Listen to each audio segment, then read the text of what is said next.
Chapter 1453 Essence Spirit Fight. Chapter 1453 Essence Spirit Fight. A bloody hole appeared on Su Zimo's chest, and blood gushed out like a fountain. Zimo! Demoness G exclaimed with deep worry in her beautiful eyes.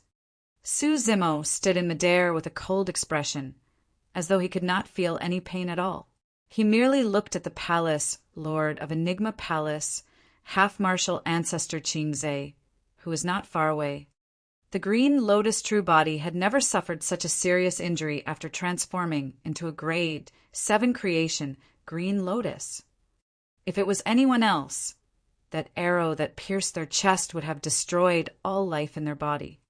However, Su Zimo's green lotus true body was equivalent to a grade 7 creation green lotus with exuberant vitality.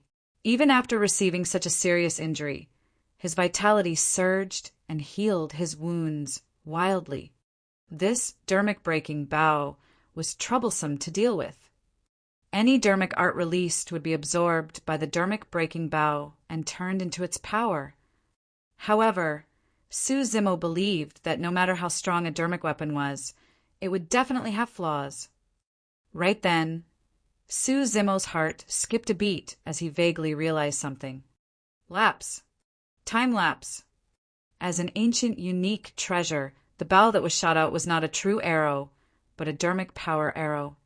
In other words, activating the dermic breaking bow was equivalent to activating a dermic art. For the same dermic art to be activated again, there had to be a time lapse for the essence spirit to catch a breather. The logic was the same as how one had to retract their fist before making a second punch after punching. In fact, some of the more terrifying dermic arts required a longer lapse. After half-martial ancestor Qingze shot the mystic magnet mountain, he did not shoot a second arrow immediately. Instead, he waited for a moment before shooting a second arrow at Su Zimo. At that moment, half-martial ancestor Qingze did not attack immediately as well after shooting the second arrow. Although the lapse was short, Su Zimo noticed it still. Desolate Marshal, you're quite capable to defend against an arrow from the dermic breaking bow. Half-martial ancestor Qingze said indifferently. However, I'll take your life with this second arrow. I don't think you have a chance anymore.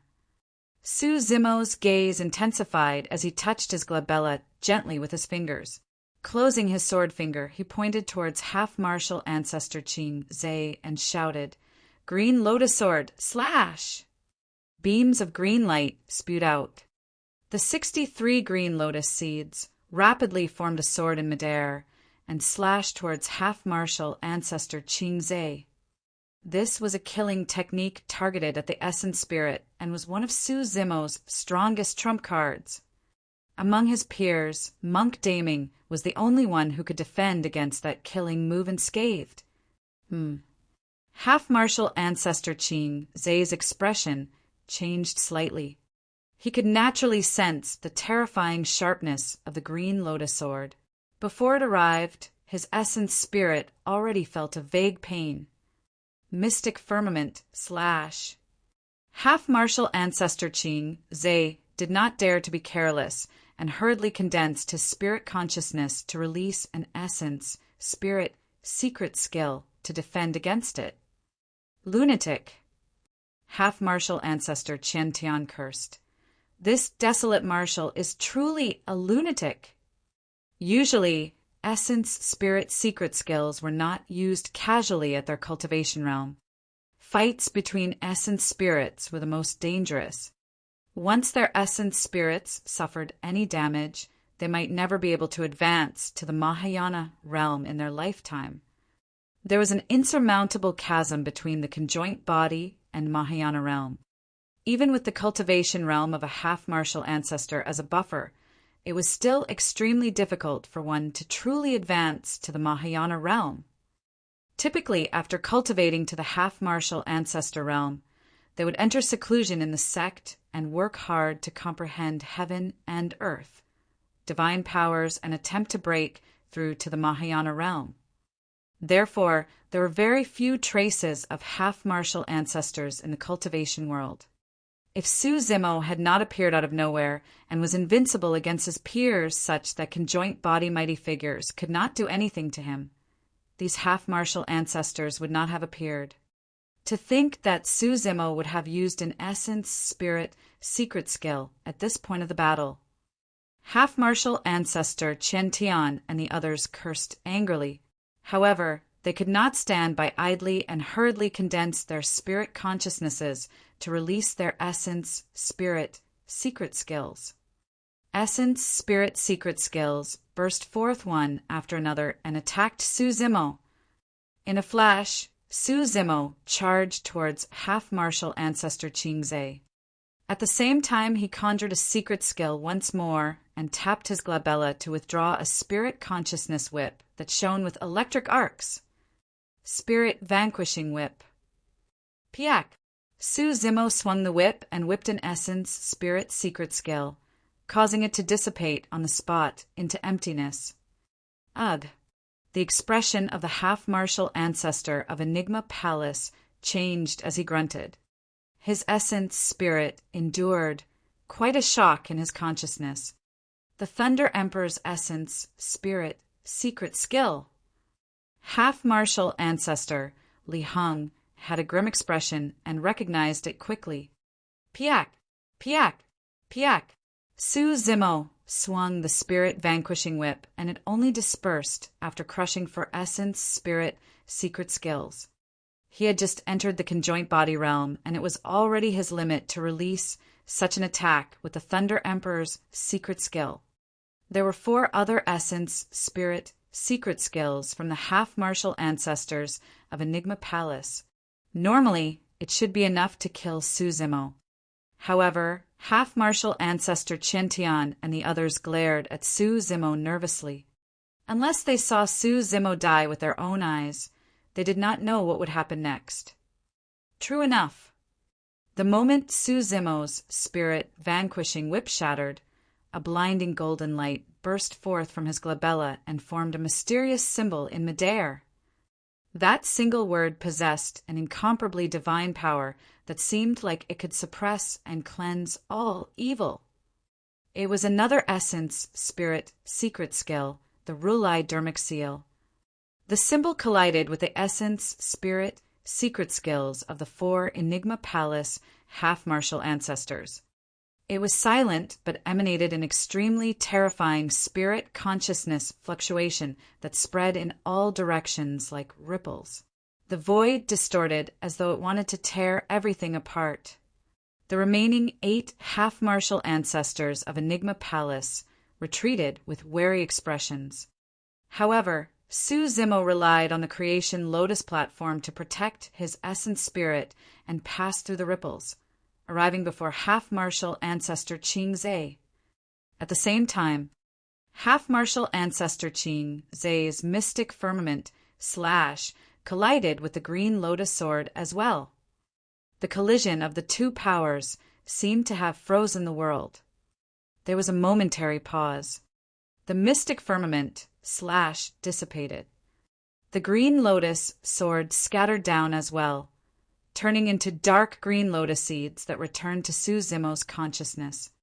After dissipating, the green lotus seeds could recover their vitality after returning to the creation Lotus platform to be nourished for a short period of time.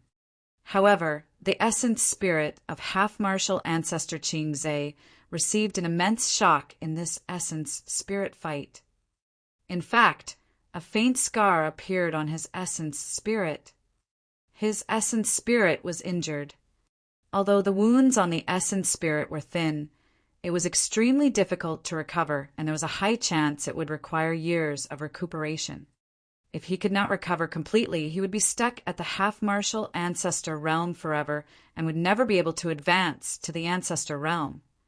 Desolate martial.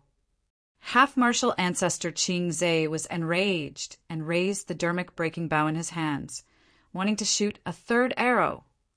Right then, his vision blurred and a figure descended before him. The figure attacked right away and released an extremely tragic aura. You!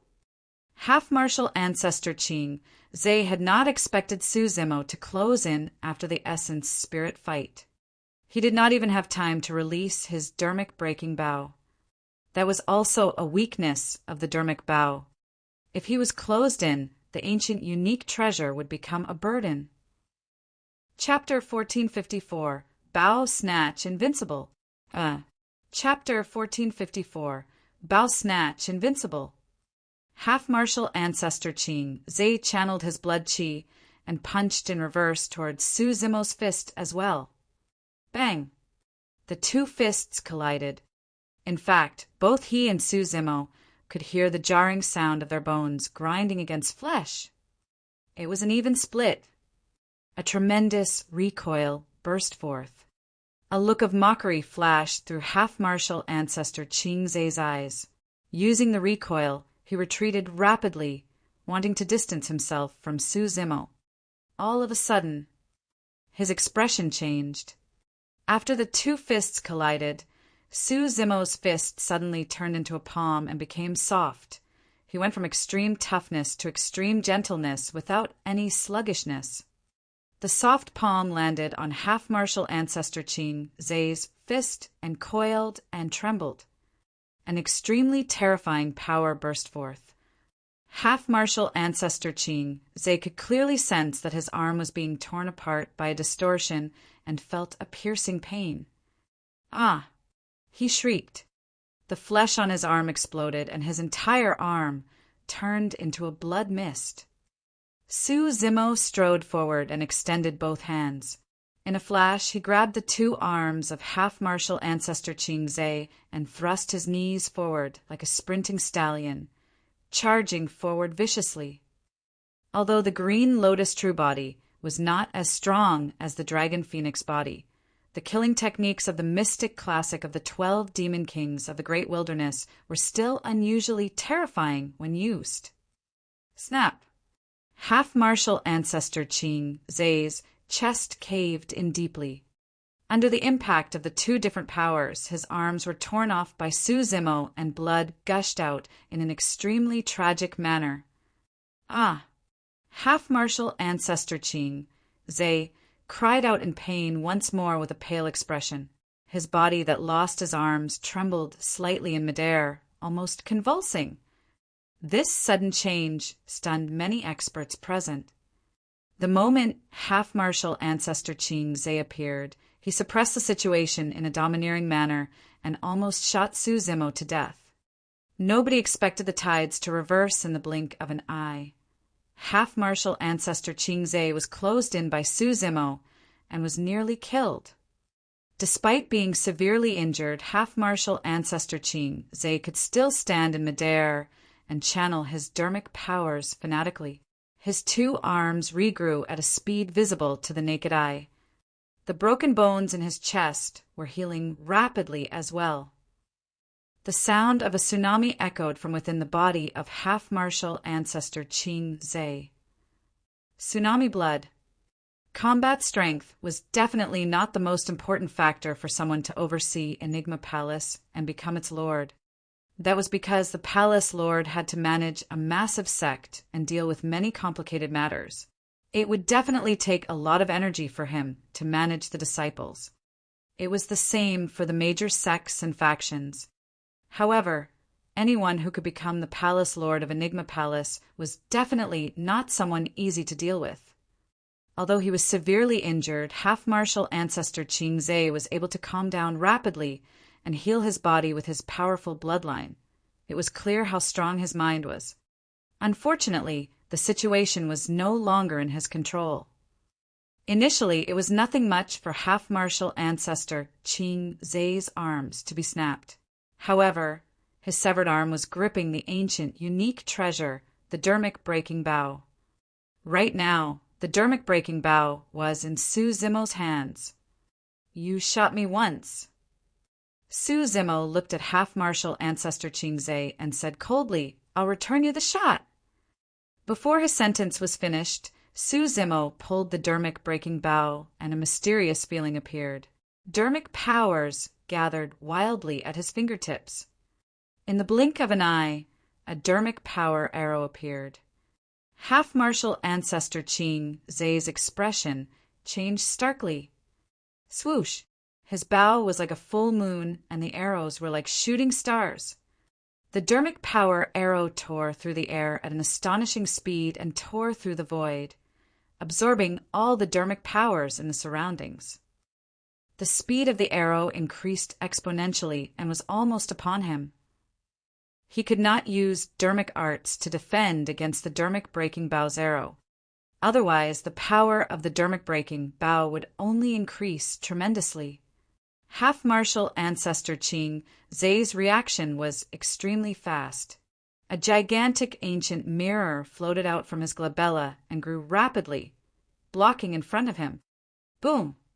The dermic power arrow collided with the ancient mirror and let out a loud bang. Crack! Crack! Crack! The ancient mirror shattered instantly. Countless shards flew back and entered half-martial ancestor Qing Zai's body, almost riddling him with holes as blood gushed out. This time round, half-martial ancestor Qing Zai could no longer hold on and fell from midair. His face was pale and his eyes were dim. The cultivators were shocked. When they saw that, the cultivators of Enigma Palace were in an uproar. Some of the low-level cultivators of Enigma Palace could not leave the palace due to their cultivation realms and could only watch the battle from within. However, the scene of their palace lord shot down by a single arrow from Desolate Marshal had a huge impact on them. A mighty figure of Enigma Palace hurriedly moved and helped half-martial ancestor Qing Zai up from midair. Attack! Right then, Heavenly Secrets, who was fighting against the Azura, suddenly shouted, "The dermic breaking bow requires a lapse, and you can't shoot consecutively." Half-martial ancestor Qian Tian and the others reacted and attacked. Bang! Bang! Bang! Powerful dermic arts descended once more. That's good as well. I'll let you guys have a taste of the power of this dermic breaking bow. Su Zimo said coldly. Under countless gazes, he pulled the bowstring once more, and dermic powers gathered rapidly as another dermic power arrow appeared. Impossible! Even half-martial ancestor Qing Zai exclaimed when he saw that. The dermic breaking bow had just fired an arrow. However, the second arrow was condensed in the blink of an eye. Swoosh! The dermic power arrow tore through the air and pierced the dermic art of a half-martial ancestor of Enigma Palace instantly. The dermic art dissipated on the spot, and all the dermic powers were absorbed by the dermic power arrow. It was even faster and more ferocious. The dermic power arrow pierced the chest of the half-martial ancestor of Enigma Palace, burst forth from his body. The terrifying power did not only destroy the life force in the body of the half-martial ancestor of Enigma Palace, it even charged towards his consciousness. The half-martial ancestor of Enigma Palace reacted extremely quickly and escaped with his essence spirit right away. Su Zimo ignored that person and turned around. With a lightning gaze, he faced another half-martial ancestor of Enigma Palace and drew the dermic breaking bow once more. In the blink of an eye, a third dermic power arrow was formed. How could this be? That's impossible. Pissed, everyone from Enigma Palace gasped in shock as a look of panic finally flashed across their faces. In Su Zimo's hands, that ancient unique treasure could be drawn repeatedly to condense dermic power arrows. This meant that their dermic arts were completely vulnerable in front of Su Zimo. Swoosh! A third arrow tore through the air, and two dermic arts dissipated on the spot. An arrow could break all dermic arts. Poof! Another half-martial ancestor of Enigma Palace was pierced by the dermic power arrow. With a dark expression, he fell from midair, and an essence spirit escaped from the top of his head. Boom! Before his body even landed on the ground, it could not withstand the power contained in the dermic power arrow and exploded with his flesh flying everywhere. Thankfully, this person noticed that the situation was bad and escaped first. Otherwise, his body and spirit would have been destroyed together. Who else is there? Zemo stood in midair and roared, under the fearful gazes of everyone from Enigma Palace. He drew his dermic-breaking bow once more and condensed a fourth dermic power arrow. Swoosh! He released his hand and the arrow tore through the air. Another half-martial ancestor of Enigma Palace was shot down. He was invincible. That was the only thought in the minds of everyone from Enigma Palace. Chapter 1455, Divine Dragon. Chapter 1455, Divine Dragon. On the other side, the fight between Heavenly Secrets and Yen Beichen had already reached its climax. Every single attack was lethal, and both wanted to take the other's life. Yen Beichen's injuries were even more serious. However, there was no emotion on his face or in his eyes, as though he could not feel any pain at all. His heart was already filled with hatred. He only wanted Heavenly Secrets to die. He wanted Heavenly Secrets to pay with his life. Heavenly Secrets was in a bitter battle, and the smile on his face had vanished completely. In such a massive battle, all his scheming was useless. Yen Beichen did not care about his life at all, and he fought with his life on the line with every attack. He was not afraid of death. In fact, in his heart, death was a form of relief for him as long as he could kill Heavenly Secrets. However, Heavenly Secrets did not wish to die. Given that psychological disparity, Heavenly Secrets was suppressed by Yen Beichen once more. On the other side, Zemo had complete control of the situation with the dermic-breaking bow. A strange blood glint flashed through Heavenly Secrets' eyes from time to time, and nobody noticed it. He could no longer control himself and wanted to activate the Blood Refinement Fiend Sutra. If he summoned the Blood Refinement Fiend Sutra, his combat strength would recover rapidly, and he would definitely be able to kill Yen Beichen here. However, if he were to use the Blood Refinement Fiend Sutra, he would not be able to hide his identity. Even in the hands of a half-martial ancestor, it would take a while before a second arrow could be released from the unique treasure, the dermic-breaking bow. The reason why Zemo could continuously draw the dermic-breaking bow and condense dermic power arrows was because of the creation lotus platform in his consciousness. After the creation green lotus grew to grade 7, it gave birth to extremely mysterious abilities.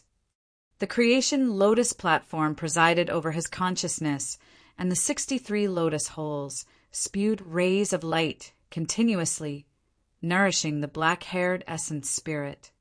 As long as his black-haired essence spirit was strong enough, he could release dermic arts continuously.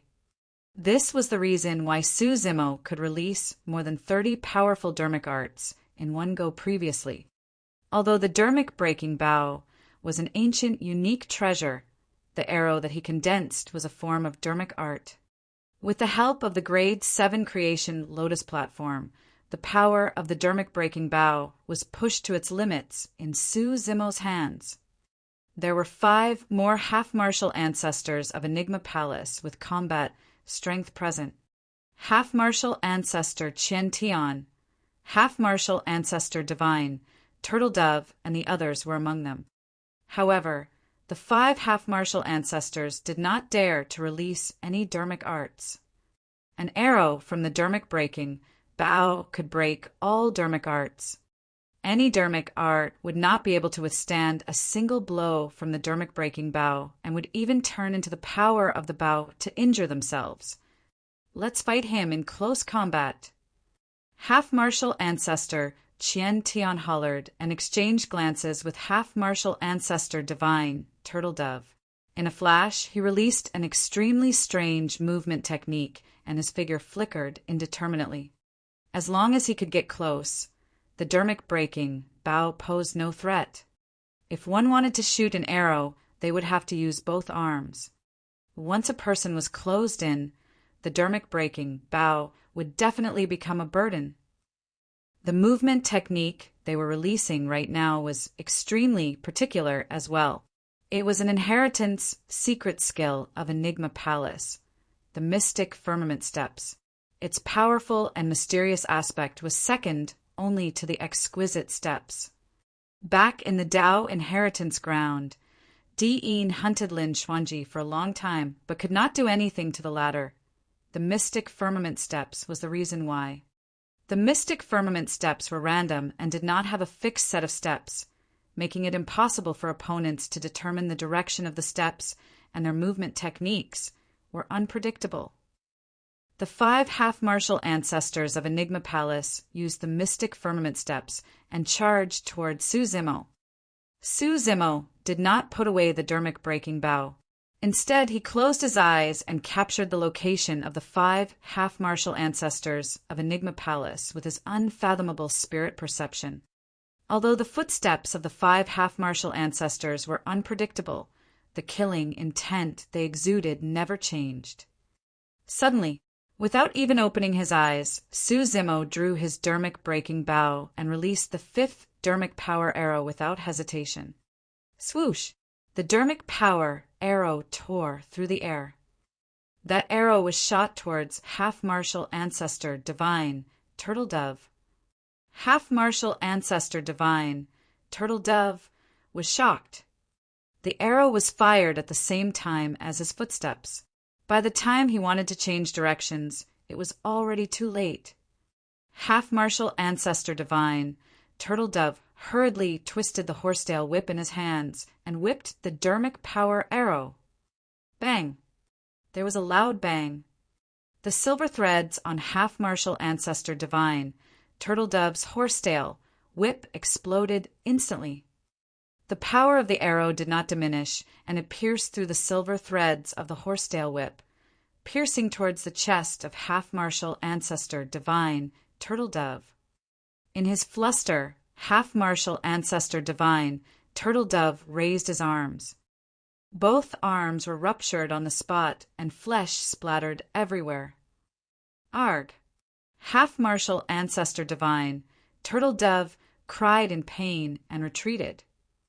Before half-martial ancestor Qian Tian and the other 3 could close in to Su Zimo, their expressions turned extremely terrible, and they froze on the spot.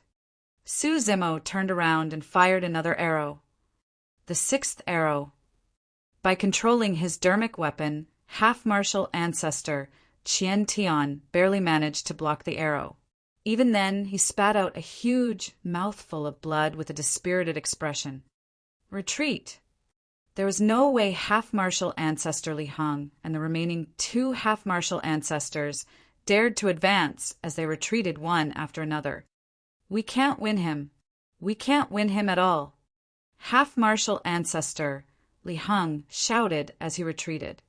The palace lord of Enigma Palace, half-martial ancestor Qingzhe, had consumed a lot of elixirs. With the support of a mighty figure of Enigma Palace, he rested for a while and had already recovered slightly. When he saw the scene on the battlefield, the palace lord of Enigma Palace looked a little angry, helpless, and dejected. No matter the outcome of this battle, Enigma Palace's reputation and status would be far inferior compared to before.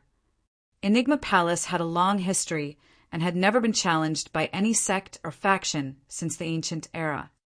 Who would have thought that they would be cornered to this extent by 4 conjoint body mighty figures that came knocking? In truth, it was not Enigma Palace's fault. Right now, the 4 of them could be considered as the 4 strongest monster incarnates of the conjoint body realm, be it Ming Zhen, Demoness Ji, or the Azura Yen Beichin. All of them were existences that could overwhelm anyone of the same level. Furthermore, the exquisite killing formation that could kill patriarchs outside Enigma Palace was broken by Demoness Ji, and that was the reason why Enigma Palace was in such a passive position. Enigma Palace was not the only one. Even for other super sects, if the patriarch did not make a move, the 4 of them would be able to kill their way through any of them with their combat strength. Palace Lord, send the order. The mighty figure of Enigma Palace said in a deep voice, The sect will suffer immense losses if this continues. That's right. Half-Martial Ancestor Ching Zhe nodded as well and lamented. Desolate Martial's momentum has been established. Without a patriarch, there's no one who can suppress him anymore. Elder Ching Zhe took a deep breath of air and turned around. Bowing deeply in the direction of Enigma Palace, he said in a deep voice, "Divine Dragon, please attack and suppress the enemy." There was a long silence. Suddenly, a deafening bang sounded around Enigma Palace. Instantly, the mountains collapsed and the earth shattered. Under countless gazes, the terrain around Enigma Palace rose slowly and a terrifying aura spread out. A divine dragon that was thousands of feet long revealed its true body and coiled around Enigma Palace before spiraling up. Its gigantic dragon eyes resembled two ancient stars. The scales on its body were larger than the city gates and shone with a cold glint. Its towering dragon head swayed slightly and dust fell endlessly. Opening its mouth slightly, it spat out a dragon breath and bared its menacing fangs. Chapter 1456, Ancestor Realm. Chapter 1456, Ancestor Realm. The aura of that divine dragon was way too strong. Even from Long Ran and the others, Su Zimo did not feel such pressure. Of course, the main reason was because Long Ran had not transformed into his dragon true body in front of Su Zimo before. However, the divine dragon before him was in its complete dragon form. Su Zimo could not tell the cultivation of the divine dragon. However, he guessed that the divine dragon was at least at the ancestor realm. He did not know how long the divine dragon had lived. 50,000 years. 100,000 years. Perhaps it was even longer. The dragon race had a long lifespan that far exceeded the human race. It was only normal for an ancestor realm divine dragon to live for hundreds of thousands of years. The divine dragon exuded an ancient aura and had an extremely long beard. When it hung down from its chin, it resembled a galactic river that looked a little old. However, the moment this old dragon appeared, the entire world went silent. The old dragon's body that was thousands of feet tall broke free from the mud and spiraled upwards, watching the cultivators in front of Enigma Palace with a burning gaze. The gaze seemed like it was looking at a group of ants. Or rather, if this old dragon were to take a breath of air, all the cultivators in front of Enigma Palace might turn into ashes. Everything went silent. Even the Azura, Yen Beichin, had no choice but to stop under the pressure of the old dragon. His body trembled slightly as he resisted the immense might of the old dragon. Who would have thought that there was an ancestor realm divine dragon sleeping around Enigma Palace? It was Enigma Palace's mystical guardian beast. This was the foundation of Enigma Palace. The exquisite killing formation was only the first line of defense. The second line of defense was this old dragon at the ancestor realm. Suddenly, Su Zimo recalled his encounter with Lin Xuanji in the Dragon Bone Valley of the North region. Now that he thought about it, it was not a coincidence that Lin Xuanji came to the Dragon Bone Valley. One of Su Zimo's true bodies was among the dragon race. He knew the temperament of the dragon race the best. The dragon race was prideful. He did not know what sort of an incredible figure Enigma Palace produced in the past to be able to make an ancestor realm divine dragon guard this place wholeheartedly. If the dragon phoenix true body was here, the current situation would not be a big deal. Even if this old dragon belonged to Enigma Palace, it was a dragon after all and would not harm the taboo dragon phoenix, no matter what. However, it was different for the Green Lotus true body. In the eyes of the old dragon at the ancestor realm, the Green Lotus true body was no different from other ants. "Why did you wake me up?" The old dragon's voice sounded and spread to every corner of the heaven-expanding mountain range, shocking everyone with its endless might. "Senior Divine Dragon, Our sect has encountered a great enemy. Please kill the 4 of them." Half-Martial Ancestor Qing Zhe was extremely respectful and polite to the divine dragon as well. After bowing, he said in a deep voice, "Humph." The old dragon harumphed coldly, and the entire world shuddered.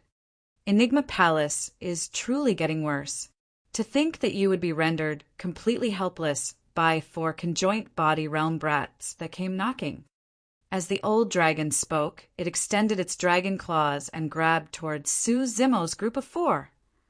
The dragon claw covered the skies, and its sharp claws were aimed at the heads of Su Zimo's group of 4, without any mistake. The most frightening thing was that Su Zimo's group of 4 could not move at all under the envelopment of the dragon claw, as though they were restrained by an invisible force. This old dragon was way too strong. At his age, he had witnessed countless changes and bloodshed in Tianhuang mainland. Killing Su Zimo's group of 4 was as simple as crushing 4 ants. In midair, Yan Beichen's eyes were filled with endless hatred. He was indignant. A smile reappeared on Heavenly Secrets' face. The more furious Yan Beichen was, the more amused he was. "Azura, you've lost." Heavenly Secrets smiled gently and made a beheading gesture. Heavenly Secrets. Yan Beichen had an enraged expression, and his body trembled. The hatred fiend's saber buzzed and trembled, but he could not break free from the shackles on his body. Suddenly, the dragon claw paused in midair and did not descend. A look of confusion flashed through the old dragon's eyes as he frowned slightly and hesitated. Thereafter, under the gazes of Half-Martial Ancestor Qing Zhe and the others, the old dragon retracted its dragon claw slowly. The shackles on Su Zimo's group of 4 gradually dispersed as well. Su Zimo muttered internally as well. He did not know what happened in that short period of time, either to cause this old dragon to change its mind. "Divine Dragon, what's wrong?" Half-Martial Ancestor Qing Zhe said hurriedly. The 4 of them barged into Enigma Palace and shattered the mountain gate steel, killing a few mighty figures of Enigma Palace and severely injuring many half-martial ancestors. "Divine Dragon, please kill the 4 of them. I won't be interfering in this matter anymore." The old dragon said inexplicably and returned to the ground. It closed its dragon eyes and lay dormant without moving. "Divine Dragon, how can you do that?" Half-Martial Ancestor Qing Zhe was anxious and grumbled. Without even opening its eyes, the old dragon said indifferently, "If you continue to talk to me, I'll devour you first." Half-Martial Ancestor Qing Zhe was shocked. Although this old dragon was Enigma Palace's mystic guardian divine beast, it was not restricted by the sect rules. If he was truly devoured alive, there was nothing he could do. Even the palace lord of Enigma Palace could not understand what was going on, let alone the others. Only Heavenly Secrets frowned slightly in deep thought. The old dragon sprawled on the ground and suddenly shook its head. 2 long streams of air spewed from its nostrils and dust billowed. Nobody noticed that 3 sleazy figures were hiding in the hair on the old dragon's neck and were almost flung off. The 3 figures were not even as thick as the old dragon's beard and were hidden among them without anyone noticing. The 3 of them were Lin Xuanji, Little Fatty, and Shi Jian, who had escaped from underground. "Thank you, Senior Divine Dragon," Lin Xuanji whispered. The old dragon harumphed as a response. The reason why the old dragon stopped in time earlier on was because of Lin Xuanji's persuasion. There were less than 10 cultivators in Enigma Palace who knew this old dragon, and Lin Xuanji was one of them. "Lin Xuanji, you're quite something." Little Fatty hid in the old dragon's beard and was almost scared out of his wits. Now that he snapped out of his stupor, he could not help but say, "Get this divine dragon to attack and kill that bullshit Heavenly Secrets." This Heavenly Secrets, is always smiling. I can tell that he's not a good person. Kill your head. Lin Xuanji rolled his eyes. Senior Divine Dragon is already giving me face by not interfering. How can he attack someone from Enigma Palace? It's fine if it's just heavenly secrets. I suspect that there are others involved. Lin Xuanji's gaze landed on half-martial ancestor Divine, Turtle Dove, and half-martial ancestor Qian Tian as he murmured, I've got to get the old man back, given the situation. Otherwise, Brother Su and the others are going to die here. He muttered again. Chapter 1457. You guys kill yourselves. Chapter 1457. You guys kill yourselves. What's going on? Could Desolate Marshal truly be someone blessed with great fortune? That's right. He fought and injured so many experts beneath Enigma Palace, and yet the mystical guardian beast refuses to kill him? When the cultivators of Enigma Palace saw that, they started discussing excitedly. Palace Lord, let's invite the patriarch back. Half-martial ancestor Li Heng had a grim expression as he sent a voice transmission with his spirit consciousness. That's the only way. Half-martial ancestor Qing Zhe nodded. Clang, clang. On the other side, the moment Yen Beichen broke free, he charged towards Heavenly Secrets with the Hatred Fiend saber. Heavenly Secrets was the only one in his eyes.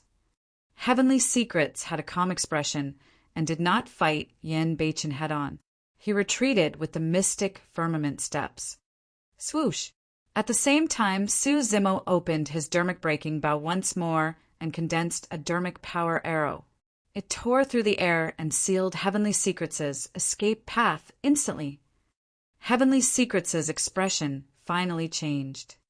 Desolate Marshal and the Azura were the two strongest monster incarnates in the current era.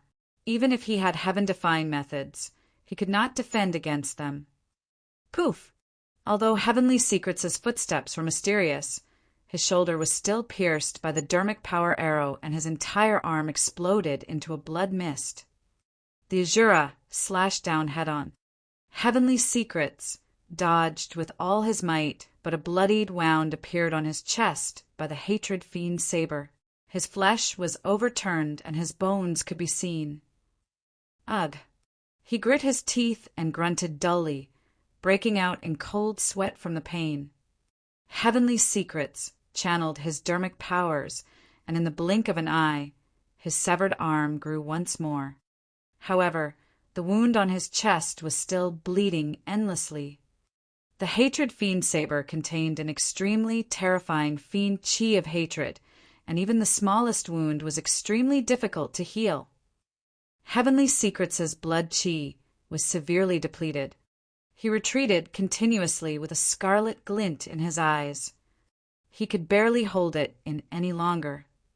Kill! Right then, half-martial ancestor Qian Tian and half-martial ancestor Divine, Turtle Dove, charged forward once more. One of them blocked the Azura, while the other charged towards Su Zimo. Humph! The Azura slashed in reverse. The Hatred Fiend Chi and Azura Fiend Chi burst forth instantly and sent half-martial ancestor Divine, Turtle Dove flying. Half-martial ancestor Divine, Turtle Dove, spat out blood with a dispirited expression. A blood glint shone in the depths of his eyes as well. Clang! Su Zimo drew his dermic-breaking bow and fired another arrow.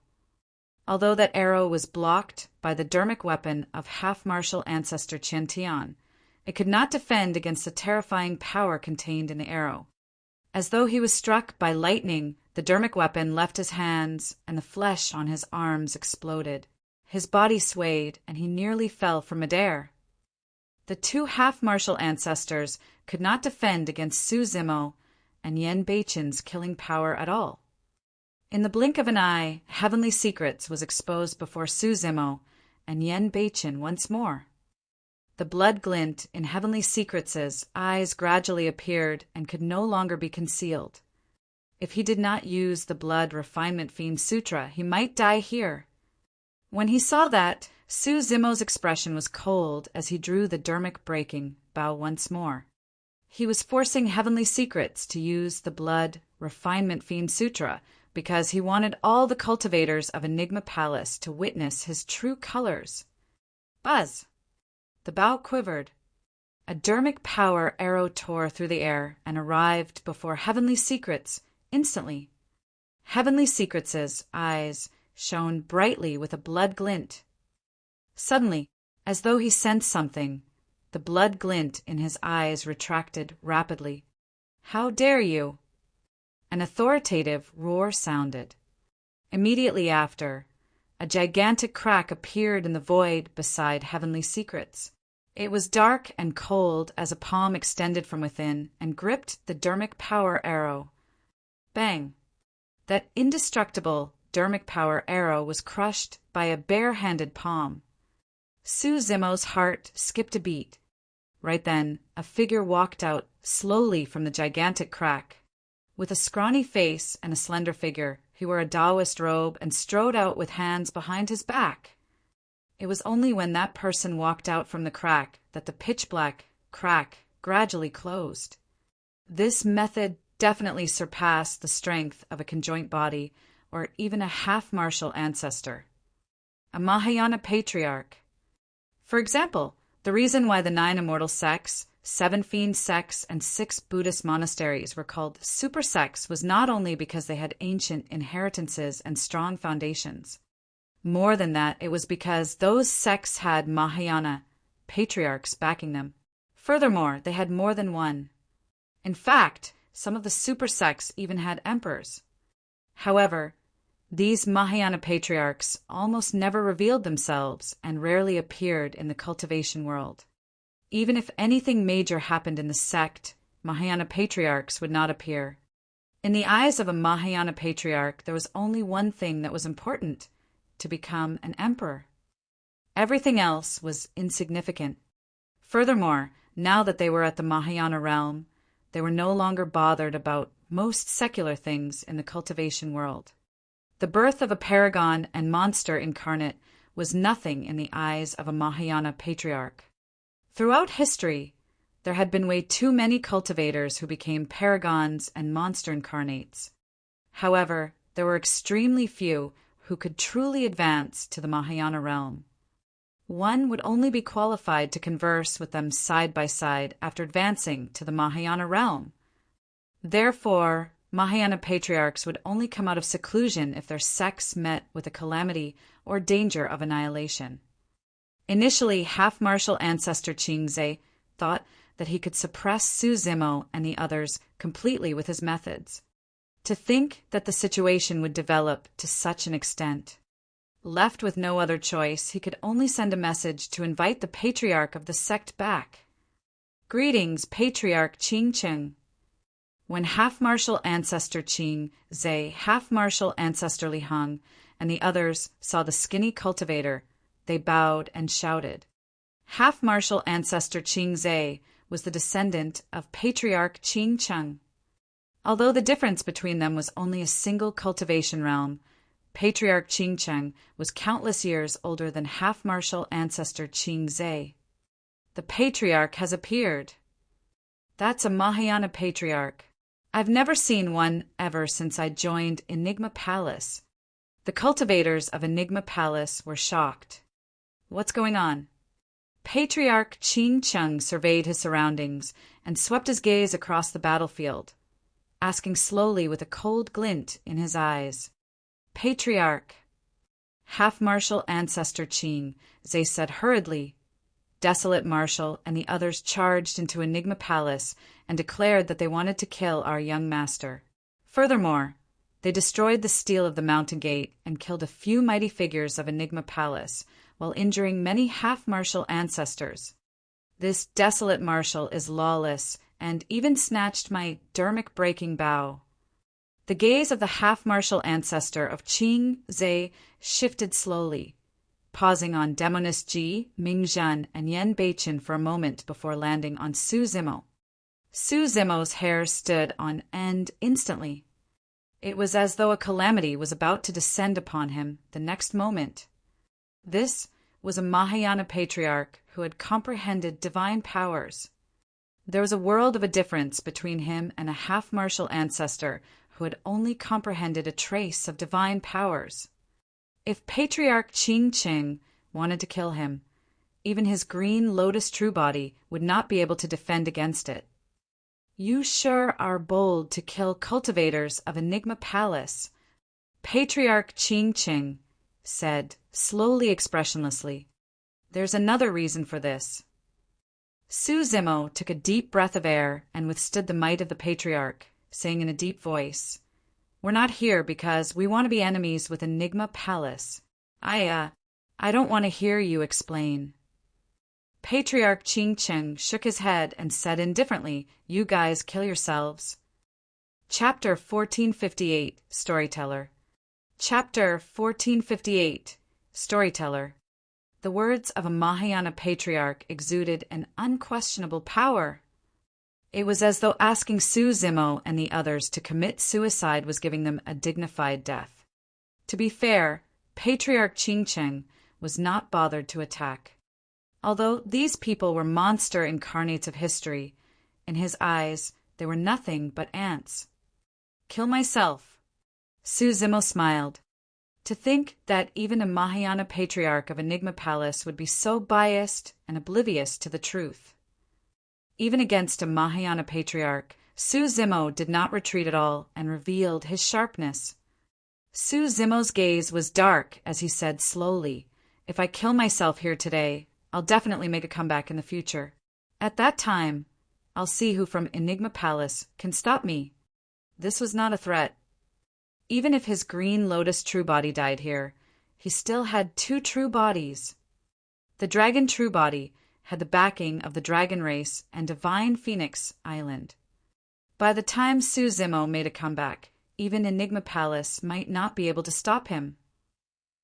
Patriarch Desolate Marshal has another clone in the dragon race, and his status is extremely high.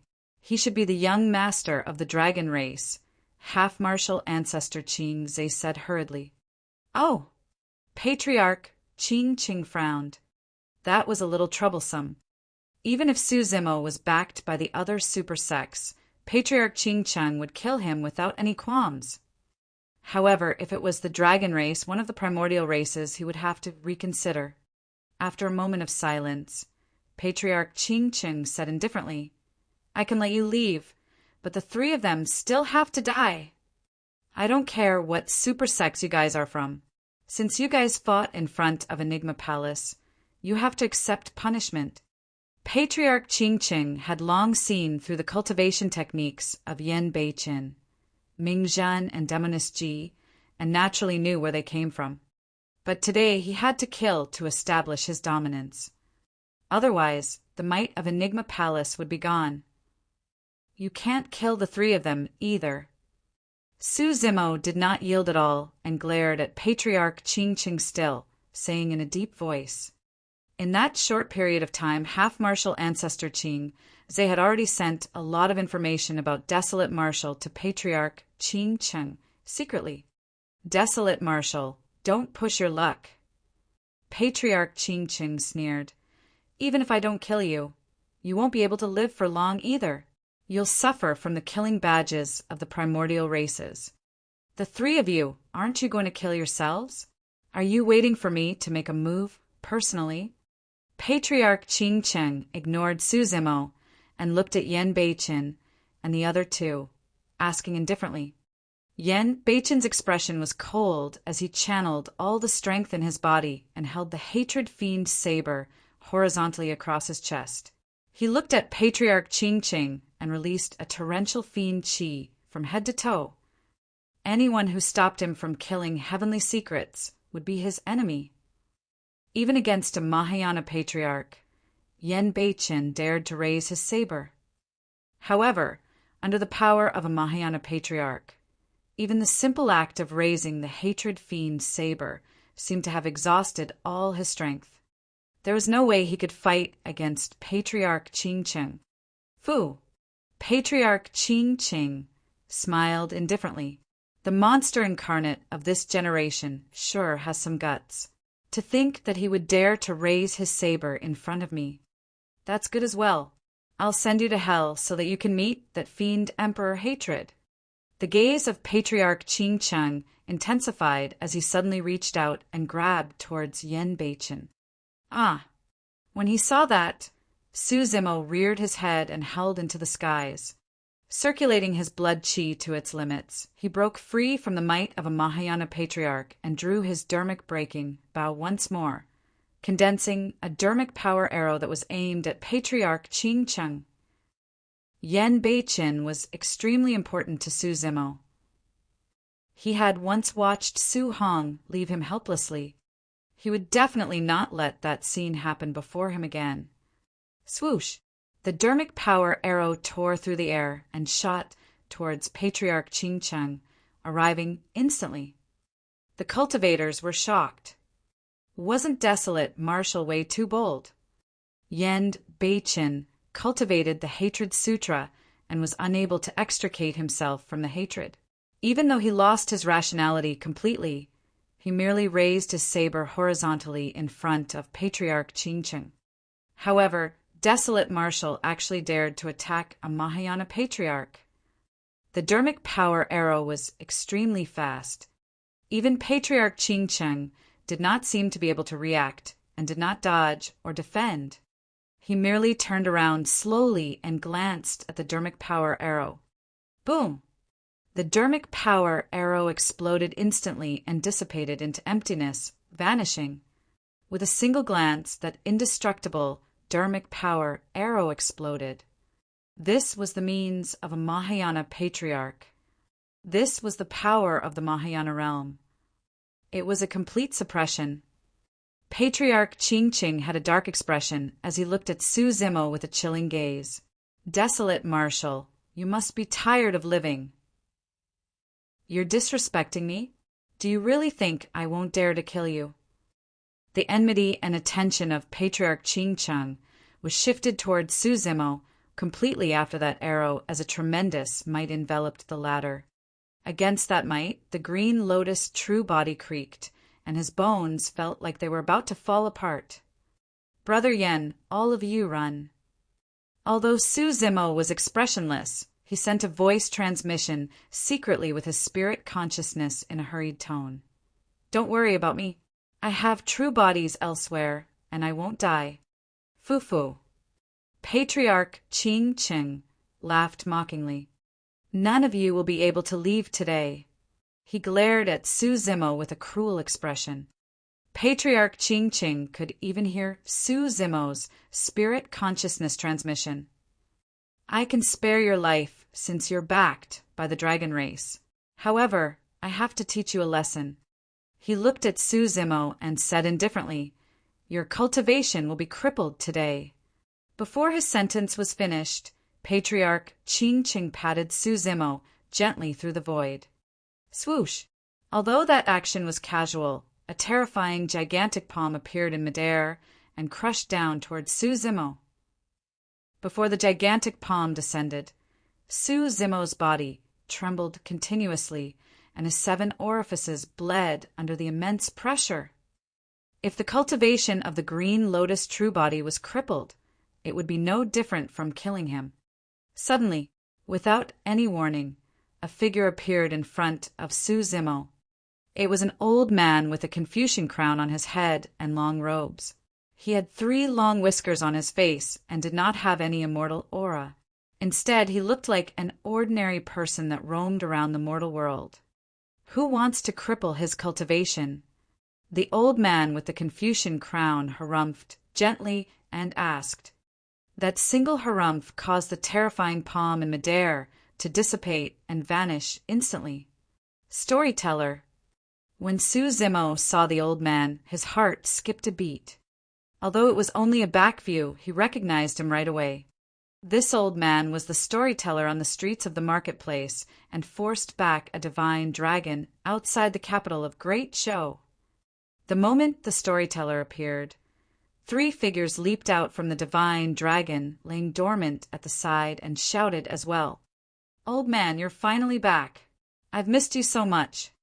After a long time, Lin Xuanji dashed over with reddened eyes and tears streaming down his face. Little Fatty and Shi Jian followed behind and stumbled over. Chapter 1459 Bow of the Patriarch.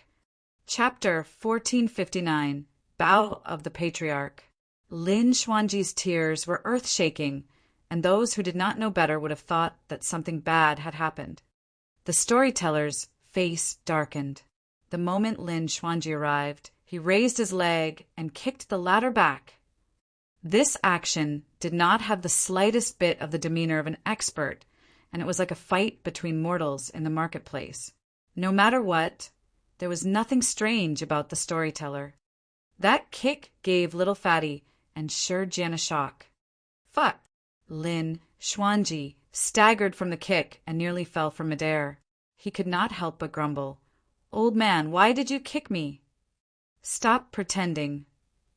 The storyteller pouted his lips. He had completely seen through Lin Xuanji's poor acting skills.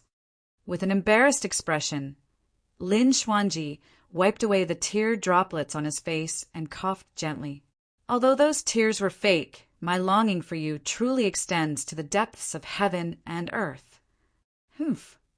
The storyteller sneered and glanced askance at Lin Xuanji, saying in disdain, "Without even having to divine, I can tell from your sorry state that you were set up by others just by thinking with my bum." Little Fatty and Shi Jian were dumbfounded at the sight. This old man truly has no boundaries with his words, and he's even more incredible than Lin Xuanji. He compared his brains to his bum? That's the help that Lin Xuanji sought for? No matter how I look at it, he doesn't seem like an expert. The two of them exchanged glances and muttered internally, "Look at you." The storyteller did not seem like he was going to let things go as he scolded. "You must have forgotten everything I taught you. The only thing you know to do when you're bullied is to ask me to come back and clean up your mess. I even feel ashamed for you." No matter how thick Lin Xuanji's skin was, he could not withstand the lecture of the storyteller, and his face flushed red. "Old man, stop it." The veins on Lin Xuanji's neck popped out as he could not help but argue. "I've been locked up for many years and had no intention of asking you for help. If this matter wasn't so serious, I wouldn't have called you back. My, how dare you talk back?" As though he had not heard Lin Xuanji mention that something serious was going on, the storyteller mocked instead. "You sure are a fucking embarrassment to be locked up by others for many years." "Fuck." Lin Xuanji was at a loss, and his face turned purple, wanting nothing more than to dig a hole and hide in it. None of the cultivators present dared to interrupt. This old man did not look decent at all. However, everyone could clearly see that when the old man appeared, he merely harumphed casually and blocked the attack of Patriarch Qingcheng. Furthermore, although the old man was spouting nonsense, Patriarch Qingcheng did not express anything. Naturally, nobody would jump out foolishly instead. Initially, there was a tense situation in front of Enigma Palace. After the storyteller appeared, the tension in the air eased significantly as he scolded Lin Xuanji, continuously with a spectrum of terms. Lin Xuanji frowned and shivered in anger. He did not even dare to retort now. Every single sentence he refuted was met by 10 replies from the storyteller. At the side, Demoness Ji covered her mouth and chuckled. She could not take it anymore and smiled. "Senior, there's so many people watching. Give him some face." Demoness Ji's words were also a reminder for the storyteller to settle the situation before him. "Humph." The storyteller harumphed and said reluctantly, "Since founder Master Linglong's successor is pleading for mercy, I'll let you off temporarily this time round." "Oh, my dear benefactor." Lin Xuanji felt as though he had been pardoned. This time round, he was truly moved to tears as tears streamed down his face. He wanted nothing more than to run to Demoness Ji and kowtow to her. Su Zimo heaved a sigh of relief as well. In that short period of time, his head throbbed in pain. "Greetings, Senior." "I'm desolate, Marshal." Su Zimo hurried before the storyteller and bowed. Fufu, we meet again. Earlier on, the storyteller had a disdainful expression towards Lin Xuanji. However, in the blink of an eye, his expression changed as he nodded towards Su Zimo with a pleasant expression. Creak, creak. Lin Xuanji clenched his fists and ground his teeth in anger.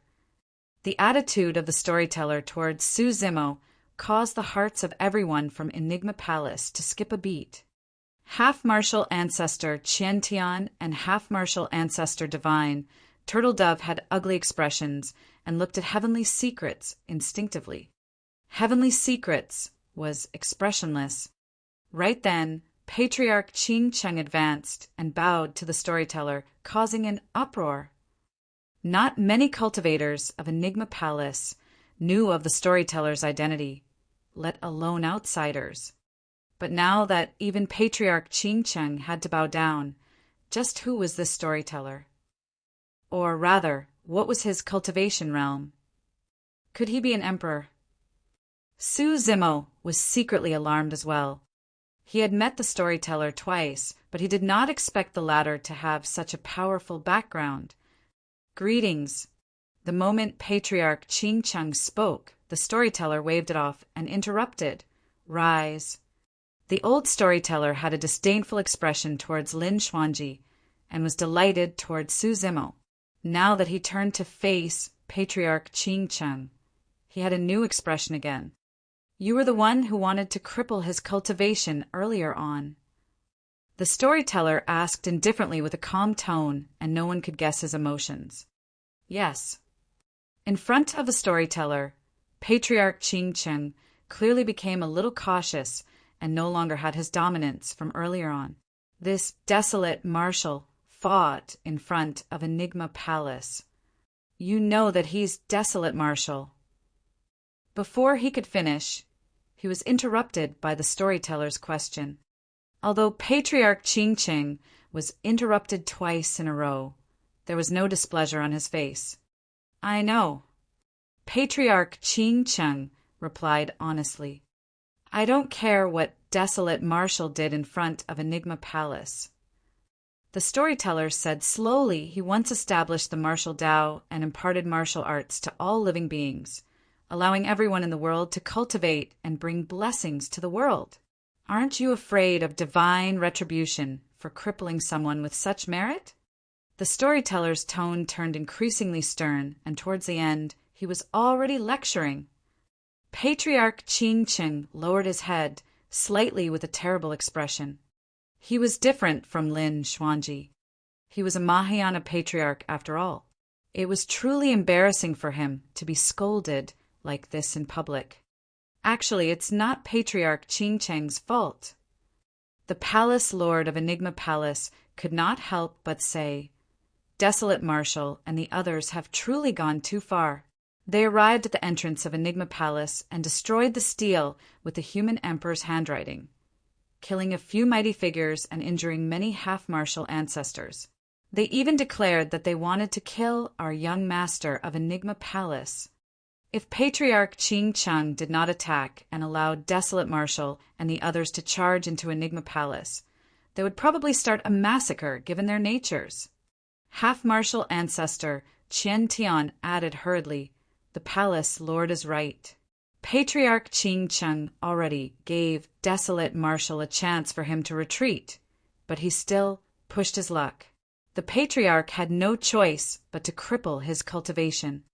Nonsense! We're not here to make Enigma Palace our enemy. We're only here to settle scores with Heavenly Secrets.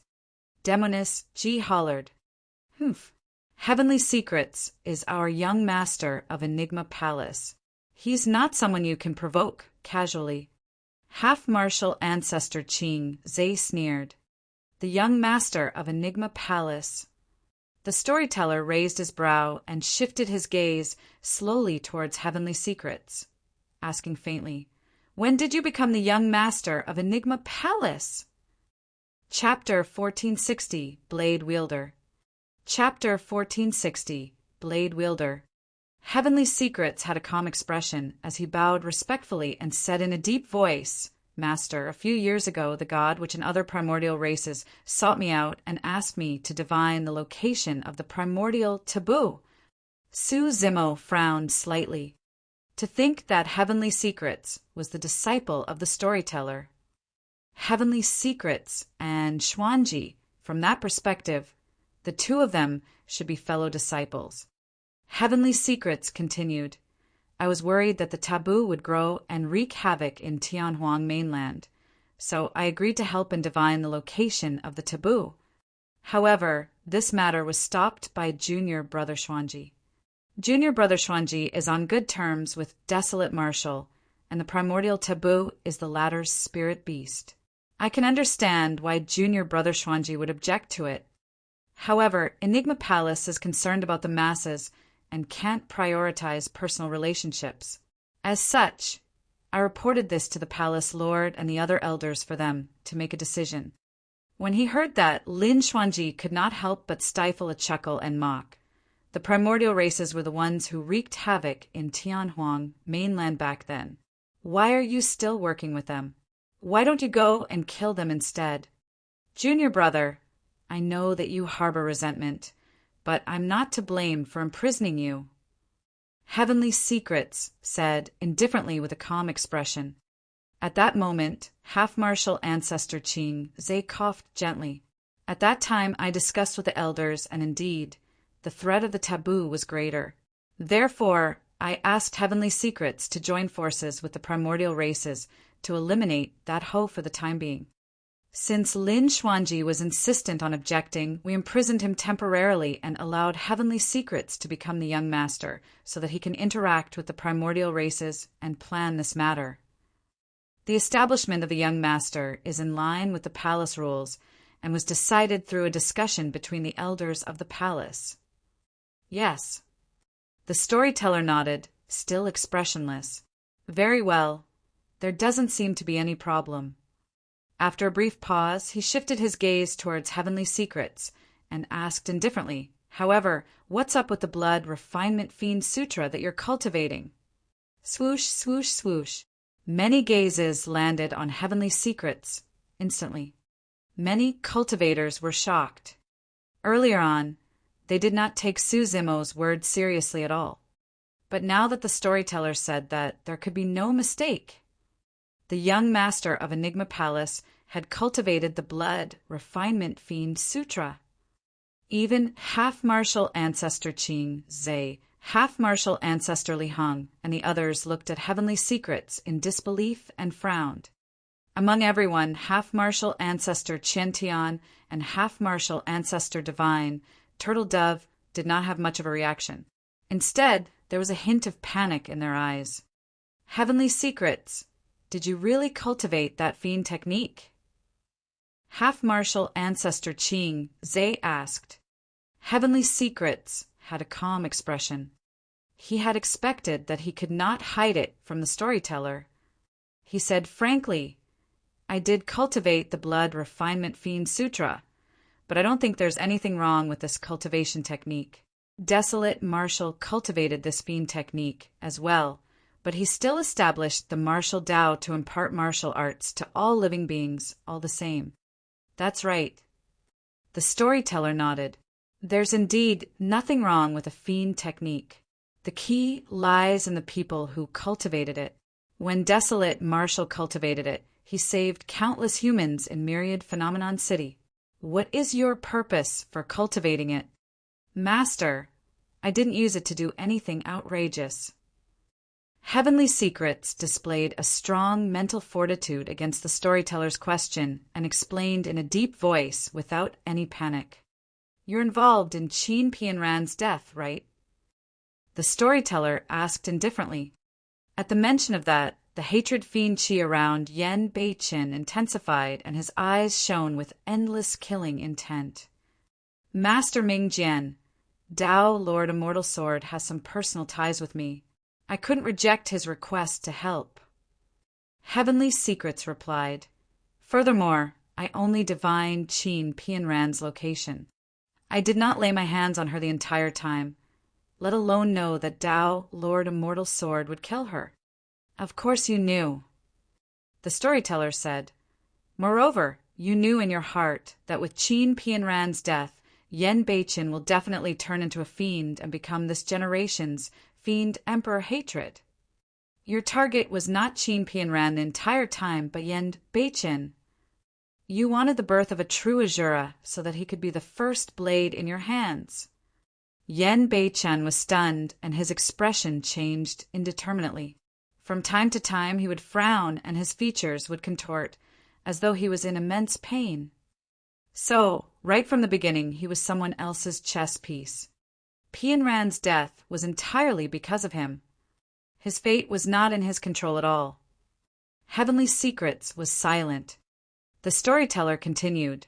The so-called worry of the taboo, wreaking havoc in Tianhuang mainland, was merely an excuse. After all, the taboo would become the second blade in your hands. You merely had a single motive for capturing Night Spirit instead of killing it. You wanted to lure out your third blade, Desolate Marshal. Your fourth blade was the major sects and factions of the cultivation world. Your fifth blade was the primordial races. The storyteller said slowly, "And you, Heavenly Secrets, are the blade wielder behind this. All you had to do was gather the 5 blades at Heaven and Earth Valley to create a wanton massacre. At that time, Heaven and Earth Valley would be filled with mountains of corpses and rivers of blood. No matter which blade was snapped, it won't affect you at all.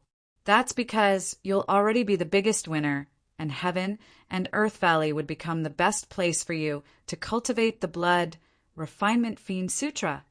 Those words were earth-shaking. The cultivators were dumbfounded in shock. Even Demonist Ji, Mingzhan, and Lin Xuanji were astounded with widened eyes. Although they had heard about the battle at Heaven and Earth Valley, they did not know that there was a blade wielder manipulating everyone's fates behind the scenes. Even Desolate Marshal was his chess piece. Su Zimo sighed internally. Initially, he had the same speculation, but he was still unsure about many things. Now that the storyteller had explained it so clearly, he truly understood the entire situation. Heavenly Secrets was indeed terrifying. If not for monk daming, Su Zimo would have been a chess piece abandoned and sacrificed by Heavenly Secrets. What great expense you went through. The storyteller nodded as well and sighed. Even though the storyteller explained everything, Heavenly Secrets still smiled indifferently without any panic in his eyes. He was frighteningly calm. Heavenly Secrets smiled gently. "Master, you're wrong. I didn't refine a single drop of Heaven and Earth Valley's bloodline." "That's right." At the mention of this, the storyteller shook his head as well and lamented. "Man proposes, but God disposes. You've planned everything, but you never expected that you would become the 6th blade in the hands of others." Those words pierced into Heavenly Secrets' chest like a thorn. Up till this point of his cultivation, he had planned flawlessly and had never made such a huge mistake. The smile on Heavenly Secrets' face gradually vanished. It was only at that moment that a hint of anger and indignance flashed through his eyes. However, they vanished without a trace in the blink of an eye. In Chinese, his name is Tianji. Chapter 1461, A Chance. Chapter 1461, A Chance. Suddenly, Heavenly Secret smiled. "Master, at the end of the day, all of this is just your speculation. You can't possibly want to punish me just because of some guesses, right? Very good. As expected of my disciple." The storyteller nodded with a mocking expression. Su Zimo frowned slightly as well. Heavenly Secrets was not wrong. Although what the storyteller said was the truth, it was only his speculation after all. If he wanted to punish Heavenly Secrets in front of everyone just because of some guesses, it would truly be unconvincing. Heavenly Secrets smiled gently. "I didn't kill anyone during the Battle of Heaven and Earth Valley. My hands were clean." Although Heavenly Secrets was defeated, it was not to the extent of a complete defeat. As he had said, even if he set up such a huge scheme and plotted against everyone, His hands were not tainted by a single drop of blood. "Master, I have nothing to say if you want to punish me. However, I'm indignant if it's just based on your speculation." Heavenly Secrets bowed deeply to the storyteller and said nothing more. "I did not harm anyone. If I'm punished, I'm sure the cultivators of the sect will be disheartened by this outcome as well." That's right, it's not entirely Heavenly Secrets' fault for joining forces with the primordial races as well. It was also an outcome decided after a discussion between us elders. Elder Qiantian and Elder Divine, Turtle Dove, stood out to plead for mercy for Heavenly Secrets. Su Zimo sighed internally. This was indeed a problem for the storyteller. After all, there was a master-disciple relationship between the two of them. Even the storyteller would not be able to bear the thought of punishing him with some mere guesses. The storyteller gazed into the distance and remained silent for a long time before saying slowly, "Naturally, I'm not going to punish you for your crimes." Heavenly Secrets smirked, as though he had expected this outcome. He knew his master way too well. The fact that he dared to do such a thing meant that he had predicted everything. Even the storyteller was part of his plans. After a brief pause, the storyteller changed the topic. "However, I've once told you guys that as disciples of Enigma Palace, you should not get embroiled in the strife of the cultivation world. If you get into trouble, settle it yourself. I won't help you. I wouldn't dare to forget your teachings, Master." Heavenly Secrets replied respectfully in a deep voice, "Since you've caused trouble today, go and settle it yourself. No one from Enigma Palace is to interfere." The storyteller said indifferently. Su Zimo was stunned. Although the storyteller took into account their relationship as master and disciple, he did not express favoritism. Instead, he gave Heavenly Secrets a chance. Of course, it was also a chance for Yen Beichin.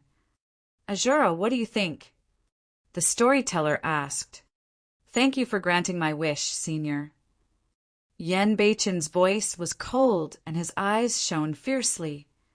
On the other hand, Heavenly Secrets was extremely calm as he said in a deep voice, "Master, I seek a fair opportunity. This will be a one-on-one fight. Whether or not it is to the death, no one is allowed to interfere." Heavenly Secrets' words were also a reminder for Su Zimo and the others to not help. "Don't worry, I won't punish you if you can survive the Azura Saber. However, I won't save you if you encounter danger either." The storyteller said, "This battle will end the grudges. It doesn't matter who the victor is, you will fight to the death." "All right." Heavenly Secrets smiled gently and agreed readily without any fear in his eyes. As though he recalled something, Su Zimo frowned slightly and hesitated to speak. However, on second thought, even if he said it, Yen Beichin would not care given his personality. After all, he had waited for this moment for far too long. Although Su Zimo looked worried, he still retreated with Mingzhen and Demoness Ji. Everyone from Enigma Palace retreated as well. In the blink of an eye, an empty space appeared in midair where Yen Beichin and Heavenly Secrets stood facing each other. "Azura, I know that Qin Pianran's death is heartbreaking for you and you can't let go." Heavenly Secrets said, "Right now, every single day you live is a torture for you. You can't wait to commit suicide to reunite with Qin Pianran, right?" Heavenly Secrets' eyes shone with a strange glint. Even his tone turned gentle, causing one to trust him from the depths of their hearts and lower their guard. Yen Beichin frowned and lowered his head slightly, as though he was reminiscing about the past and was in pain and self-blame. What a brilliant, bewitching technique! Demoness Ji frowned slightly and murmured. She knew that Dermic art the best. However, to think that Heavenly Secrets' attainments in bewitchment were not weaker than hers. There were all sorts of things in the mystic firmament record. As the disciple of the storyteller, Heavenly Secrets had shocking talent and a wide knowledge of things. Nobody knew how strong Heavenly Secrets, was because he rarely attacked. Up till this point of his cultivation, if Heavenly Secrets wanted to do something, he did not even have to do it personally. All he had to do was set up a trap with ease, and everything would naturally be resolved. Both parties looked to be facing one another motionlessly. However, Heavenly Secrets had already attacked. "Since you're in so much pain, how about letting me send you off?" Heavenly Secrets continued to bewitch Yen Bei-chin and said gently, "Give up, I'm helping you.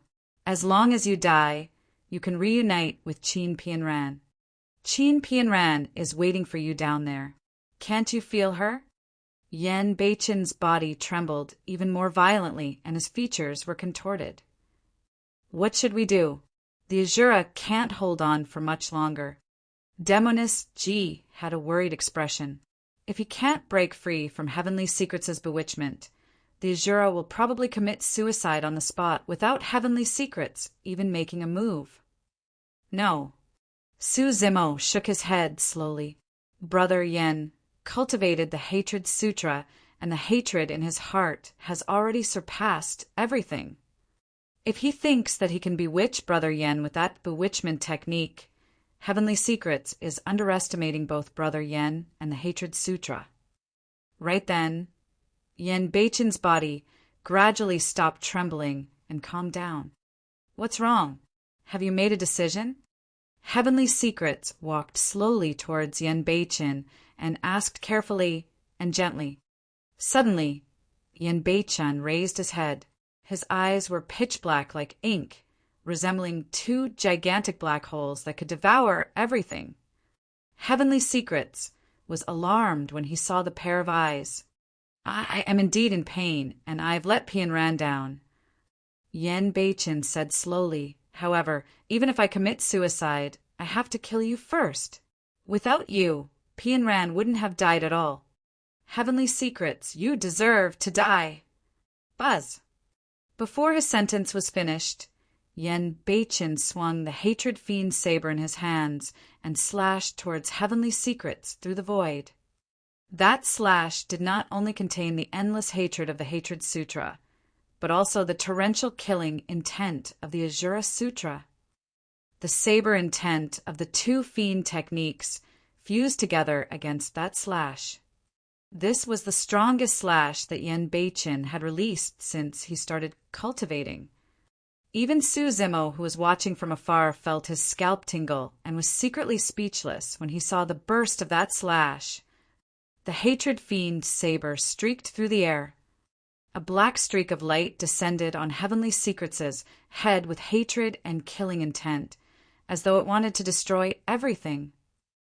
Chapter 1462, Dead Heavenly Secrets? Chapter 1462, Dead Heavenly Secrets.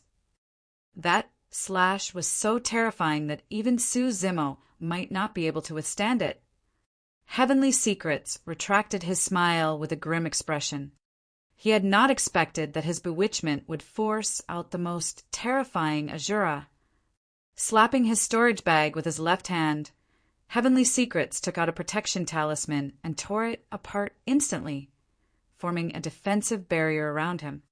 At the same time, he changed his hand seals repeatedly. Mystic Firmament Dermic Robe. Mystic Firmament Mirror. Suddenly, a set of clothes that flowed with dermic powers appeared on Heavenly Secrets' body and shone with a mysterious glow. An ancient mirror appeared in his right hand and blocked the black light that descended from midair. In the blink of an eye, Heavenly Secrets released 3 defensive methods. Snap! The Mystic Firmament Mirror was the first to shatter. Under normal circumstances, this Mystic Firmament Mirror could reflect attacks. However, the power of Yen Bei-chin's slash was way too terrifying. The saber intent that was fused with the two fiend techniques of the Hatred Sutra and Azura Sutra was something that even the Mystic Firmament Mirror could not defend against and shattered instantly. Right after was the defensive barrier formed by the protection talisman. The true form of the Hatred Fiend saber did not even manage to slash the barrier, The black light that burst forth was enough to slice the barrier into two. Boom! Thereafter, a loud bang sounded when the black light struck the mystic firmament dermic robe heavily. The mystic firmament dermic powers shattered and the true form of the hatred fiend Saber appeared. However, that slash did not slice Heavenly Secrets into two. Instead, it met with immense resistance. Bang! Heavenly Secrets smashed heavily onto the ground, but he struggled to stand up before long. He was covered in dust, and his face was pale as blood oozed from the corner of his mouth. Heavenly Secrets' robes were already torn by the hatred fiend Saber, and his inner armor was exposed. This was a defensive Khanate mighty figure dermic weapon, and was extremely precious. Previously, Heavenly Secrets suffered a loss at Heaven and Earth Valley. Ever since he returned, he wore this inner armor. Today it saved his life. In order to defend against the Asura's slash, Heavenly Secrets had to use 4 defensive methods. Crack, crack, crack. Right then, a jarring sound echoed from the inner armor. Heavenly Secrets lowered his head. A crack appeared on the inner armor and split it into 2. The light of the inner armor dimmed rapidly. Swoosh! The inner armor fell off from Heavenly Secrets and was completely crippled. The crowd fell into an uproar. That slash destroyed a Khanate mighty figure dermic weapon. Well, well, well. Heavenly Secrets nodded slowly, as expected of the weapon of the fiend Emperor Hatred. To think that it would possess such sharpness even after being sealed for so many years. However, Asura, can you still release a saber intent as such? Heavenly Secrets sneered. The combination of the 2 saber intents was not inferior to the thousands of heaven-slaying sword chi that Su Zimo released instantly. It took a huge toll on his essence spirit. It was impossible for him to release a second slash within a short period of time. Heavenly Secrets had long seen through Yen Beichen's facade and smiled. Asura, you won't be able to hold on for much longer. That slash had already expended everything you have. When Yen Beichen arrived before Enigma Palace, he was trapped in the exquisite killing formation and nearly died. By the time he came out, he was already covered in injuries. However, he did not recuperate at all and fought against Heavenly Secrets with his injured body. Up till this point of the battle, his injuries had worsened. The only thing that kept him on was a strong determination and hatred. Of course, Heavenly Secrets' situation was also terrible. Yen Beichen pursed his lips without saying anything and continued charging over. His footsteps were already staggered, but his gaze was fixed on Heavenly Secrets without shifting at all. Heavenly Secrets held his folding fan. The 2 of them fought once more. Blood splattered everywhere as the figures intertwined. Yen Beichen was fighting with his life and wanted to kill Heavenly Secrets, even at the risk of being severely injured. This method of fighting restricted Heavenly Secrets. His folding fan smashed towards Yen Beichen's head. However, Yen Beichen did not even look or defend. Instead, he slashed in reverse towards Heavenly Secrets' glabella. In less than a dozen breaths, Yen Beichen gained the advantage once more. However, the 2 of them had expended too much of their stamina, dermic powers, and blood chi up till this point of the battle and were left with almost nothing. This battle was no longer just about technique and strength. Instead, it was a competition of psychology and willpower. Nobody knew who the eventual victor would be until the final moment. The 2 figures crossed once more. Heavenly Secrets' folding fan smashed Yen Beichen's arm. Yen Beichen's hatred fiend saber sliced a gigantic wound on Heavenly Secrets' chest with fresh blood.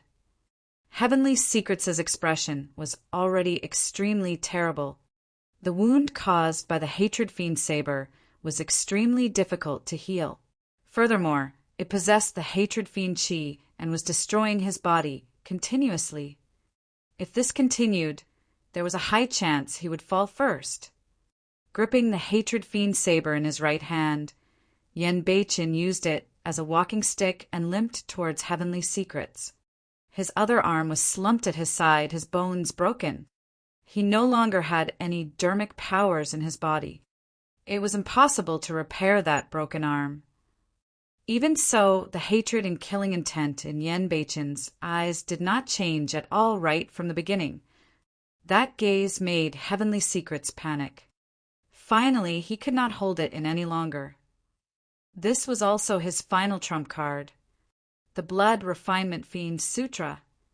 Before the battle, he had specially requested from the storyteller a fair fight without anyone interfering. The moment he made that request, he was already prepared to use the Blood Refinement Fiend Sutra. Even if he channeled that fiend technique, no one could interfere. Although not many people died before Enigma Palace, the refinement of that bloodline was enough for him to recover to his peak condition within a short period of time. Azura, it's over. Heavenly Secrets looked at the Azura that walked over with a mocking expression, channeling a mental cultivation technique. His eyes shone with a strange blood glint as he said slowly, "Blood Refinement Fiend Sutra." Not good. Su Zimo was alarmed. This was the worry he had before the battle. He knew the Blood Refinement Fiend Sutra the best. If Heavenly Secrets were to release the Blood Refinement Fiend Sutra, he could recover rapidly, and there would be no doubt about the outcome of this battle.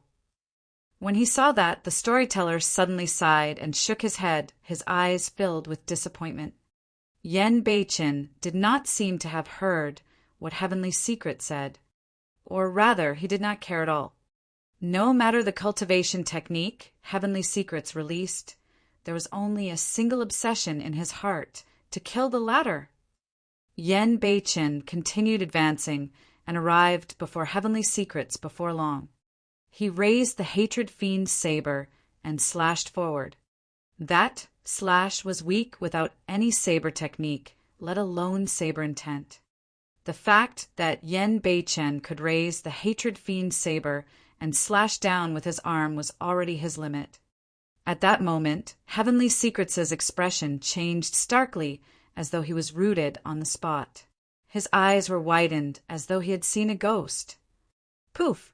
Under countless gazes, the Hatred Fiend saber slashed at Heavenly Secrets' head, and its blade dug into his bones, almost splitting his head into two.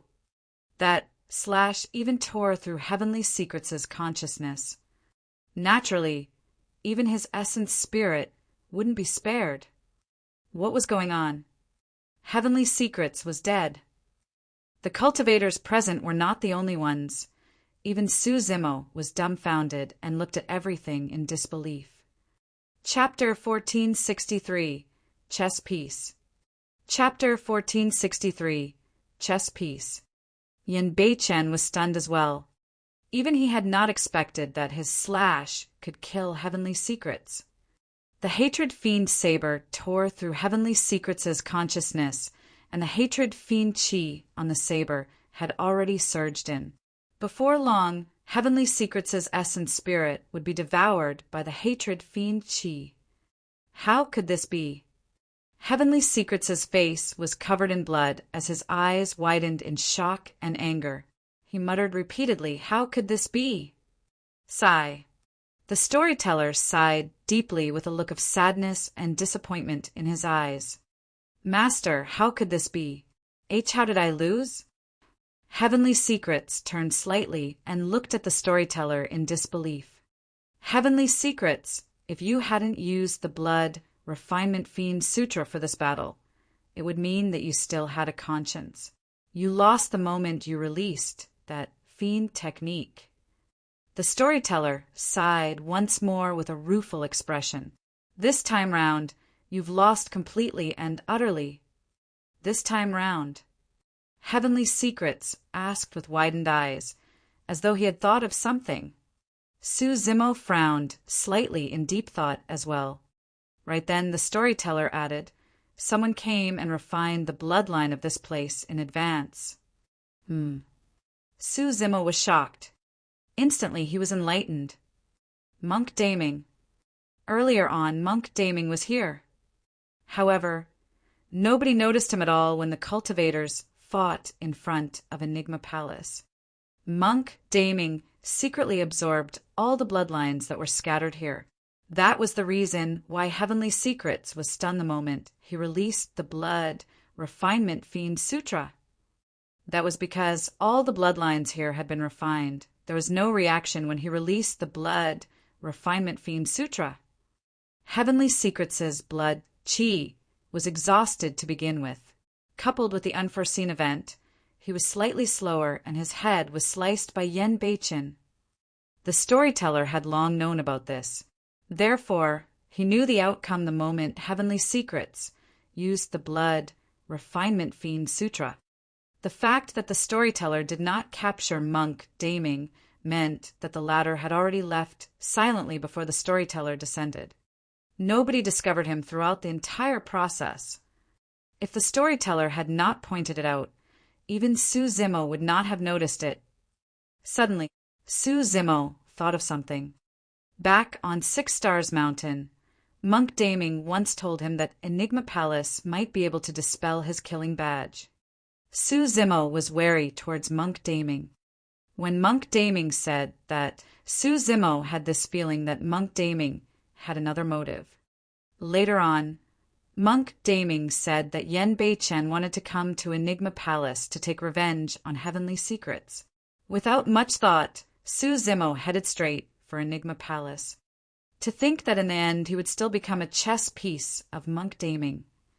Most importantly, even if Su Zimo knew that Monk Daming was making use of him, he had to come to Enigma Palace.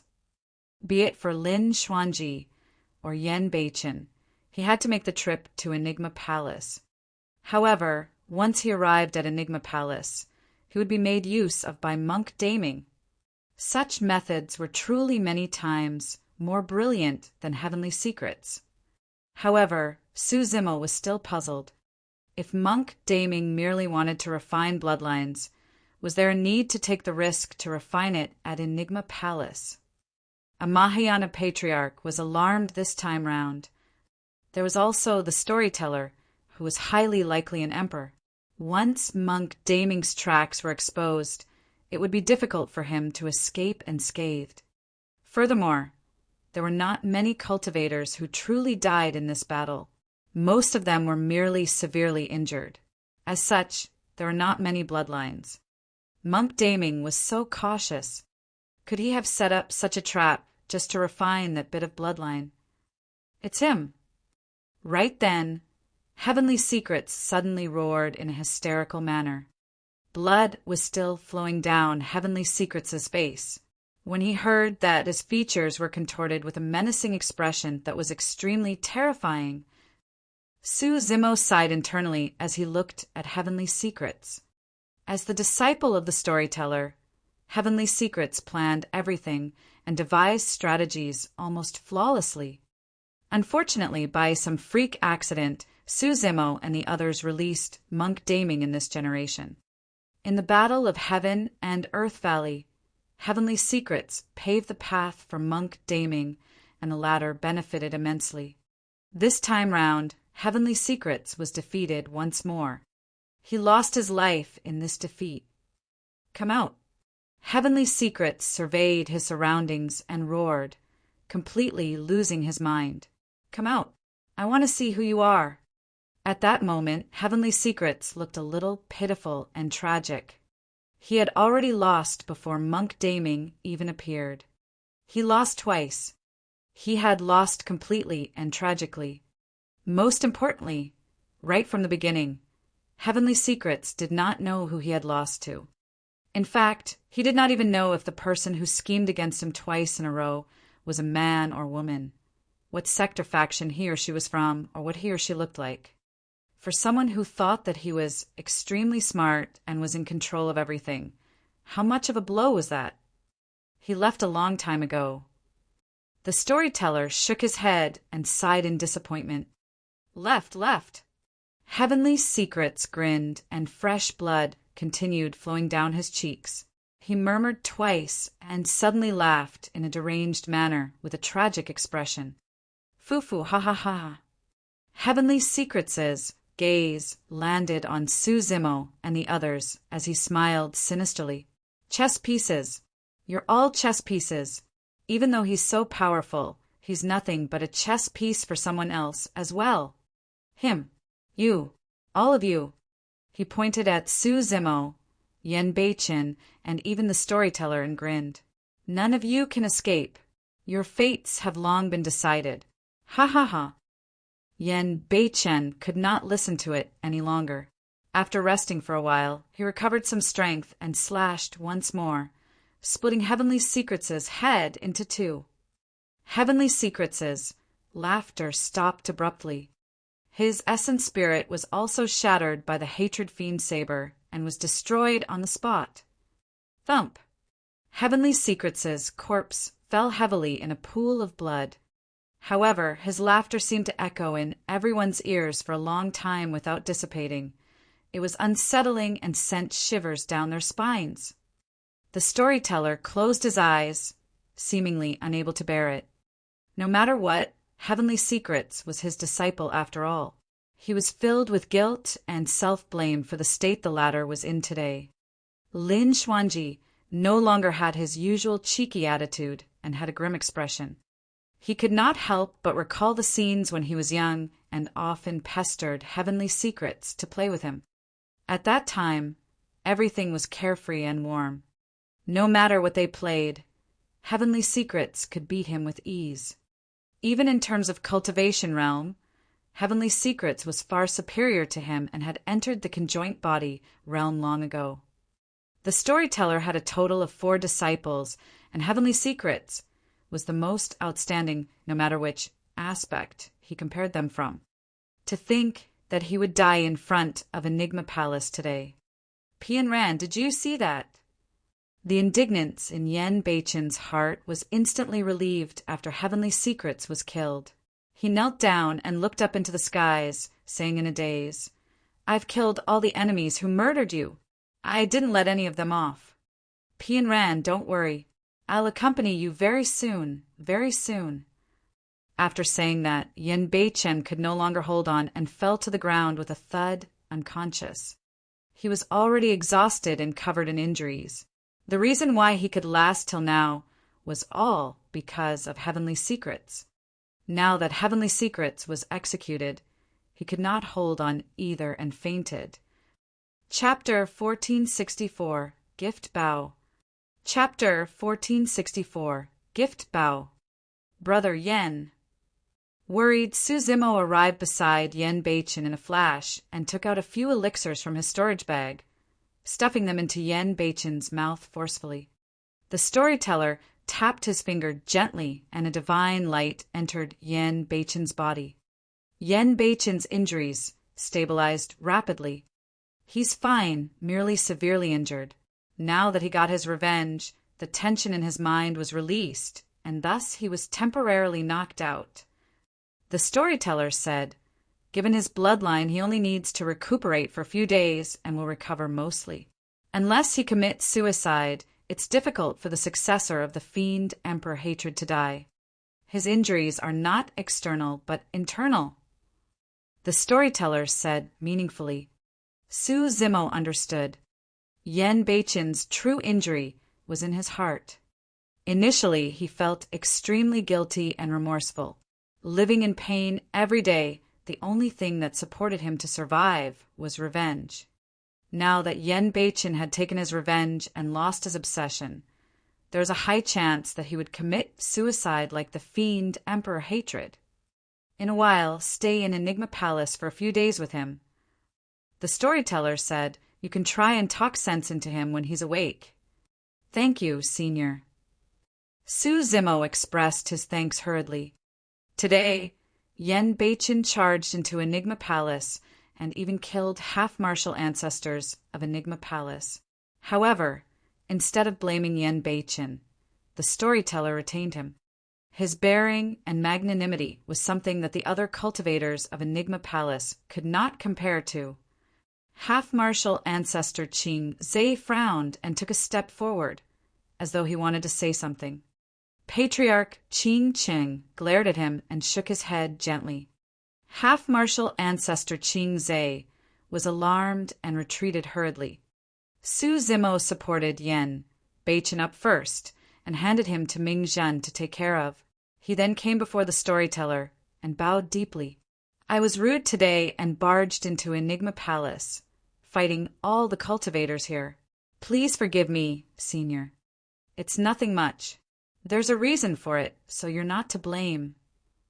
The storyteller did not have any intention of blaming him. Instead, he smiled and said, Furthermore, you've already been very restrained compared to the battle at Heaven and Earth Valley. Actually, not many people had truly died up till this point of the battle. Even for some half-martial ancestors of Enigma Palace who were severely injured, only their physical bodies were destroyed. Their essence spirits managed to escape. Given Su Zimo's capabilities, it would be extremely easy for him to kill their essence spirits. Although the storyteller was not present, he seemed to have seen through everything. He knew in his heart that if Su Zimo were to truly start a massacre, there would be rivers of blood in front of Enigma Palace. Su Zimo handed the dermic-breaking bow over. This is a treasure of Enigma Palace. Since today's matter has been resolved, I'll return it to its owner. The storyteller glanced at it indifferently and said, Since you snatched this bow, take it. Ah. Su Zimo froze for a moment. This dermic bow was one of the unique treasures, and its terrifying might was revealed earlier on. In his hands, the power was even more shocking. The storyteller had given him such a great treasure casually. How can that do? Finally, half-martial Ancestor Qing Zhe could not help but say, This dermic-breaking bow is an ancient, unique treasure and one of the great treasures of Enigma Palace. How can we give it to outsiders casually? You still have the cheek to say that. The storyteller sneered, Since you can't even protect the dermic-breaking bow and let someone snatch it away, it proves that the bow is nothing in your hands. You might as well give it to someone else. Even if it's given to others, it can't be desolate, Marshal. Half-Marshal Ancestor Qing Zhe's face flushed red as he argued. Desolate Marshal just killed a conjoint body mighty figure of our palace and severely injured several half-martial ancestor experts. If we give him the dermic-breaking bow, wouldn't the cultivators of the palace be disheartened? Disheartened. The storyteller sneered once more. What's more disheartening than having an incapable palace lord who can't differentiate between right and wrong? Half-Martial Ancestor Qing Zhe shuddered. The storyteller's gaze landed on Half-Martial Ancestor Qing Zhe and the others as he said coldly, You guys are truly promising. The outcome of a group of you discussing was to join forces with the primordial races. That's akin to asking a tiger for its skin. A primordial taboo is a reason for you guys to join forces with the primordial races. You guys have truly forgotten about your roots. Damn it. The storyteller's tone was extremely stern, and his gaze eventually landed on Half-Martial Ancestor Qing Zhe. Qing Zhe, you're useless and can't tell between right from wrong, twisting the facts. From this day forth, you shall relinquish your position as the palace lord and reflect on your mistakes on your own. Without my orders, you're not to come out of seclusion. The crowd fell into an uproar. Nobody expected that the position of the palace lord of Enigma Palace of Half-Martial Ancestor Qing Zhe would be removed because of this battle. That punishment was extremely severe. Isn't this punishment a little overboard? Patriarch Qing Cheng frowned slightly and whispered, How can we blame this on fellow Taoist Qing Zhe? Half-Martial Ancestor Qian Tian stood out and looked at the storyteller. Although you're this generation's storyteller of Enigma Palace and have an extraordinary status, You can't be so unreasonable, right? Su Zimo's heart stirred. From the tone of half-martial ancestor Qian Tian, it seemed like the status of being a storyteller was far from simple. Half-martial ancestor divine, Turtle Dove nodded as well. Desolate Marshal and the others attacked our sect today and demanded for one of ours. We had no choice but to fight, no matter what. For today's matter, Desolate Marshal and the others were the ones who were rude first. Fufu. The storyteller sneered. I've been playing with the mortal world and haven't returned to the palace for a long time. I've got to thank Desolate Marshal this time round. If not for their antics, I wouldn't have known that Enigma Palace would have been reduced to such a state.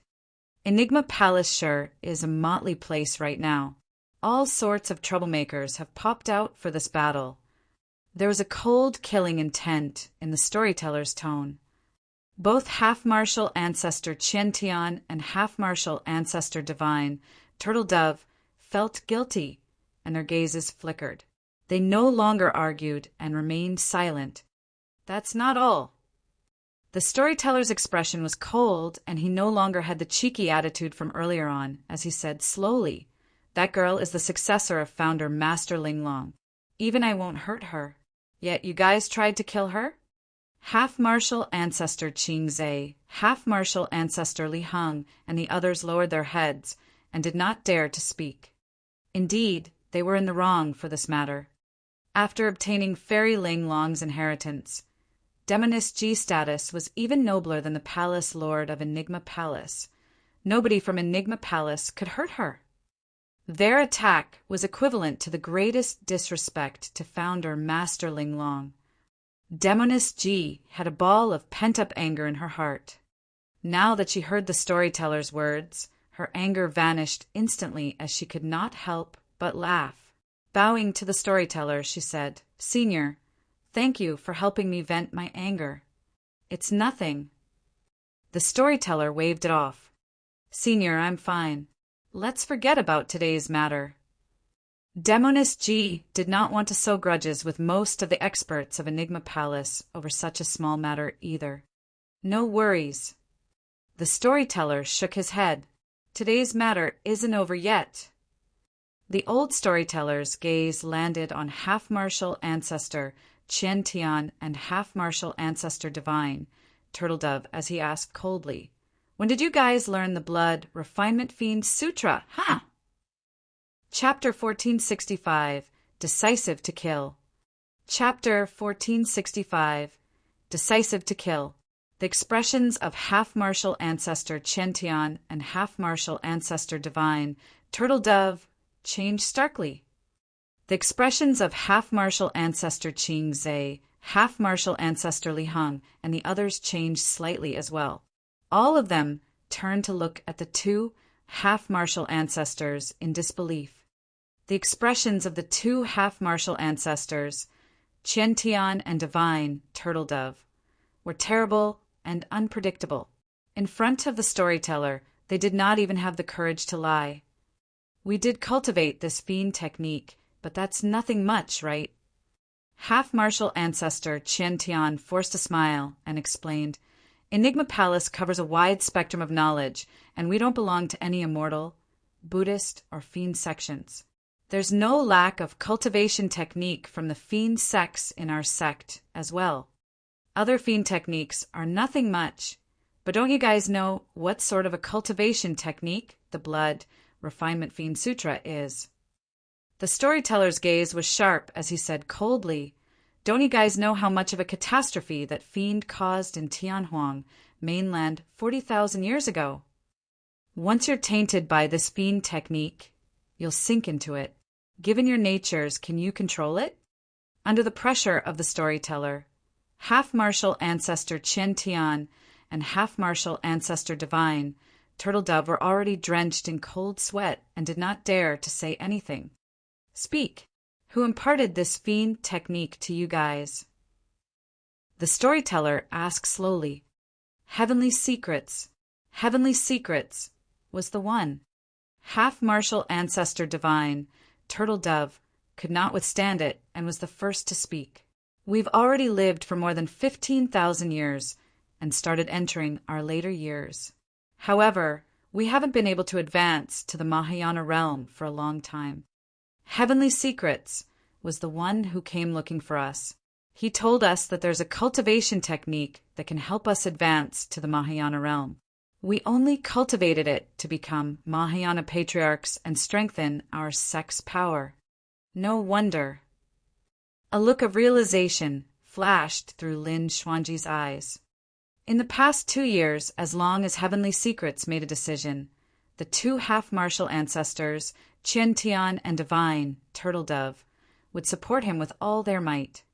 Even when they joined forces with the primordial races to imprison Lin Xuanji, these 2 half-martial ancestors were the first to stand on the side of Heavenly Secrets.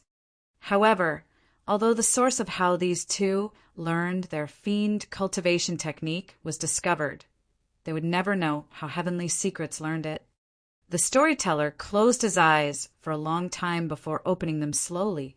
He looked at the 2 half-martial ancestors, Qiantian and Divine Turtle Dove, and said in a deep voice, "The 2 of you have already committed a grave mistake cultivating this fiend technique. On account of your many years in Enigma Palace, I can spare you this once. However, you'll return everything you've learned in this lifetime to Enigma Palace today. From now on, you can be mortals and stop cultivating." Half-martial ancestor Qiantian and half-martial ancestor Divine, Turtle Dove, were shocked. To be mortals. The storyteller meant that he was going to cripple their cultivations. Both of them lowered their heads slightly, and a strange blood glint flashed through the depths of their eyes. All of a sudden, a gigantic blood mist burst forth from the 2 of them, and they turned into 2 bloodlights that fled in 2 different directions. The speed of the bloodlights was way too fast. Almost instantly, they were 500 kilometers away. This was blood escape from the blood refinement fiend Sutra. Patriarch Qing Qing frowned and extended his palm, grabbing towards half-martial ancestor Qian Tian. Swoosh! His palm brushed past the bloodlight. Even when a patriarch attacked, he was a tad slower. The speed of the blood escape technique, released by half-martial ancestors after burning their bloodlines, was indeed terrifying. By the time Patriarch Qing Cheng reacted, the 2 of them had already fled to the horizons. Ha ha ha! Half-martial ancestor Qian Tian's laughter sounded. "Storyteller, old dog, we've worked in Enigma Palace for many years. Even if we didn't contribute, we did our best. Yet you want to cripple our cultivations with just a few words. Once the 2 of us escape today, the world will be vast. Old dog, you'll regret this sooner or later. The day we become patriarchs will be the day we make a comeback." Ha ha ha! Both of them laughed wantonly. The storyteller was expressionless and did not move. Suddenly, he reached out with both palms and yanked in the direction where the 2 of them were escaping. The feeling was as though he was trying to pull the 2 half-martial ancestors back from 500 kilometers away. A strange power spread. Although there was no deafening commotion, the 2 figures that were about to disappear into the horizon gradually became clearer in front of the crowd. Half-martial ancestor Qiantian and half-martial ancestor Divine Turtle Dove were still releasing blood escape without slowing down at all. However, the distance between the 2 of them and the storyteller was shrinking continuously. Although it was clearly in the opposite direction, the more they fled, the closer they were to the storyteller. Pissed, the cultivators gasped. That method had already surpassed everyone's understanding.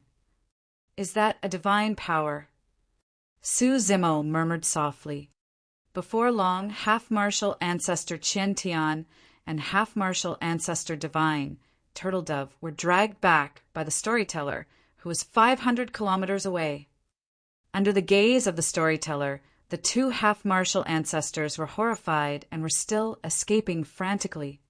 However, no matter how much strength they exerted, they were only getting closer to the storyteller, and they returned to Enigma Palace before long. This time round, both of them were truly scared out of their wits. Please spare our lives. Half-martial ancestor Qian and half-martial ancestor divine, Turtle Dove, knelt with a thud and said incoherently with pale faces, I could have spared your lives earlier on. The storyteller shook his head slowly. But I can't do it now. The moment he said that, the storyteller did not give the two half-martial ancestors a chance to explain and extended his palm, slashing in front of them like a saber. The heads of the two half-martial ancestors seemed to have been sliced into two by some divine weapon as blood gushed out and their essence spirits were destroyed on the spot. Two half-martial ancestors of Enigma Palace were dead. All the cultivators in the world were silent. A half-martial ancestor expert was almost a peak existence in the cultivation world. However, in the hands of the storyteller, two of them were killed casually as though ants were being crushed. Every cultivator of Enigma Palace looked at the storyteller with reverence in their eyes. Su Zimo sighed internally. For the matter of heavenly secrets, the storyteller was slightly hesitant and even gave the former a chance in the end. This gave everyone the illusion that the storyteller was benevolent. However, in reality, the reason why the storyteller was so hesitant was because Heavenly Secrets was his disciple. How could he sever the many years of relationship between master and disciple within a short period of time? However, later on, the storyteller completely displayed his decisiveness to kill. With a few words, he removed the palace lord of Enigma Palace. He killed two half-martial ancestors with a thunderous might. He did not hesitate at all. His attack had stunned everyone in Enigma Palace. Bury the two of them. The storyteller waved it off and turned to Su Zimo and the others. It's all thanks to you guys that Enigma Palace is able to get rid of this huge problem today. You're making things sound too serious, Senior. Su Zimo said hurriedly. If you're free, why don't you rest for a few days at Enigma Palace? The storyteller said. At the same time, Xuanji can take you guys around. All right, thank you, Senior. Su Zimo cupped his fists. Yan Beichen was unconscious and could recuperate in Enigma Palace for a few days. At the same time, he could find an opportunity to ask about the killing badge of the Blood Vine race. Chapter 1466, Tao Inheritance. Chapter 1466, Tao Inheritance. Let's go, follow me into the palace. The storyteller nodded to Su Zimo and the others and said, I'll take my leave now that this is over.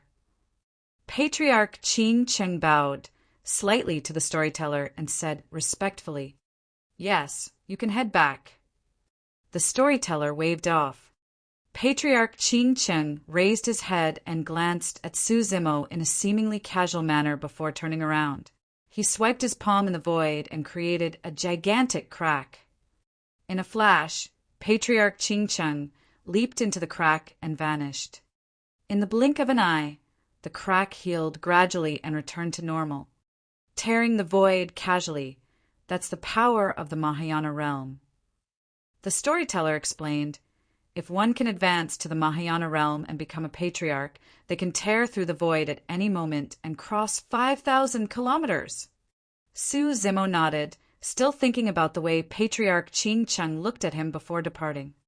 There was hostility in that gaze. Because of Su Zimo, half-martial ancestor Qing Zhe's status as the palace lord was relinquished. Even Patriarch Qing Cheng was lectured by the storyteller and lost his dignity. Although he said nothing, he definitely felt resentment in his heart. Su Zimo glanced at the storyteller again. Back in the capital of Great Zhou, he had already met this old man. However, who would have thought that this secular old man would possess such a powerful identity and status? Even Mahayana patriarchs had to bow down before him. Senior, are you an emperor? Unable to contain his curiosity, Su Zimo could not help but ask. The storyteller smiled. Yes. That simple word caused Su Zimo and the others' hearts to skip a beat. Even though they had a hunch, when the storyteller actually admitted it, the feeling was entirely different. A legendary emperor was standing right in front of them. Demoness G blinked and asked, "Senior, what's your title?" Typically, emperors had specific titles. For example, the Human Emperor, Saber Emperor, and Thunder Emperor. "My title is Mystic," the storyteller said indifferently. "Mystic Emperor." Su Zimo thought for a moment and asked again, "What's the significance of being a storyteller?" The storyteller is a special existence in Enigma Palace that is free from the restrictions of Enigma Palace. The storyteller said the creation of this existence can be traced back to the ancient era. Founder Master Ling Long's disciple was the first generation storyteller. In every generation, there's only one storyteller. The responsibility of a storyteller is to roam the mortal world and spread stories everywhere. Su Zimo had witnessed the storyteller's storytelling process before. Indeed, he was extremely good in his narration and spoke mostly of strange tales of fiends and demons. Previously, he heard a short passage from the side, and it was truly interesting. The storyteller spoke as though everything had truly happened. When he said it, it was as though he was right in the midst of everything, and everyone was immersed in it. However, given the high status of the storyteller in Enigma Palace, the fact that his actual responsibility was to roam the mortal world and spread stories was truly incredulous. Why would Enigma Palace set up such an existence? Demoness G asked in confusion. "Do you guys know the reason why Fairy Linglong established Enigma Palace?" The storyteller did not reply and asked instead. Su Zimo and the others shook their heads. The storyteller said, "From the ancient sages, there is the saying of the 3 everlasting values. One can establish their worth in the order of virtues, meritorious accomplishments, and teachings." Virtues, meritorious accomplishments, and teachings. Su Zimo murmured softly in deep thought.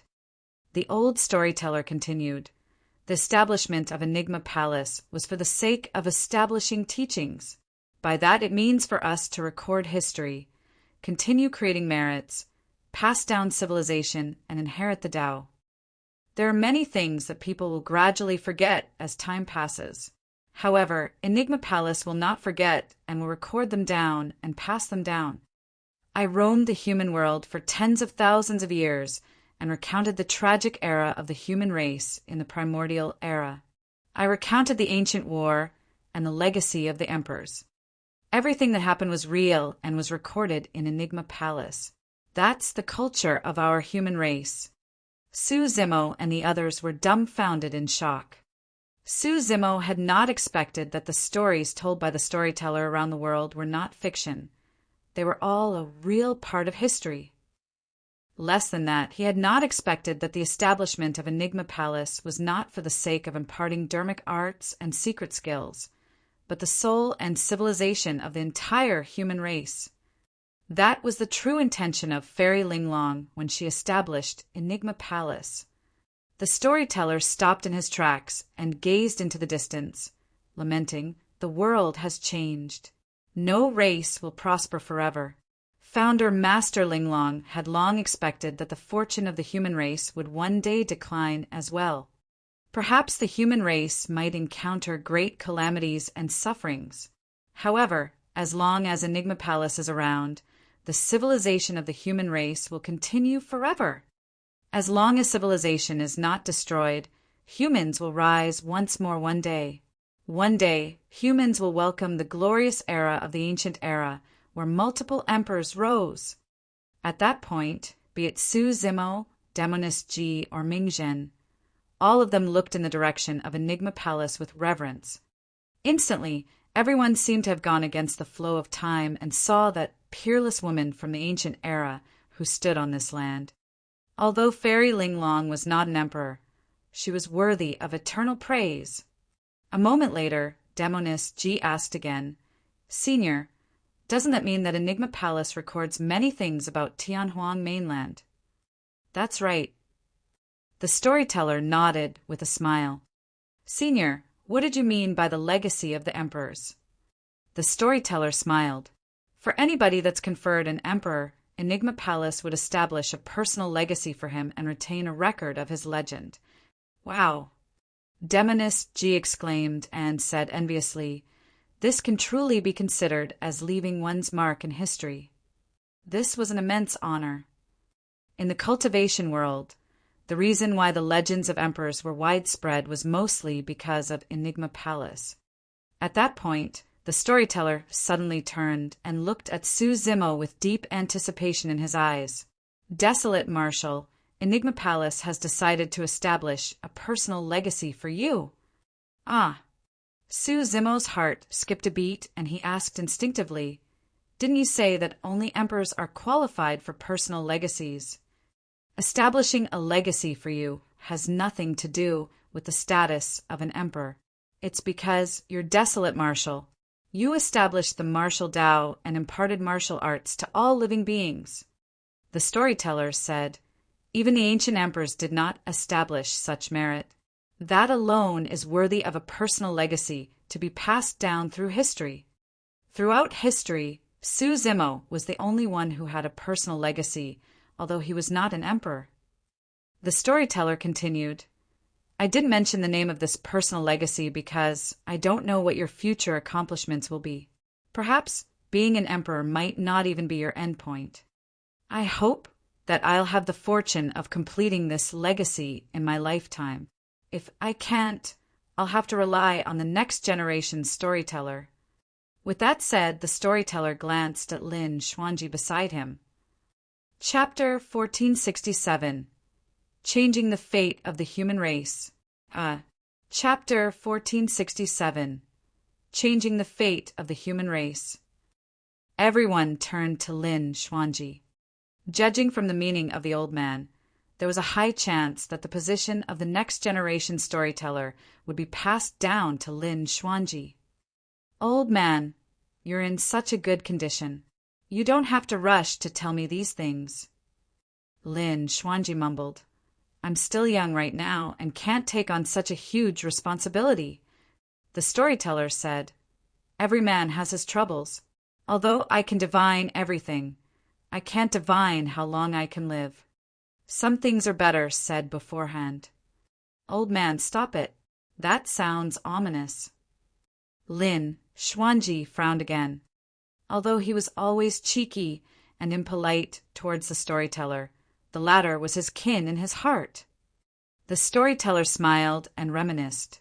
I've taken in 4 disciples in my life and arranged you guys in the order of Tian, Di, Xian Huang. Heavenly Secrets was your eldest senior brother.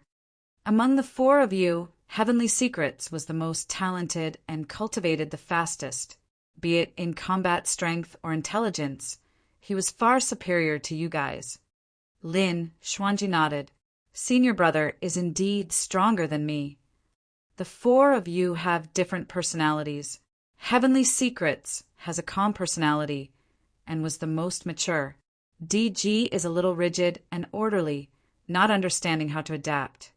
Huang Ji is honest and kind-hearted. As for you, the old storyteller looked at Lin Xuanji and paused for a moment. Your personality is the most similar to mine, wild and cynical. Normally speaking, the most suitable successor to inherit the position of storyteller should be Heavenly Secrets. Unfortunately, a moment of neglect from me, and he veered onto the wrong path, resulting in a state of no return. At the mention of Heavenly Secrets, the storyteller's eyes still revealed a hint of sadness. No matter what, Heavenly Secrets was his eldest disciple, and his intelligence, personality, talent, and combat strength far surpassed Lin Xuanji and the other 2. The storyteller had high hopes for Heavenly Secrets as well. To think that in order to cultivate the Blood Refinement Fiend Sutra, Heavenly Secrets schemed against all the experts in the world and created rivers of blood in the battle of Heaven and Earth Valley. Senior, traces of the primordial races have appeared on Tianhuang mainland all these years, and they are restless. It's best for the cultivation world to make preparations beforehand. Su Zimo could not help but say, The storyteller did not reply and glanced sideways. I'm sure you must be very disappointed with the various major sects and factions of the cultivation world, right? Zimo did not say anything, but it was a silent acknowledgement. He had experienced many things all these years. The current cultivators no longer had the same tough stance towards the primordial races. Instead, they were filled with fear. Southern Dual sect of the South region was destroyed by the Bloodvine race, but none of the super sects appeared. Nobody was willing to get involved unless they were personally injured. However, if the major sects and factions maintained the same attitude, the primordial races would leave the Forbidden Ground sooner or later to invade and kill everywhere in Tianhuang mainland. At that time, who could avoid them? No egg could remain whole if the nest was overturned. Actually, it's not their fault. The storyteller said, firstly, humans have never been threatened for a long time in history. Given such an environment, they will naturally shy from battle. Secondly, the fortune of the human race has indeed fallen in this generation, be it Mahayana patriarchs or emperors. The number of them is far less than in the ancient era. Some super sects don't even have emperors backing them. There's no way they can fight against the primordial races head-on. Zimo nodded. Depamkara Monastery was one of them. The storyteller continued, thirdly, and most importantly, the current cultivation world lacks a supreme expert that can lead the human race.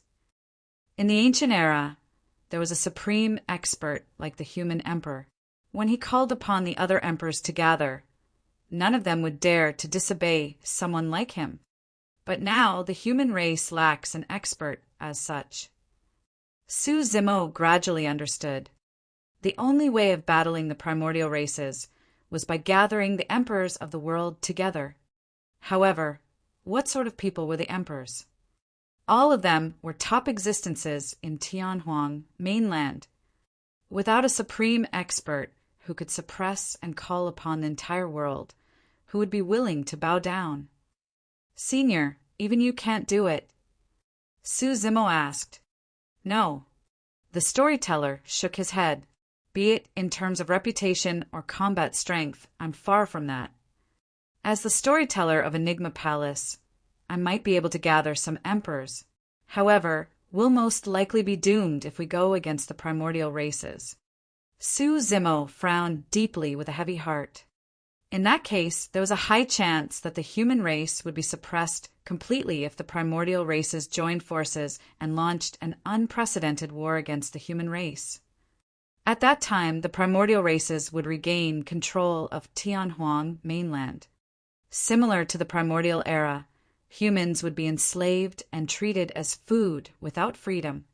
The storyteller thought for a moment and continued, Of course, you guys don't have to be overly pessimistic. There are still some variables in this generation, after all. With that said, he smiled and looked at Zimo. Me? Zimo froze for a moment. The storyteller nodded. Firstly, you have a clone that cultivates in the dragon race and has a noble status as the young master of the dragon race. I believe that with your temperament, if the human race is in trouble, your dragon phoenix true body will definitely not sit by idly. Zimo nodded. If the human race was truly in trouble, the dragon phoenix true body would do his best to persuade the dragon race to help the human race. The storyteller continued, Secondly, the birth of the taboos. 2 out of 3 of the great taboos of the primordial era have appeared. Furthermore, right now, both of them are on the side of the human race. Their only weakness is that they have truly yet to grow. Zimo did not reply. Actually, there was a high chance this generation would be an unprecedented situation where 3 primordial taboos were gathered. If they had enough time and the 3 primordial taboos grew, the primordial races would definitely have no chance of winning. Unfortunately, the primordial races would not give them much time. There's a third variable. The storyteller looked at Zimo and paused for a moment. Zimo's heart skipped a beat.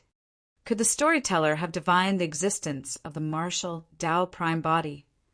Actually, the martial Tao prime body was the greatest variable. After a brief pause, he continued, "The third variable is you. In this generation, the human race lacks a supreme expert that can command the world.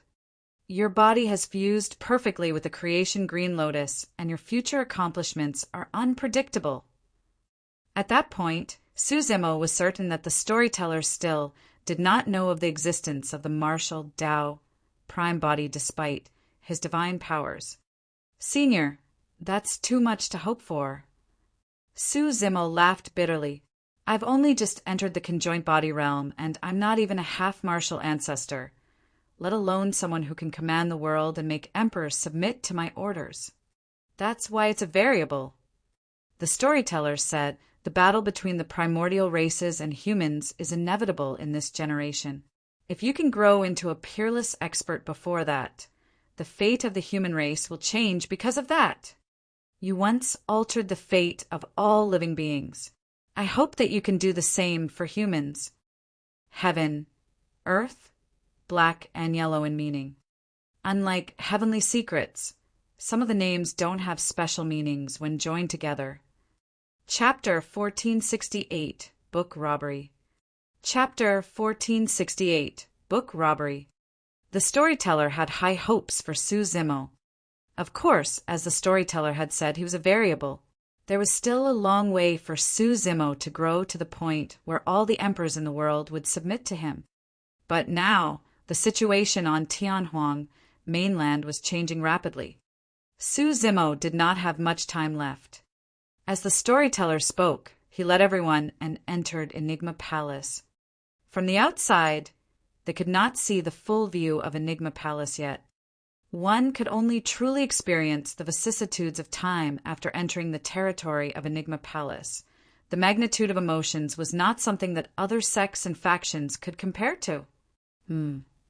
Suddenly, the storyteller frowned and exclaimed softly. His gaze shifted and landed on an area of Enigma Palace. Su Zimo looked over as well. A gigantic palace stood in that area. It was 1,000 feet tall and soared into the skies with 9 levels. Each level could accommodate more than 100,000 people. A gigantic word was written on the plaque of the palace, "Library." "What's wrong, old man?" Lin Xuanji asked casually when he saw the odd expression on the storyteller's face. "An outsider has been here." The storyteller's expression darkened slightly, and his words were shocking. "Ah." Shocked, Lin Xuanji asked, "What do you mean? An outsider came to the library?" There were many secret manuals and ancient books in the library. The cultivation techniques and secret manuals were not the most important. It was the history books. The library was an important place for Enigma Palace, and even the palace master of Enigma Palace could not enter casually. What would happen if outsiders entered the library? "I'll go take a look." Lin Xuanji moved and said before running over, "He left a long time ago." The storyteller harumphed coldly. "The people in the palace are truly a bunch of useless fools. They were played like idiots and did not even know that an outsider came to the library." Su Zimo's heart skipped a beat as he murmured, "Could it be him?" The storyteller nodded slightly. "If I'm not wrong, the bloodlines outside Enigma Palace were also refined by this person. Monk Daming." The final doubt in Su Zimo's heart was finally resolved. Initially, he had his doubts as to why Monk Daming would set up such a trap if he merely wanted to refine bloodlines. Firstly, there were not many bloodlines left behind in this battle. Secondly, it was truly not worth it for Monk Daming to come here and refine the bloodlines given the immense threat of Enigma Palace. It was only now that Su Zimo understood. Monk Daming set this trap for him to run in front of Enigma Palace and fight against the cultivators of Enigma Palace. His true goal was not to refine the bloodlines. It was to get to Enigma Palace's library. Now that he thought about it, Monk Daming should have refined the bloodlines in front of Enigma Palace casually after he came to the library. If heavenly secrets did not use the blood Refinement Fiend Sutra, he might have had a chance of surviving. However, in the intense battle with Yen Beichin, an accident would definitely happen the moment he activated the Blood Refinement Fiend Sutra. Heavenly Secrets viewed Monk Daming as his greatest opponent. However, right from the beginning, Monk Daming did not take Heavenly Secrets seriously at all. A casual action of his cost the life of the most outstanding successor of Enigma Palace. Senior, do you know who he is? Su Zimo asked in a testing manner. I've divined it. The storyteller paused for a moment before shaking his head. However, I couldn't divine him. He is extremely powerful. Ever since the storyteller appeared, he gave Su Zimo the feeling that he was omniscient, omnipotent, and knew everything in the world. However, even the storyteller could not divine Monk Daming's identity. Right now, Su Zimo was probably the only one who truly knew about Monk Daming. He hesitated for a moment and did not reveal Monk Daming's identity to the storyteller. No matter what, Monk Daming had saved his life before. Furthermore, even Su Zimo was not certain whether Monk Daming was truly evil right now. Let's go to the library to check out what's missing, the storyteller said indifferently and led Su Zimo and the others to the front of the library. He flicked his sleeves gently and the door to the hall opened. On the ground at the entrance lay two figures that were tied up tightly and could not move at all. The two of them seemed to have been cursed and could not speak. They could only stare at the storyteller with widened eyes. Senior brother, junior brother, you guys. Lin Xuanji froze for a moment. The two of them were the other two disciples of the storyteller, DG and Huangji. Although I know that it's not great, for some reason, I just want to laugh. Ha ha ha.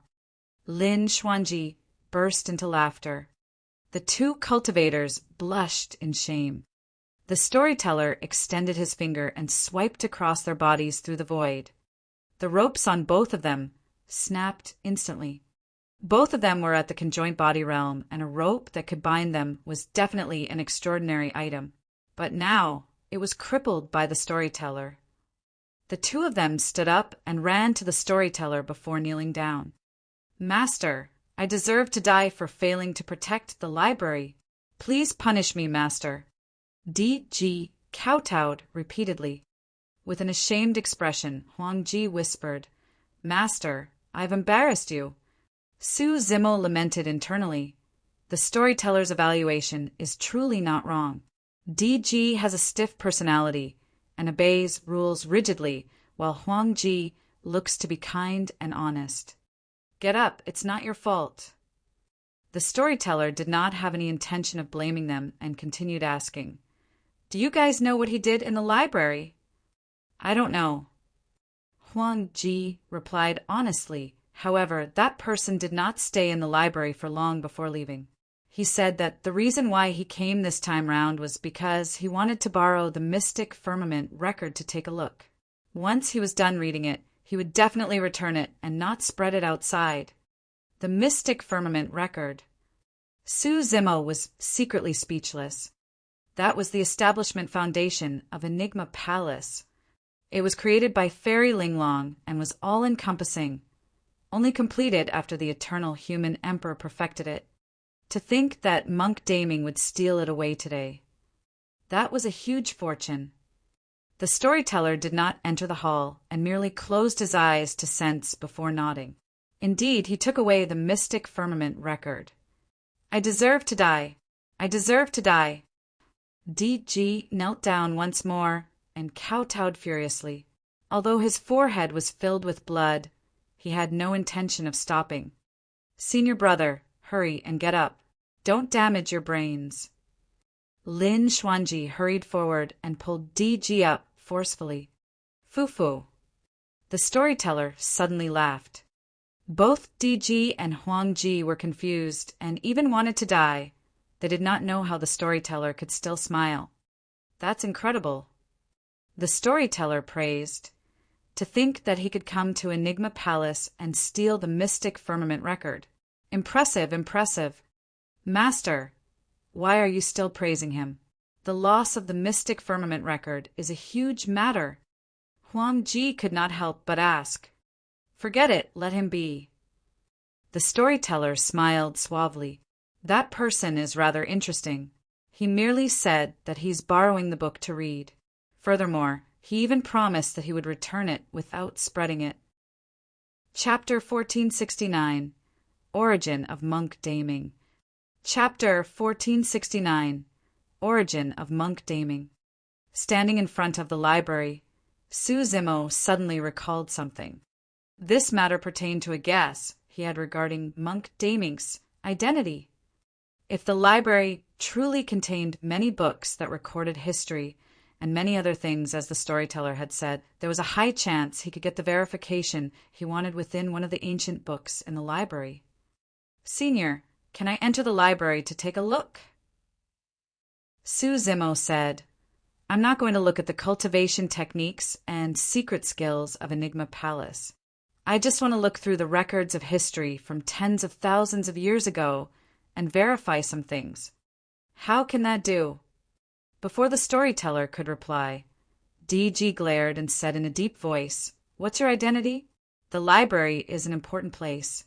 It's not a place that an outsider like you can enter casually. Lin Xuanji pouted. Senior brother, stop talking. Didn't an outsider just enter and even steal the mystic firmament record? If anyone else in Enigma Palace knows about this, it'll definitely cause a huge uproar. Although DG was flushed red from the rebuttal, he straightened his neck and argued, It's different. Since we already made a mistake, we can't continue making more mistakes. That's enough. The storyteller waved it off and nodded to Su Zimo. Of course you're qualified to take a look. However, there are many books in the library and there are countless records of history. Which year do you want to take a look at? Why don't you say it and we'll have Xuanji bring you there directly so that you don't have to spend your energy searching. Around 30,000 to 40,000 years ago. Su Zimo replied ambiguously. All right. The storyteller looked at Lin Xuanji. Take Desolate Marshal Inn. He glanced sideways and smiled when he saw Demoness G's curious expression. If you're curious, you can follow along and take a look. Master, that can't do. Unable to hold it in, DG stood out once more and said in a deep voice, It's fine if you make an exception once, but how can you do it repeatedly? Where are the rules of the sect? She's the successor of founder Master Linglong. Do you think she's qualified? The storyteller glared at DG and blew his beard as he asked. With a stunned expression, DG murmured, that means she's qualified. Kid, you're trying to ascend to the heavens, huh? The storyteller pointed at DG's nose and scolded as he smacked the latter's head. You even dare to boss me around now when I'm trying to do something? You even want to talk to me about sect rules. On the other side, Lin Xuanji waved to Su Zimo and Demoness G. Let's go, I'll take you guys in. After being scolded by the storyteller, DG wilted completely and did not even dare to breathe heavily. As for the storyteller, he looked at the backs of Su Zimo and the other two and stroked his long beard, murmuring, Something major that happened 30,000 to 40,000 years ago, the battle between the Blood Fiend and Monk Daming. In the library, there was a heavenly piercing stone pillar that required dozens of people to wrap around. It stood in the middle of the hall and connected to the entire library. Around the stone pillar were many ancient books. There were even more ancient books and bamboo scrolls on the walls around the hall. Lin Xuanji was rather familiar with this place and brought Su Zimo and Demoness G inside. They only stopped after dozens of steps.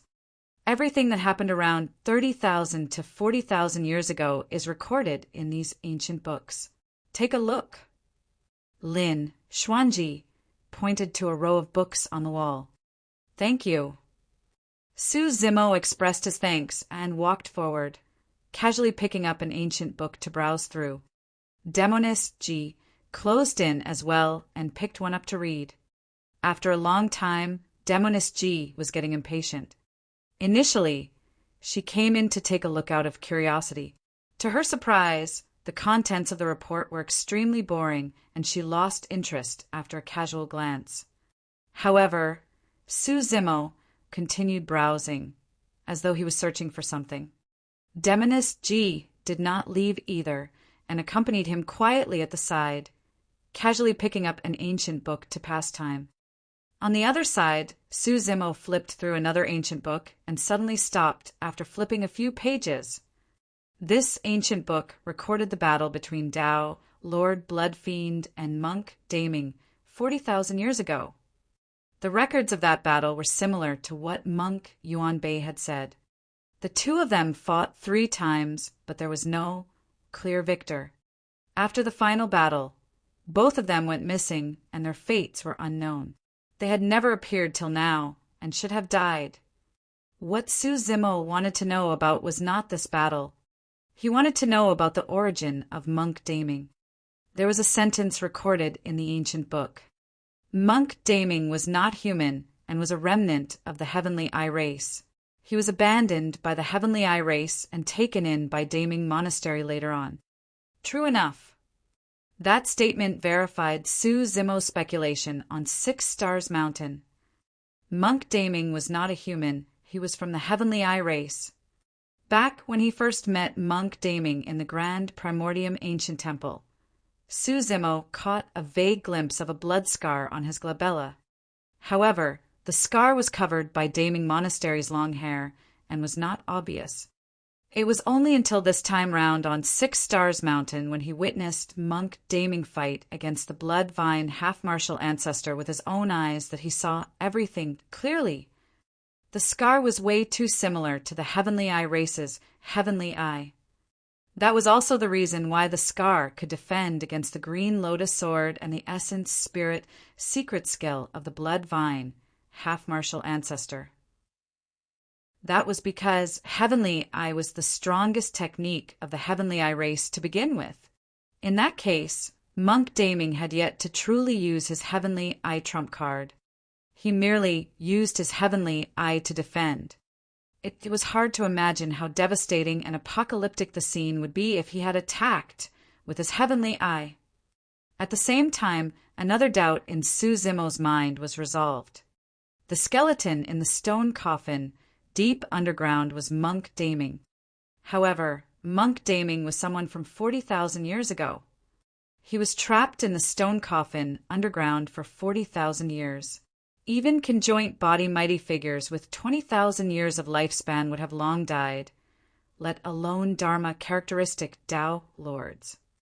However, Monk Daming did not die. Instead, he appeared in this generation. Although it was partly because of the Mingwang prayer beads, there was no way Monk Daming could have lived for more than 40,000 years.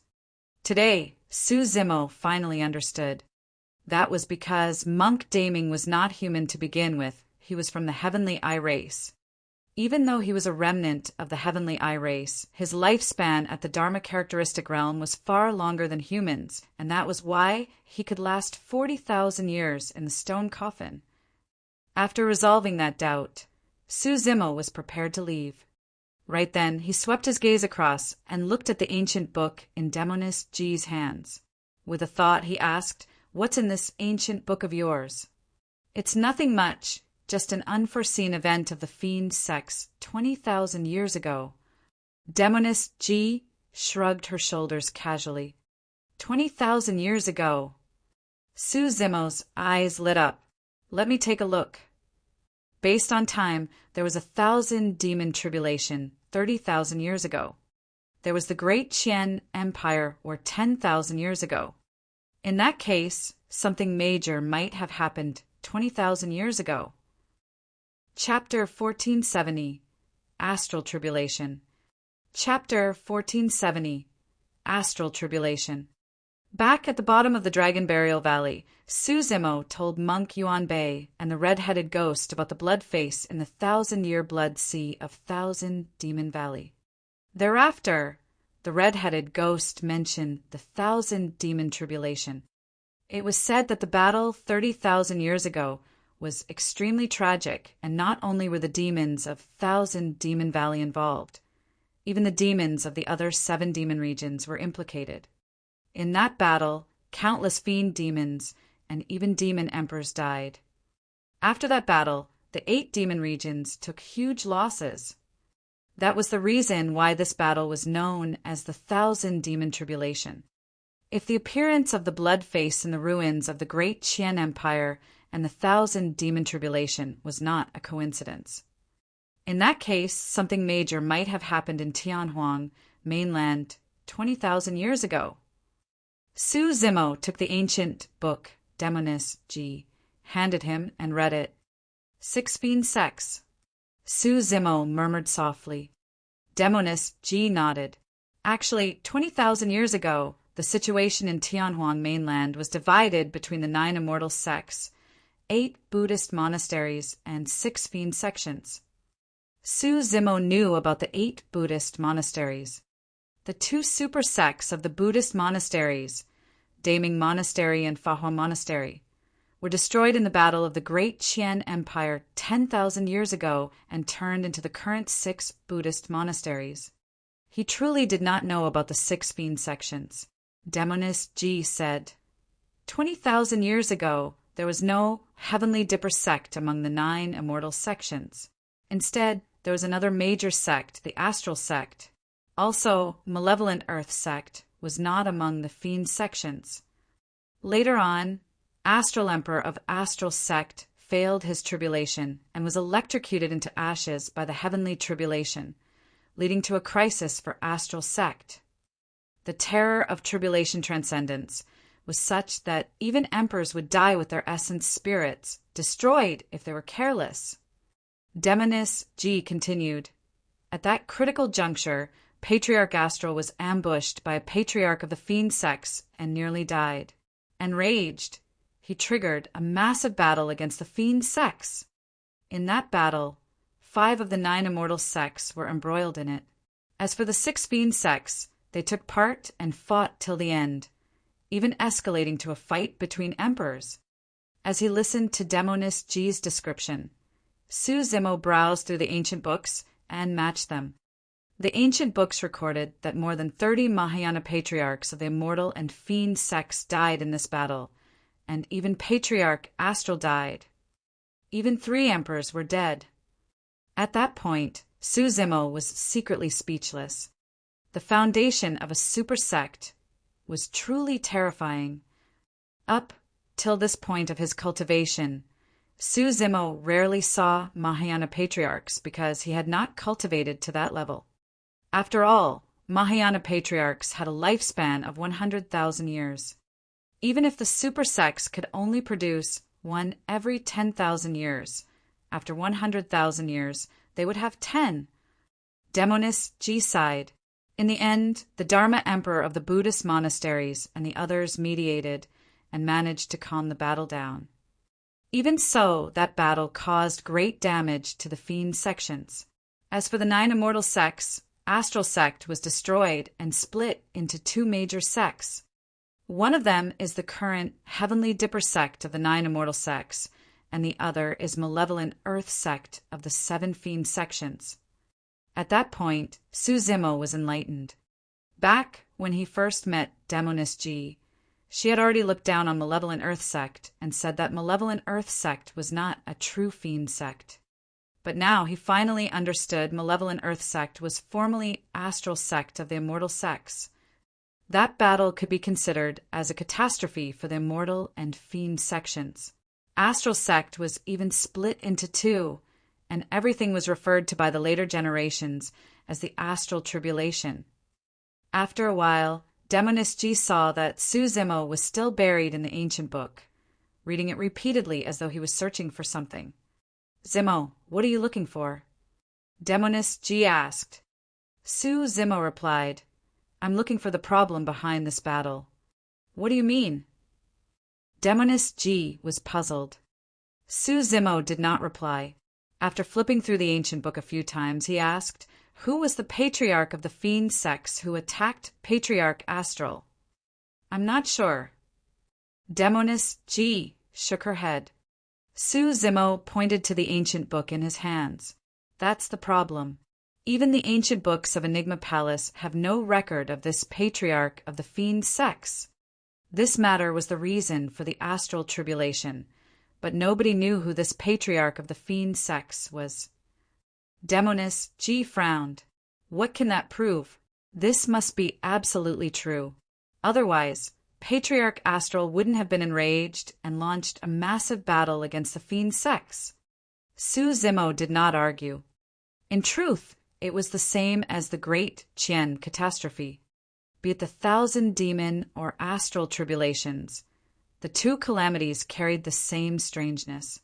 For the Great Qian catastrophe, Monk Yuan Bei and the red-headed ghost, two people who witnessed it personally, speculated with one another, and Dai Yu intervened.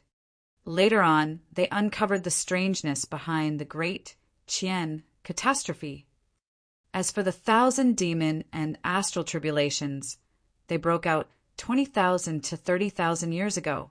Anyone who had experienced both calamities personally would have died a long time ago. Even if Su Zimo could sense that something was amiss with the two calamities, he could not discover the true problem. The truth of the past might be buried with time. However, this matter confirmed his guess. The 1,000 demon tribulation, astral tribulation, and Great Qian catastrophe were no coincidences. Now that I think about it, another 10,000 years have passed since the Great Qian catastrophe. Su Zimo murmured softly with a grim expression. The dangers of Tianhuang mainland did not merely come from the primordial races. There was also a pair of invisible blood hands that were stirring the clouds and manipulating all living beings. Let's leave this place. Taking a deep breath of air, Su Zimo buried those thoughts in his heart and left the library with Demonis G. The storyteller did not leave and stood at the entrance of the hall, gazing into the distance in deep thought. Ming Zhen, Little Fatty, Shi Jian, and Yen Beichen were gone. It was likely that the cultivators of Enigma Palace had already arranged for them to rest. You found the answer you wanted.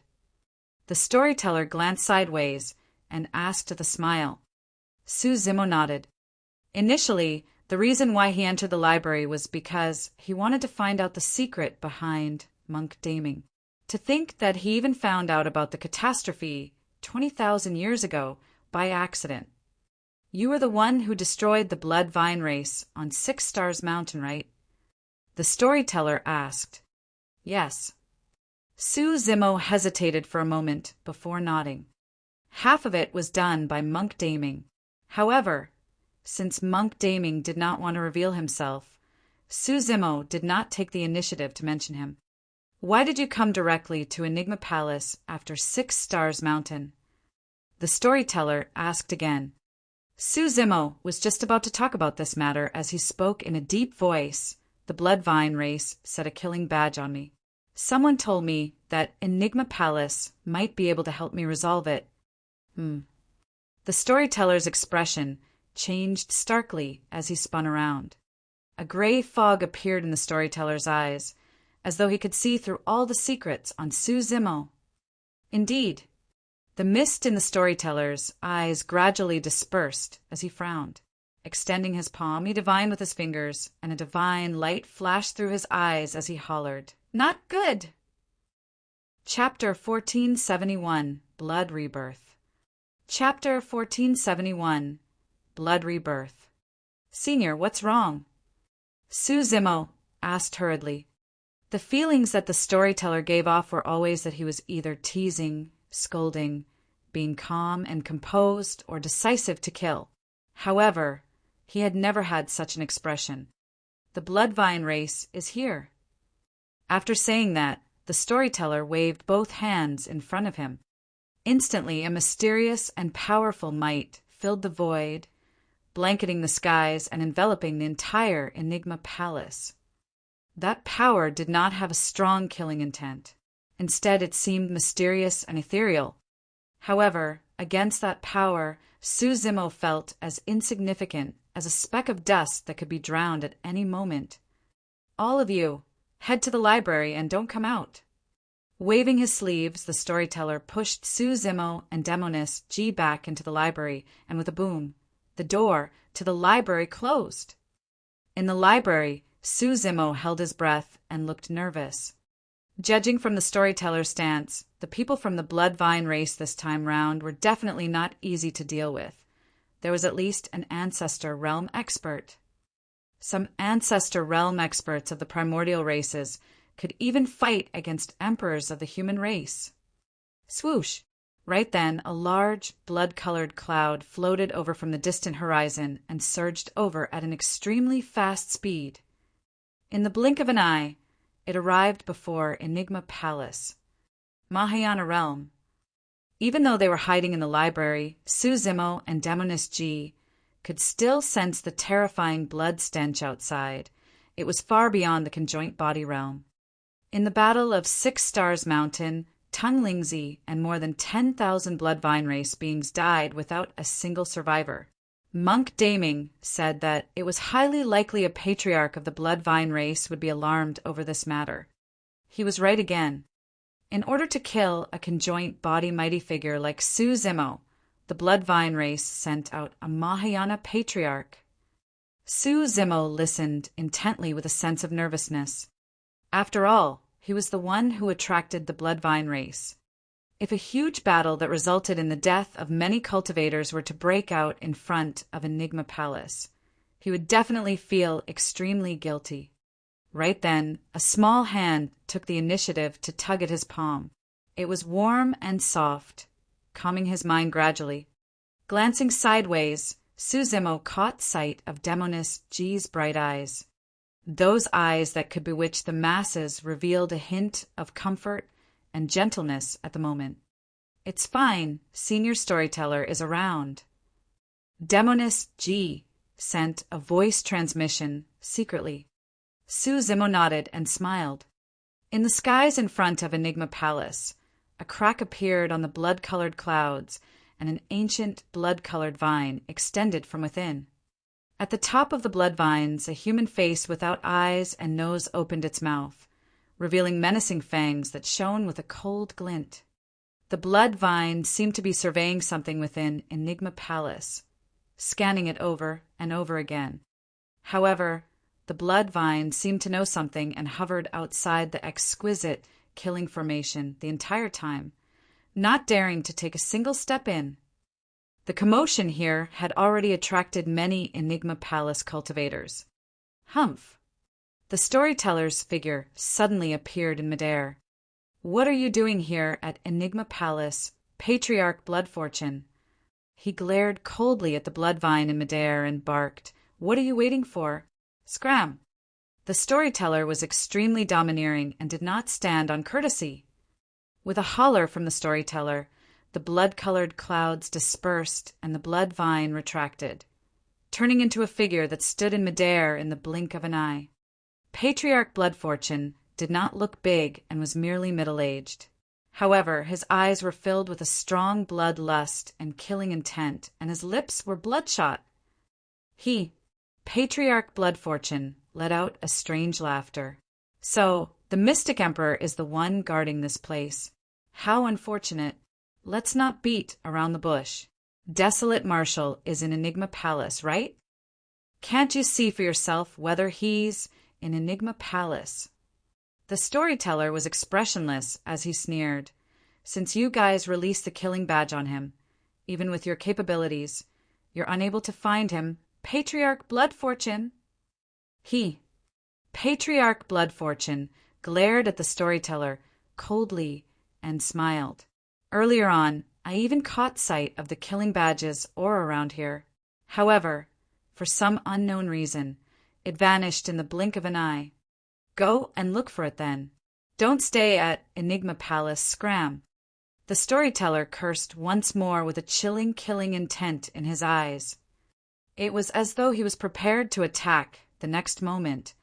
Sensing something, Patriarch Bloodfortune retreated a few steps and sneered, "Mystic Emperor, let me advise you not to get involved in this mess.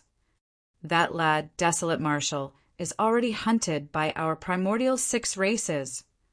Although I'm unable to detect Desolate Marshal's aura here today, if an emperor of our bloodvine race comes, he'll definitely be able to locate Desolate Marshal. If we discover Desolate Marshal's location in Enigma Palace at that time, you'll be prepared to endure the wrath of the primordial 6 races.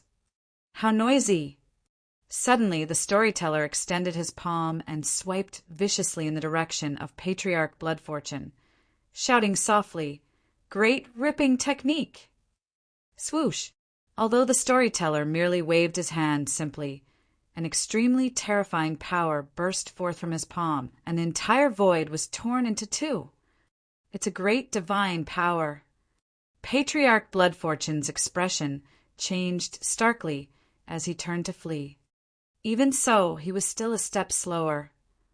He had not expected the storyteller to be so domineering that the latter wanted to suppress him without a second word. The great divine power descended on him instantly. Instantly, his body was shredded into countless pieces, and blood spewed everywhere. Under the power of that great divine power, the shattered flesh continued to explode and turned into blood mists. This could already be considered as tearing his corpse apart. Even conjoint body mighty figures who could regrow severed limbs wouldn't be able to heal from this. However, right then, a blood beam surged into the skies from the blood mist and escaped into the distance.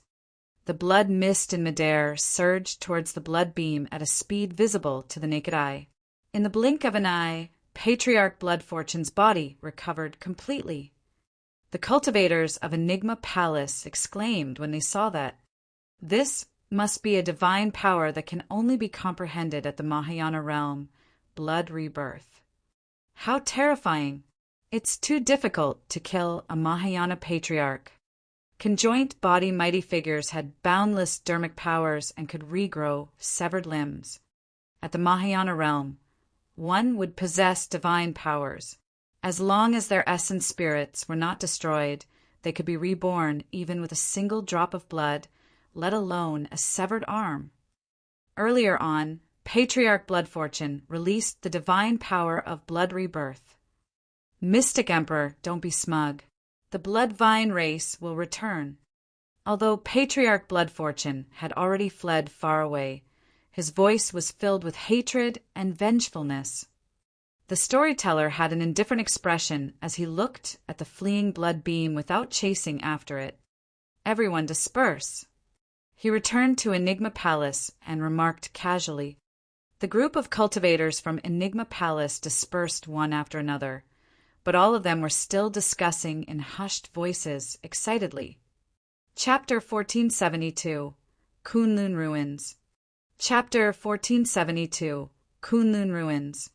Although Su Zimo and Demonis Ji were hiding in the library, they could still sense the situation outside using their spirit consciousnesses. Both of them exchanged glances and could see the shock in the other's eyes.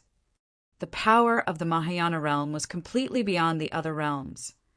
For those beneath Golden Core realm, they would mostly fight in melee combat with spirit arts.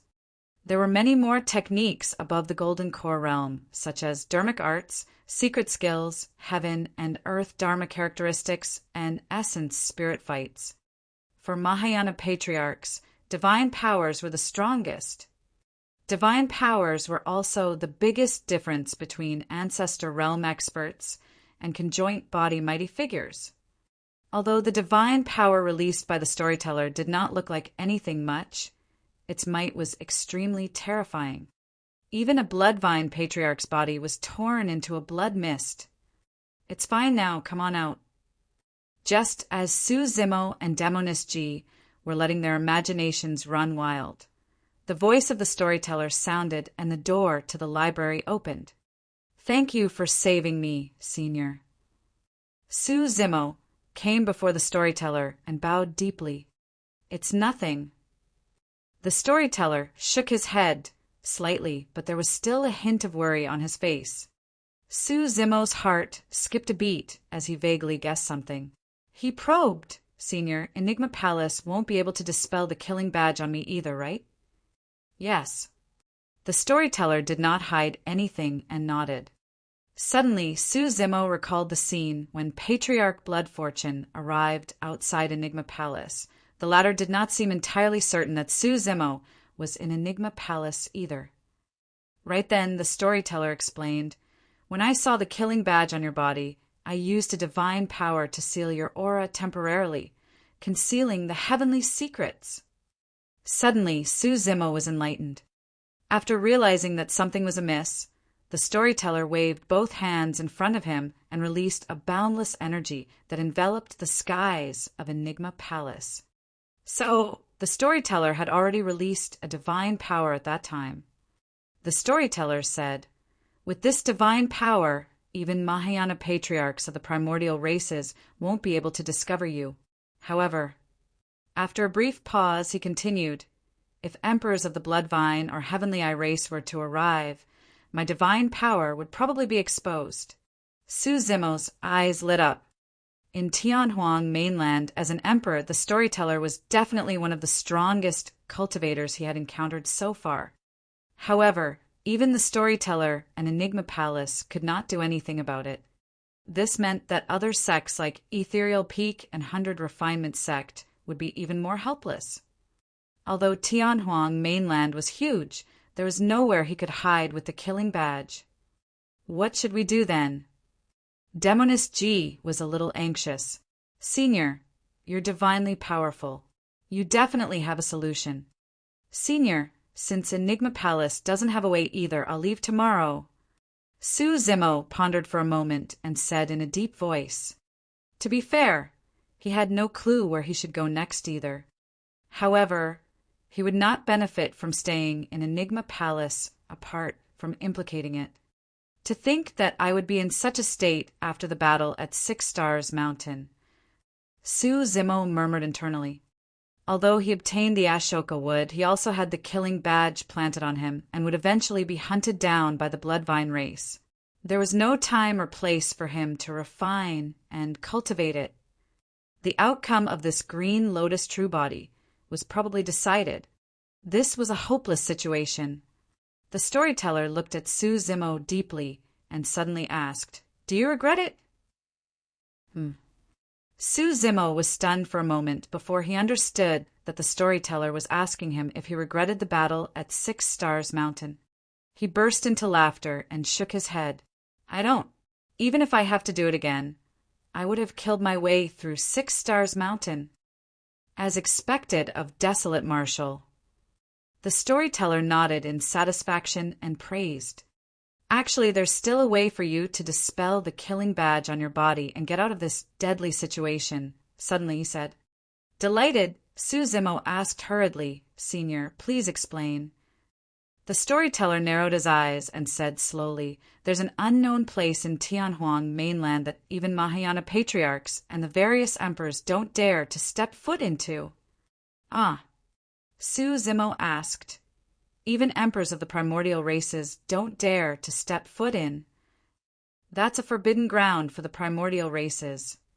The storyteller's words were shocking. In the cultivation world, the 9 forbidden grounds for the human race actually corresponded to the habitat of the primordial 9 races. But now, for the first time, Su Zimo was hearing of a place in Tianhuang mainland that was a forbidden ground for the primordial races, such that even their emperors won't dare to step foot in. "Senior, are you referring to that place?" As though she recalled something, Demoness G looked to the west instinctively. "That's right." The storyteller nodded. "Extreme west, Kunlun Ruins." Kunlun Ruins. Su Zimo murmured softly. That was a name that was extremely foreign to him. "What is that place?" He could not help but ask. Nobody knows what's there or what that place even is. The storyteller shook his head. However, one thing is certain, that was the final battlefield of the Primordial War. The Primordial War. Su Zimo was shocked. The storyteller said in a deep voice, "To be precise, that place was originally called Kunlun, but because of an apocalyptic battle that turned into a massive ruin, it was later known as the Kunlun Ruins." It said that in the Primordial War, the taboo Dragon Phoenix and Kuan Pang led 8 primordial races and countless races to attack Kunlun, fighting against the 10,000 races led by the Taboo Ho. Hold on. Su Zimo's heart skipped a beat, and he suddenly asked, Senior, shouldn't it be the primordial 9 races? The storyteller shook his head. According to the records of founder Master Linglong, there were only 8 primordial races at the start of the primordial era. The god race only appeared in the late stage of the primordial era and weren't strong enough at the time of the primordial war. Su Zimo furrowed his brows slightly. For some unknown reason, he had a feeling that something unusual was hidden within. However, he could not figure it out at the moment. The storyteller's description of the primordial war was somewhat different from the Illumination Dragon Grand Elder. After all, that was something from the primordial era. Even for the 1,000 demon tribulation and astral tribulation that happened 20,000 to 30,000 years ago, it was difficult to know the truth, let alone a war that happened countless years ago. The only thing they were certain of was that the primordial war was indeed extremely tragic. It was much more tragic than the war between the human race and the primordial 9 races in the ancient era. Countless races were wiped out in the primordial war. Indeed, all 3 taboos died in that battle as well. Because of that, the primordial 9 races suffered immense losses. Because of that, the primordial era came to an end. Thereafter, it entered the ancient era, where humans took advantage of the situation to rise and the cultivation civilization flourished, welcoming a glorious era.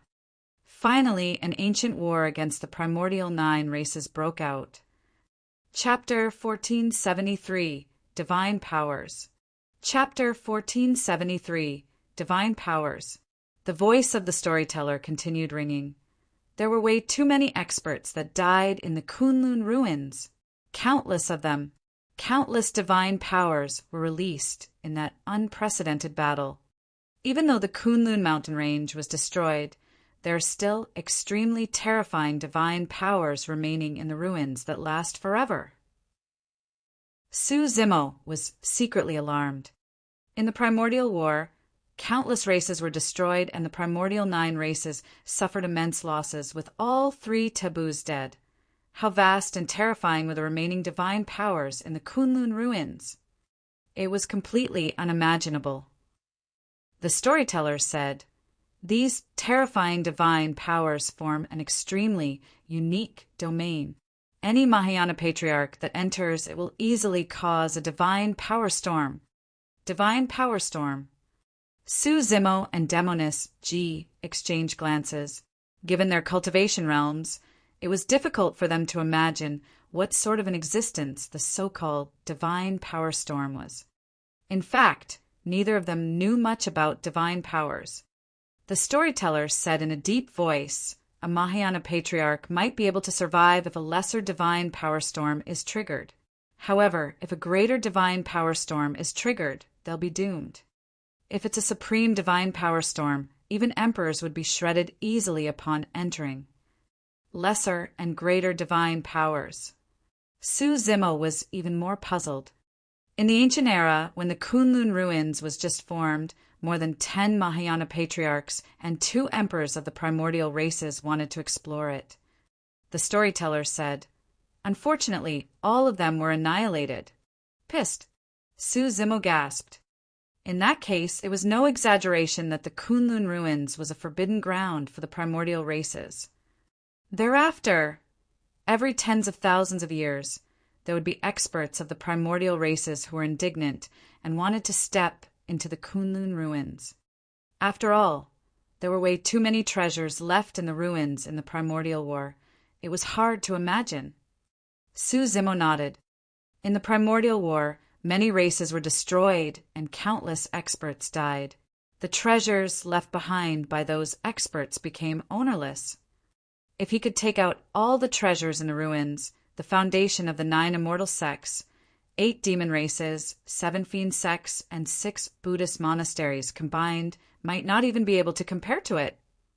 The storyteller said, however, among the many experts of the primordial races that entered the Kunlun ruins over the years, only one of them managed to survive and was scared half to death. From then on, no primordial race dared to step foot into the ruins. What about Mahayana patriarchs of the human race? Suzimo asked curiously. They can't enter either. The storyteller shook his head and sounded certain. Needless to say, from the ancient era till now, there were definitely countless human patriarchs who entered but failed to return alive. Demonis G thought for a moment and said, since Mahayana patriarchs can enter, can Dharma characteristic Tao lords or perhaps conjoint body mighty figures enter? Yes. The storyteller nodded. Indeed, for cultivators below the Mahayana realm, they won't trigger a divine power storm upon entering. However, the Kunlun ruins is extremely treacherous with countless dangers. There were indeed cultivators beneath the Mahayana realm that ventured in to explore, and only very few of them returned alive. Furthermore, those people did not even reach the depths of the Kunlun ruins and could not hang on any longer after circling around the outer perimeter. After a moment of silence, the storyteller said, before founder Master Linglong entered the Mahayana realm, she braved immense danger to enter the Kunlun ruins for a primordial divine herb. According to the records of founder Master Linglong, the Kunlun ruins does not only contain treasures left behind by experts of the past, there are even countless spirit herbs and trees from the primordial era. Of course, apart from that, there are also many races that went extinct in the primordial war. Those living beings mingled and reproduced with one another in the Kunlun ruins. They adapted to the environment and became a new race. Founder Master Linglong referred to them as the Kunlun race. Suzimo gradually understood. The Kunlun race was not a new race, but a race that was fused with various major races. There might be humans, demon beasts, and even vegetation. The Kunlun ruins was like a place isolated from the outside world. The Kunlun race was the master of that world. They would not leave the Kunlun ruins and were extremely resistant towards the outside world as well. If they discovered any outsiders barging in, they would definitely not let the outsiders off. Desolate Marshal. The storyteller said in a deep voice, the Kunlun ruins is a unique domain formed by divine powers left behind from the primordial era. Cultivate there for a long time and the killing badge within your body will definitely dissipate gradually. If you enter the Kunlun ruins, you must be careful and avoid the Kunlun race. Look for a secret and safe place at the outer perimeter of the Kunlun ruins and cultivate diligently so that you can advance to the Mahayana realm as soon as possible. Suzimo nodded and bowed deeply. Thank you for your guidance, Senior. The reason why Enigma Palace did not have much of an understanding towards the Kunlun ruins was because founder Master Linglong made a trip there in the past and left behind precious records.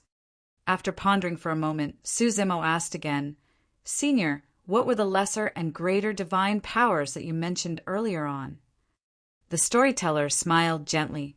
You'll know about these things once you advance to the Mahayana realm. However, it doesn't hurt to let you know beforehand. Divine powers can be divided into 3 types, namely lesser, greater, and supreme divine powers. Naturally, the power of those divine powers increase in succession. Suzimo nodded to himself and asked, the divine power that Patriarch Bloodfortune released earlier on, the one that could reconstruct his body with a single drop of blood, what is it under? That's one of the lesser divine powers. The storyteller said indifferently. Suzimo and Demonis G's hearts skipped a beat. Even a powerful method such as blood rebirth was merely a lesser divine power. One could only imagine how frightening the might of a greater or supreme divine power would be. The storyteller said, there are 10,000 known lesser divine powers and thousands of greater divine powers. However, there are only dozens of known supreme divine powers. Under normal circumstances, even the combined power of more than 10 lesser divine powers won't be a match for a single greater divine power. Even 100 greater divine powers combined can't match a single supreme divine power. Although there were only 3 levels of divine powers, the difference in strength was exponential. After a brief pause, the storyteller said hesitantly, "Of course, Founder Master Ling Long once mentioned that there might perhaps be a type of divine power that was even above supreme divine powers. It's the peerless divine powers. Peerless meant that no divine powers could compare to it, not even supreme divine powers. Of course, Founder Master Ling Long merely heard of that as well. After all, from the primordial era till now, there had never been any peerless divine powers that appeared." The storyteller smiled. If there was truly such a divine power, even Tianhuang mainland would be turned into ruins if it was released. The saying of peerless divine powers is truly way too illusory. Chapter 1474. 3 Calamities of Taoism. Chapter 1474. 3 Calamities of Taoism. Throughout history, there have been millions of human cultivators and countless conjoint body mighty figures. However, only a rare few manage to advance to the Mahayana realm and comprehend divine powers to become a patriarch. Do you know why? The storyteller asked. Divine power tribulation. Su Zimo made an attempt to reply. He had once heard someone mention that in order to advance to the Mahayana realm from the conjoint body realm, one had to undergo a tribulation, the divine power tribulation. Throughout history, this divine power tribulation had buried countless paragons and monster incarnates. The owners of the 30-odd stone statues in the Tao inheritance ground were all the most famous paragons and monster incarnates of Tianhuang mainland in the past. However, these people were still unable to take the final step and were stuck before the Mahayana realm, dying with regrets. The storyteller had a slightly emotional expression as he nodded. Cultivation is something that defies the heavens to begin with. In this period of time, one will experience countless dangers. These dangers either originate from their own mental demons or from the killing intent of the outside world. However, there has never been any danger that can be called a tribulation. Previously, be it in terms of breaking through from golden core, nascent soul, or void reversion realm, one would encounter danger, but it could not be considered as a tribulation. For something to be called a tribulation, it must mean that it was extremely difficult to survive and one would most likely die. The storyteller said slowly, the divine power tribulation refers to the 3 calamities of Taoism: wind, fire, and thunder. Su Zimo's heart stirred. It felt familiar. The storyteller smiled. Seems like you've thought of the Tao inheritance ground as well. Su Zimo nodded. There was a 3 tribulations domain in the Tao inheritance ground, and there were 3 tribulations: the Yin Wind tribulation, the Karmic Flame tribulation, and the Thunder tribulation. The storyteller said, back then there were many paragons and monster incarnates who left their legacies there. Since 3 tribulations were created, how could they have been set casually? There was a deeper meaning to it. A look of realization flashed through Su Zimo's eyes. However, the storyteller changed the topic. The 3 calamities of the divine power tribulation are sent down by heaven and earth and are even more terrifying than the 3 tribulations domain. That wind is no ordinary wind. It's the heavenly dipper wind, sharp as an awl and lethal as a blade. It enters through the head and spreads through the 5 viscera, 6 bowels, 9 orifices, flesh and hair, destroying everything along its way. The heavenly dipper wind penetrates everything, and if the essence spirit isn't refined enough, it will be dispersed as well. 1. Su Zimo and Demonist Ji were secretly alarmed. The fire is no ordinary fire either. It's the earth malevolent fire, born from beneath one's feet. It surges right through their glabella.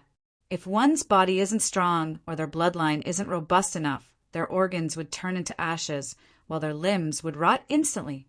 10,000 years of cultivation would turn into ashes completely. 1. The storyteller continued that thunder isn't the ordinary thunder of the mortal realm either. It's the 5 elements divine thunder. The gung metal, I wood, gui water, bing fire, and wu earth divine thunders would crash upon one. Any single mistake, and their soul would be dispersed. 1.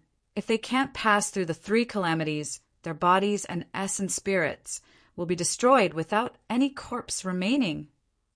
Of course, if they manage to survive the tribulation of the 3 calamities, they would comprehend a divine power, blood rebirth.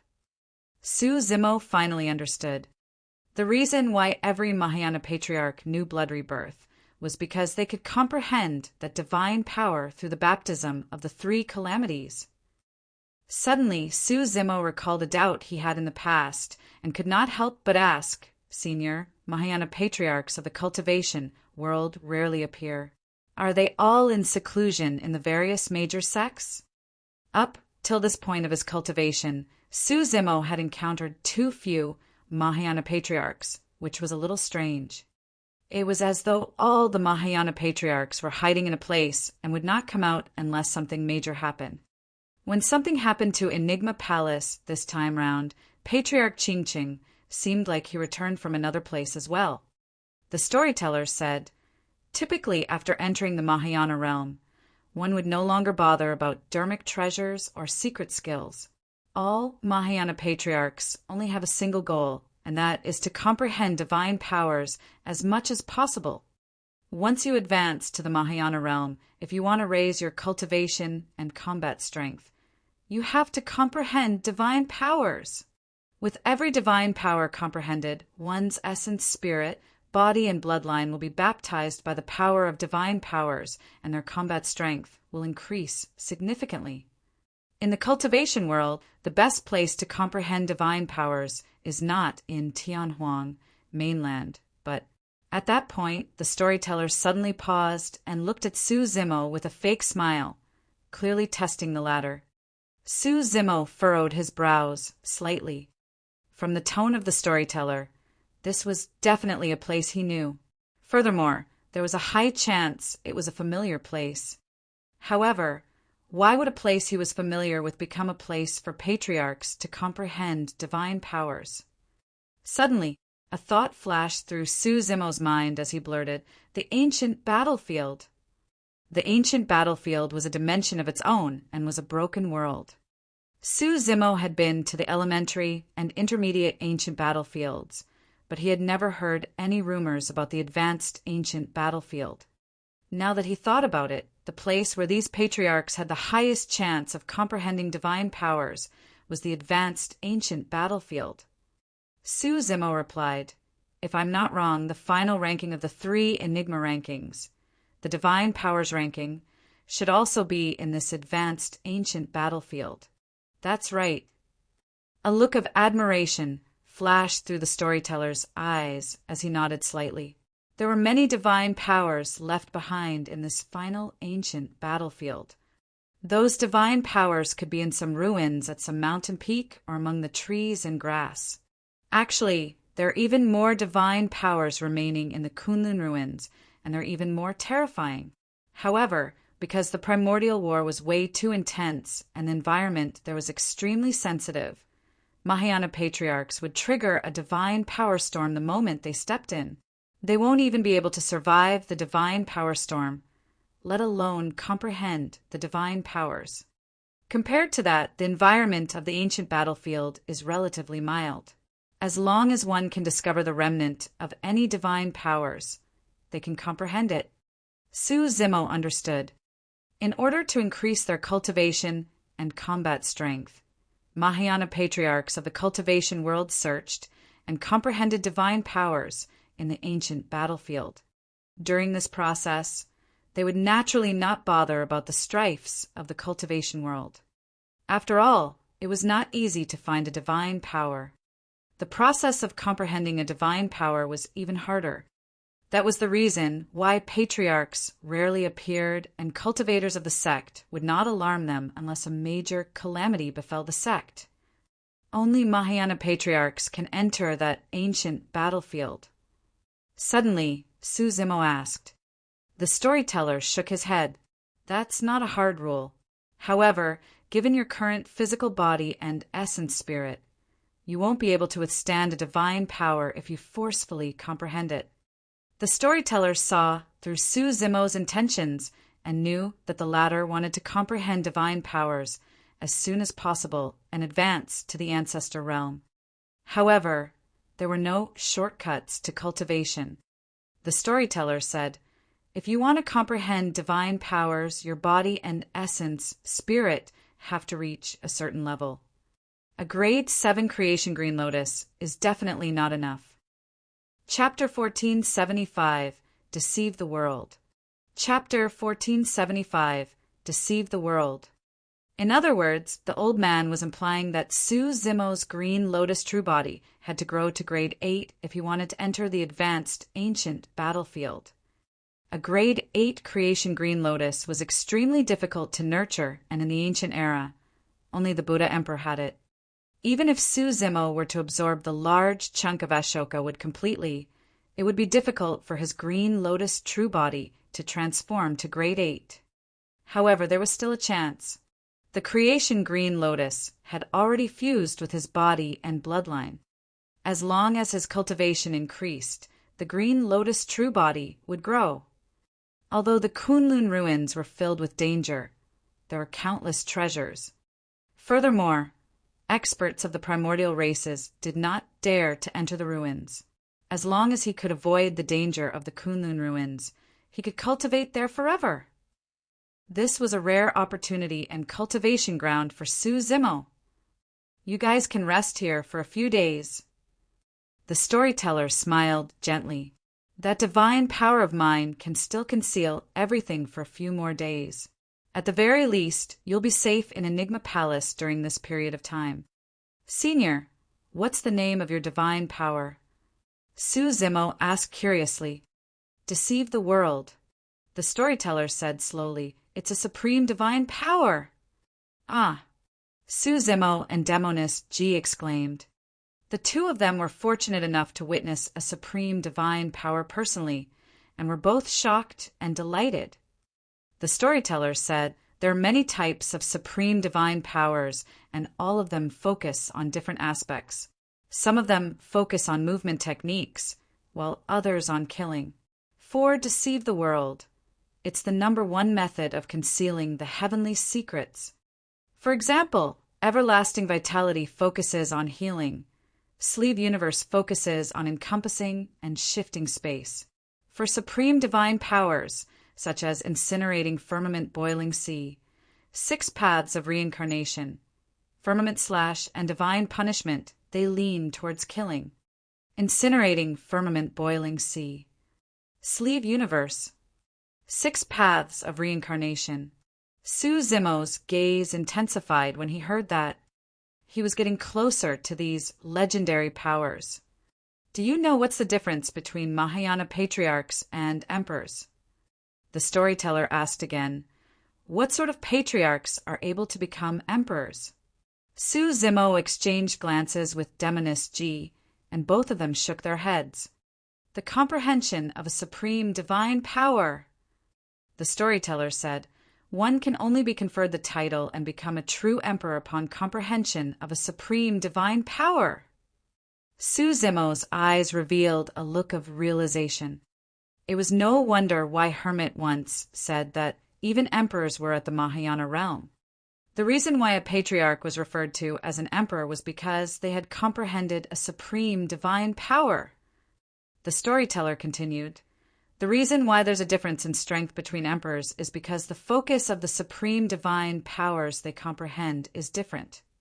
For example, back then, the supreme divine power comprehended by the Dharma Emperor was everlasting vitality, and it was focused on healing.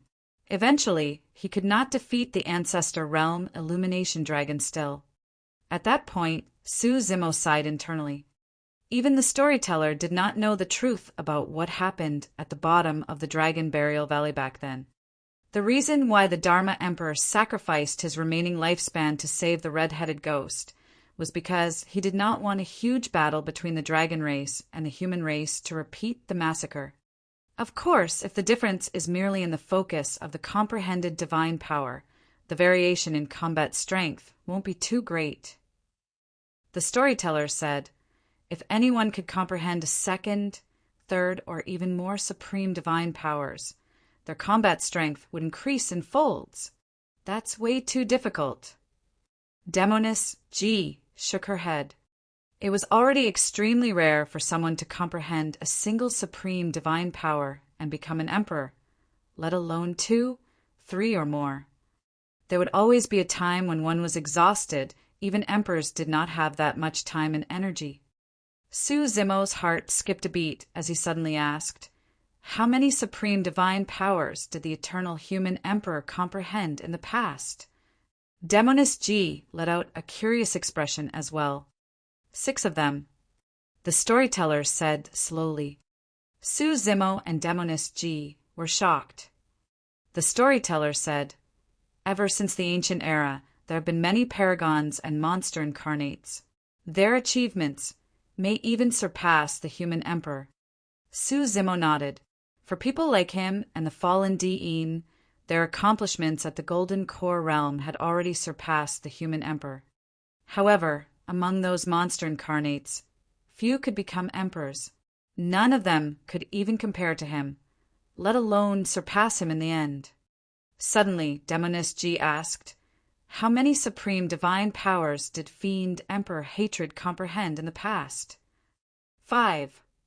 The storyteller said, however, given the Fiend Emperor Hatred's talent, he should have been able to comprehend a 6th one and stand shoulder to shoulder with the human emperor if he hadn't committed suicide. As for the remaining Buddha, Sword, Saber, and Thunder Emperors, they merely comprehended 3 supreme divine powers. Most of the ancient emperors merely comprehended a single supreme divine power. What a stark difference! Su Zimo was secretly alarmed. Even for renowned emperors such as the Buddha and Sword Emperors, there were 2 supreme divine powers apart from Fiend Emperor Hatred. The difference between them and the human emperor was even greater. The storyteller said, therefore, without the eternal human emperor, the human race would have definitely lost the ancient war. Legend has it that in the ancient war, the human emperor overturned the entire situation single-handedly. But now, Su Zimo knew that the legend was not exaggerated at all. He thought for a moment and asked in a deep voice, what's the max number of supreme divine powers comprehended by the emperors of the human race in this generation? Probably 3. The storyteller sighed gently. Su Zimo finally understood the pessimism of the storyteller. The strength of the human race in this generation was truly way too inferior compared to the ancient era. In the ancient war, even with the human emperor, the human race merely secured a tragic victory, let alone this generation. Don't think about such things first. The storyteller looked at Su Zimo and said in a deep voice, right now, the most important thing for you is to cultivate as soon as possible and grow further. I understand. Su Zimo nodded. The storyteller left after a few more reminders, and Su Zimo stayed in Enigma Palace temporarily alongside Demoness G. Yen Beichen's injuries gradually healed. In a few days he had mostly recovered. However, the wound in his heart could no longer be healed. His eyes were still dead without any luster. Su Zimo sighed internally. As he had expected, after Yen Beichen killed Heavenly Secrets, he lost the obsession in his heart and could no longer find any hope of surviving. Once he left, Yen Beichen would most probably commit suicide. Su Zimo wanted to console him, but realized that he did not know where to start. At that moment, any consolation seemed powerless. After a long silence, Su Zimo said, Brother Yen, have you ever considered the fact that although it's not present in Tianhuang mainland, there might be a mysterious power in the upper world that could revive fellow Taoist Qin? The reason why I'm in my current state is because of a woman from the upper world who changed my fate for me. Brother Yen, I believe that the power of the upper world can also control life and death. 1. Everyone has to have a goal to survive. My goal is to ascend to the upper world and follow in her footsteps so that I can stand shoulder to shoulder with her. At the mention of that, Su Zimo's gaze was resolute and he seemed to shine. At the side, Demoness Ji pursed her lips and her eyes dimmed momentarily at the sight of that. Everyone has to have a goal to survive. Suddenly, Yen Bei-chan murmured softly and his eyes flickered. Right then, Lin Xuanji pushed the door open and entered. Brother Su, you have visitors. Chapter 1476, Peerless Azura. Chapter 1476, Peerless Azura. Visitors. Su Zimo was momentarily stunned. Given how relaxed Lin Xuanji was, it was clear they were not enemies. Right now, he was in an extremely dangerous situation and was hunted down by the primordial 6 races, unless they were old friends, who would dare to look for him at a time like this. Right then, 2 people appeared at the entrance. When he saw the 2 of them, Su Zimo could not help but laugh. He hurried forward and bowed to one of them with cupped fists.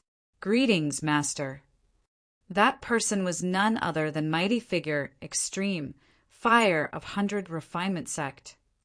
The other person was a young lady in her prime. Her wave-shaped hair fell to her shoulders and was a little withered, but it could not conceal her peerlessly beautiful face. The girl's skin was fair and her features were exquisite without any flaws. Although she was slightly inferior to Demoness Ji in terms of bewitchment, her appearance was already comparable. Furthermore, her eyes were not ordinary black or white. Instead, they were clear and green, resembling clear water that shimmered with a unique beauty. What a beautiful little girl. She seems to have grown up a little. Even Demoness Ji could not help but exclaim when she saw the girl. Young master. The girl came to Su Zimo's side and called out with joy in her eyes. This girl was none other than Yen Qi, who possessed half of the god race's bloodline. Su Zimo took her in at the capital of Great Zhou, and she was accepted by Ethereal Peak later on. Su Zimo swept his gaze and nodded slightly. Not bad, you've already entered the conjoint body realm. Although Yen Qi was a remnant of the god race, her talent was frighteningly shocking. Her cultivation speed followed closely behind Su Zimo without being left behind. Although the bloodlines of remnants were impure, their accomplishments might not be inferior to others. Monk Daming and the Blood Fiend from 40,000 years ago were both remnant bloodlines. However, even pure-blooded experts of the primordial races would be suppressed by the 2 of them at the same cultivation realm. Master, why are you guys here together? Su Zimo asked. Extreme Fire smiled. When I heard that you were killed by the primordial 6 races, I left 100 Refinement Sect and became a free man. I was prepared to look for you in the South region. However, before I reached the South region, I heard that a huge battle broke out at Enigma Palace. As such, I rushed here right away. Thankfully, you're still here. Although Extreme Fire said it indifferently, Su Zimo's heart was moved. When the primordial 6 races set their killing badges on him, everyone wanted nothing more than to avoid him. Even Depamkar Monastery did not dare to let him into their monastery for fear of being implicated. However, Extreme Fire came to look for him right away. Furthermore, Extreme Fire had already prepared for the worst-case scenario. He was afraid of implicating 100 Refinement Sect, and that was why he left 100 Refinement Sect in advance to regain his freedom. Not long after I arrived here, I encountered this girl. Extreme Fire pointed at Yen Qi and continued. Su Zimo looked at Yen Qi. Yen Qi smiled. I also heard of the news of you being hunted by the primordial 6 races. Young master, I wanted to stay by your side and help you, now that I'm already at the conjoint body realm. Master Crane agreed to let me come over. Master, Yen Qi Yugaisai. Su Zimo sighed gently, but a warm feeling flowed through his heart. Up till this point of his cultivation, He roamed Tianhuang mainland and made countless enemies. However, he also made many hot-blooded friends and siblings who could stick together. These people were loyal and did not leave him even though they knew he was in a dangerous place. It was the case for Extreme Fire and Yan Qi. It was the case for Yan Beiqin and Demoness Ji. It was the same for Little Fatty and Shi Jian as well. Extreme Fire said in a deep voice, "Zimo, it's difficult for you to survive in Tianhuang mainland now that you're hunted by the primordial 6 races. However, there is a place that might offer a chance of survival." "Oh." Out of curiosity, Su Zimo asked, "Where?" Extreme Fire replied, "The place where I nearly died and obtained Night Spirit, as well as the Illumination Sword Formation." Su Zimo's heart skipped a beat as he suddenly thought of a possibility. Extreme Fire continued, "That's the extreme west of Tianhuang mainland, the Kunlun Ruins." Indeed, the divine Ho egg was brought out by Extreme Fire from the Kunlun Ruins. That was also a speculation that Su Zimo had just thought of. Extreme Fire had once told him that he was exploring a primordial ruin and nearly died. The Kunlun Ruins was probably the most famous and largest primordial ruin in Tianhuang mainland. Most importantly, the Kunlun Ruins was the battlefield of the Primordial War. This was also closely related to Night Spirit. Ever since the battle at Heaven and Earth Valley, Night Spirit had been separated from him and his whereabouts were unknown. However, Su Zimo believed that Night Spirit would not die that easily. If Night Spirit was still alive, could he be in the Kunlun Ruins? Extreme Fire said, "I've been to the primordial ruin before after all and have a slight understanding of it. If we go together, we might have a higher chance of surviving." Su Zimo nodded thoughtfully. To begin with, the Kunlun Ruins was a cultivation ground for him. But now that he thought about the high chance that Night Spirit was in the Kunlun Ruins, a sense of anticipation grew in his heart. Right then, Yan Beiqin suddenly sat up on the couch. "Brother Yan, how are you?" Su Zimo hurried forward and asked softly. At that moment, Yan Beiqin looked a little better. He looked at Su Zimo fixedly and asked once more, "Zimo, will the upper world truly have the power to save Pian Ran?" "I believe there is." Su Zimo nodded. In truth, the dead could not be resurrected. This involved the great Tao of reincarnation, and even he could not be certain. However, at that moment, he could not care less. Right then, the storyteller appeared out of thin air in front of Yan Beiqin's couch and said in a deep voice, "There are endless secrets in the world. Tianhuang mainland might just be a well. The only way you can see a wider world is if you jump out of this well. Perhaps you might be able to understand the obscurities of life and death in that world. However, if you commit suicide now, you'll never get the chance ever again." The weight of the storyteller's words was much heavier and more trustworthy than Su Zimo's. True enough. Gradually, some life force recovered from Yan Beiqin's eyes and shone brightly. Su Zimo knew that the storyteller's words had finally reignited Yan Beiqin's hope. In the past, revenge was the hope that allowed Yan Beiqin to continue surviving. Now, saving Qin Pianran would be the hope for Yan Beiqin's future. This is the first time I'm seeing the old man persuade others personally. At the side, Lin Xuanji sent a voice transmission secretly to Su Zimo using his spirit consciousness. The storyteller was the current mystic emperor. An emperor was willing to lower his status to persuade Yan Beiqin. It was clear how highly the storyteller regarded the latter. The storyteller continued, "Azura, you obtained the inheritance of the fiend emperor hatred. However, I believe that you're not another hatred. Leave your own Tao and break free from the effect of the hatred sutra on you, putting down your obsession. I believe that even though he passed down his legacy, the fiend emperor hatred would not want you to become a second him. You're the Azura, the one and only peerless Azura in this world. Chapter 1477, Entering Kunlun. Chapter 1477, Entering Kunlun.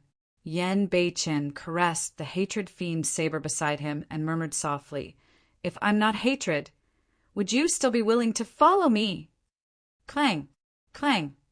The hatred fiend's saber seemed to be able to understand Yen Beichen's words, and buzzed and trembled.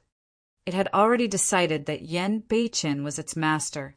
Be it hatred or the Azura, it would follow Yen Beichen through life and death. All right. Yen Beichen's eyes shone brightly as he said proudly, "I, the Azura, will bring you to the upper world to take a look in this generation.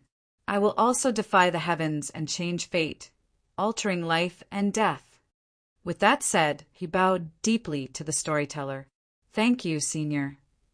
The storyteller nodded, slightly with a delighted expression. Indeed, he thought highly of Yen Beichen. In his heart, Yen Beichen's accomplishments might even be higher than Fiend Emperor Hatred's. Yen Beichen turned to Su Zimo and said in a deep voice, "Zimo, I won't be accompanying you on the trip to the Kunlun ruins. You have to be careful." "Don't worry, brother." Su Zimo nodded. Yen Beichen had his own Tao. If he followed Su Zimo to the Kunlun ruins, he might feel restricted instead. Now that Yen Beichen was fine, Su Zimo was completely relieved and no longer had to stay in Enigma Palace. "Zimoi." The moment Demoness Ji spoke, Su Zimo understood her intentions. He smiled and shook his head. "There's no need for that.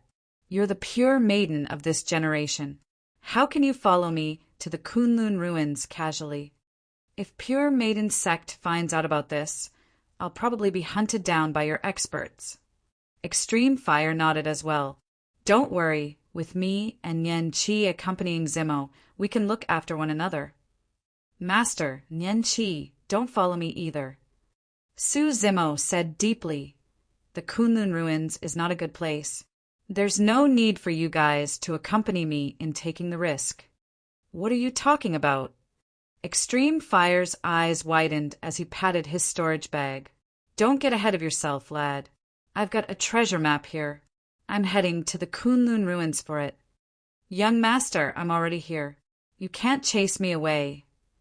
Nian Qi pursed her lips and smiled. Su Zimo did not say anything more.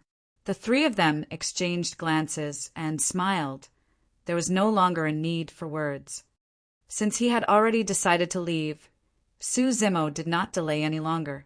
He bid farewell to Shi Jian and the others one after another and prepared to move.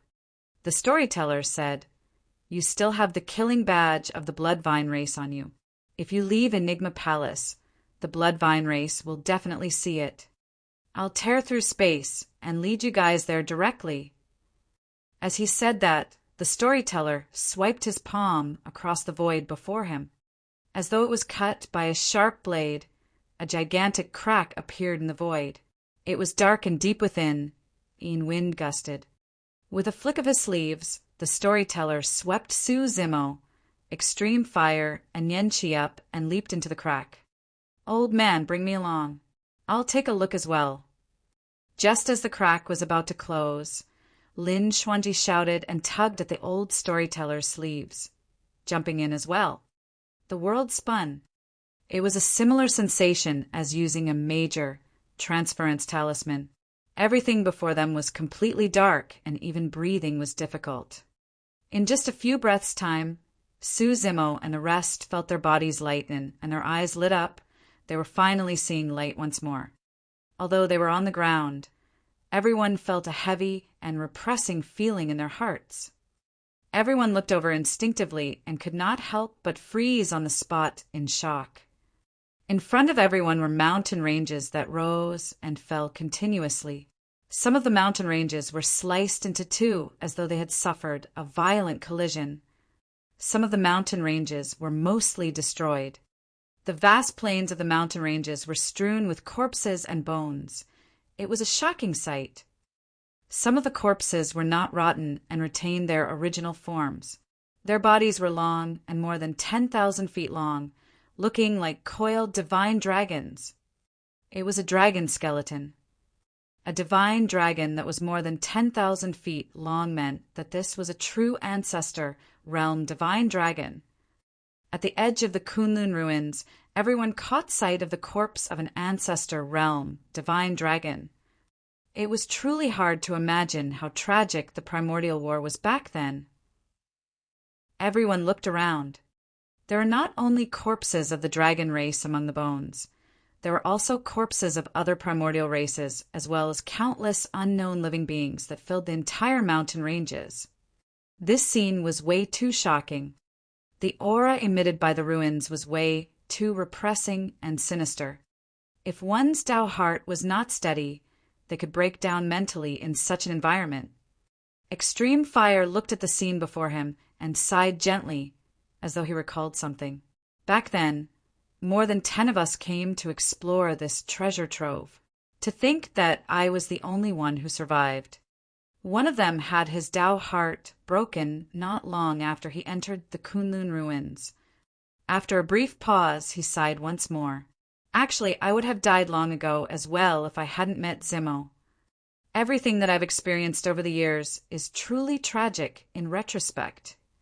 The storyteller looked at the ruins and remained silent for a long time before saying slowly, Zemo, cultivate well in the Kunlun ruins. You don't have to worry about Tianhuang mainland. I'll do my best to deal with the primordial races and buy time for you. Su Zemo nodded. He did not know if he would survive this trip to the Kunlun ruins, and his future was uncertain. Even he did not know if he could return alive and when he could return to Tianhuang mainland once more. Senior, take care as well. Su Zemo bowed deeply to the storyteller. Brother Su, I'll wait for you to return. Even the cynical Lin Xuanji felt a sense of reluctance at the imminent departure. Su Zemo waved his hand and entered the Kunlun ruins with Extreme Fire and Nian Qi. The three of them walked extremely slowly and surveyed their surroundings with their spirit consciousnesses tensely, afraid that something might happen. The storyteller watched the three of them from outside the Kunlun ruins the entire time and only snapped out of his stupor after their figures vanished. Old man, why have you suddenly become so emotional? Lin Xuanji asked with a frown. He knew the storyteller too well. He could sense the pessimism in the storyteller's heart. Given Brother Su's talent, with the Dragon Phoenix True Body and Green Lotus True Body, the primordial races won't be his match if he grows further. Lin Xuanji was optimistic, on the other hand. The storyteller shook his head gently. I'm afraid there's not much time left. If we wait another 10,000 years, I believe that Desolate Marshal will definitely be able to reach the peak and become an existence comparable to the human emperor. However, the conflicts between the primordial races and the cultivation world are increasing, and their movements are becoming more frequent. The final battle is about to arrive. Lin Xuanji's heart skipped a beat as he asked, Old man, how long more do you think that will be based on your divination? No more than 100 years at most. The storyteller's voice was heavy. 100 years. Lin Xuanji finally understood why the storyteller was so pessimistic. 100 years was way too short. For cultivators, 100 years was a fleeting duration. It was already not bad if Su Zemo could advance a single minor realm, let alone advance to the Mahayana realm. On the other hand, even if Desolate Marshal was at the Mahayana realm, how could he fight against the experts and emperors of the primordial races? The storyteller murmured softly, We'll do our best and leave it up to fate. Chapter 1478, Malevolent Spirit Fruit. Chapter 1478, Malevolent Spirit Fruit. Kunlun Ruins. The more Su Zemo and the other two advanced, the more alarmed they became and the surrounding environment turned increasingly sinister and spooky. The ruins of the great Qin Empire were already filled with a rich, malevolent aura after 10,000 years. Coupled with the lingering souls, many malevolent ghosts were born. However, compared to the Kunlun ruins, the Great Qian ruins was like a firefly against a bright moon, a drop of water against an ocean. It was a world of a difference. The malevolent aura was so strong that Su Zimo and the other too felt uncomfortable. It was not surprising for any vengeful ghost to be born from such a rich, malevolent qi throughout history. The blood qi of Su Zimo and the other two was strong, and their dermic powers rumbled furiously. Most ghosts and fiends knew that they were strong and did not dare to approach them. However, as they ventured deeper into the Kunlun ruins, a phantom would flash before their eyes from time to time. The blood qi in their bodies was also a great tonic for them. Suddenly, the malevolent aura in front of them surged and swiftly formed a black fog that floated towards the three of them. It wanted to devour them completely. Humph! Extreme fire harumphed coldly. How dare a mere ghost try and come out to harm others in broad daylight? Before his sentence was finished, he conjured a dermic art and tapped forward. A scarlet flame burst forth and entered the swiveling, malevolent black fog instantly. The power of thunder and fire was a strong counter to such sinister objects. Furthermore, extreme fire's flare was created from the scarlet flame Heart Sutra, and most conjoint body mighty figures could not withstand it. However, the flare merely caused the black fog to pause for a brief moment without causing any ripples. The black fog continued surging towards the three of them. Hee. A shuddering laughter sounded from the black fog. There's no daylight in these ruins. It's always dark here. Swoosh! Right after the voice sounded, an incomparably gigantic skull suddenly appeared from the black fog. The holes in its eyes shone with a bloodthirsty glint as it opened its mouth and devoured the three of them. You must have a death wish. The dermic art in Extreme Fire's hands changed once more, and 3 balls of flames appeared, condensing into Samadhi Dao fire that shot over. The power of the Samadhi Dao fire was more than twice that of the previous flames. The moment the Samadhi Dao fire entered the skull's mouth, it burst into flames, and the black fog surrounding the skull was burned into nothingness. Groar! The skull let out an extremely painful roar. However, no matter how it channeled the malevolent qi, it could not extinguish the Samadhi Dao fire on its body.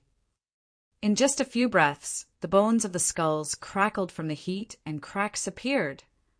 If you dare to step into the Kunlun ruins, don't even think about getting out alive.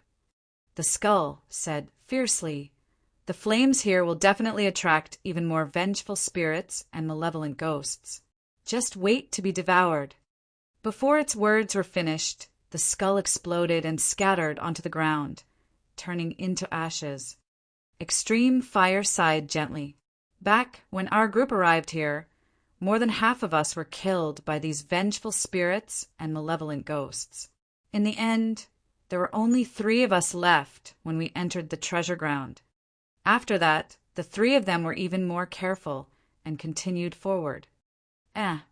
Before long, Nian Qi's gaze shifted to a black fruit and her eyes lit up. The fruit was the size of an infant's fist and was black on the outside. However, it shone brightly inside like a large and exquisite bunch of grapes. It's a malevolent spirit fruit. Extreme Fire exclaimed softly. When he saw Su Zimo's confusion, Extreme Fire explained, "Malevolent spirit fruits are extremely rare and can only be born after countless years in a place with rich in malevolent aura. For most cultivators, the malevolent spirit fruit is a poisonous fruit, and they will definitely die if they consume it. However, once they advance to the Mahayana realm and experience the malevolent earth fire of the 3 calamities of the divine power tribulation, consuming the malevolent spirit fruit will produce a miraculous effect. The success rate of the tribulation transcendence will increase by at least 30%. There was definitely no such spirit fruit in Tianhuang mainland. That was because the conditions required to nurture a malevolent spirit fruit were way too stringent that even an environment like the Great Qian ruins could not produce one. It was only possible in the Kunlun ruins. As the storyteller had said, danger and opportunities coexisted in the Kunlun ruins. Su Zimo did not say anything and merely frowned slightly, looking at the bottom of the malevolent spirit fruit in deep thought. Nian Qi had already walked forward, prepared to pluck the malevolent spirit fruit. "Don't move. Watch out." Right then, two voices sounded at almost the same time. The first warning came from Su Zimo. The second was an unfamiliar voice. Right then, something weird happened. The ground beneath Nian Qi's feet suddenly cracked, and a pair of extremely sharp cold lights flashed, slashing towards her. When Nian Qi heard Su Zimo's warning, she was long prepared as she leaped up and looked down. Bang! Boom! Boom! From the crack on the ground, a gigantic scarlet-back centipede that was dozens of feet long slithered out and chomped down on Nian Qi, who was in midair. The cultivation of that scarlet-back centipede was at the perfected conjoint body realm. Even among the 8 demon regions, it was a ferocious beast with terrifying combat strength. Although Nian Qi had just advanced to the conjoint body realm, half of her bloodline came from the god race. With a tender shout, she channeled her bloodline and dermic powers as a blinding sword that shone brightly appeared in her palm. Slash! Gripping her sword with both hands, Nian Qi slashed down fiercely at the scarlet-back centipede beneath. Clang! Although the gigantic sword stood on the scarlet-back centipede, it could not slash its way in, and sparks flew instead. Scarlet-back centipedes loved corrosion. This particular one had cultivated countless years in this ruin, and by now, its shell was invulnerable against weapons, fire, and water. Humph! Nian Qi did not panic and dispersed her sword, channeling her bloodline phenomenon right away. An ancient and majestic pyramid appeared in midair with countless living beings prostrating beneath it. Boom! The pyramid crushed down fiercely towards the scarlet-back centipede. The scarlet-back centipede lamented. Although its body was not afraid of sharpness, the pyramid carried an extremely terrifying might and crushed it into two with a ton of weight. Black blood splattered everywhere. The black blood in the scarlet-back centipede's body contained poison that could kill a conjoint body mighty figure with ease. The scarlet-back centipede opened its mouth and spat out a black poison mist. Thereafter, it swayed its upper half of its body and wanted to burrow into the ground to escape. Nian Qi possessed the bloodline of the god race, and the poisonous blood could not close into her body against the surge of her blood qi. Swoosh! Her figure fell, and she charged down instantly, grabbing one of the scarlet-back centipede's legs with her bare hands.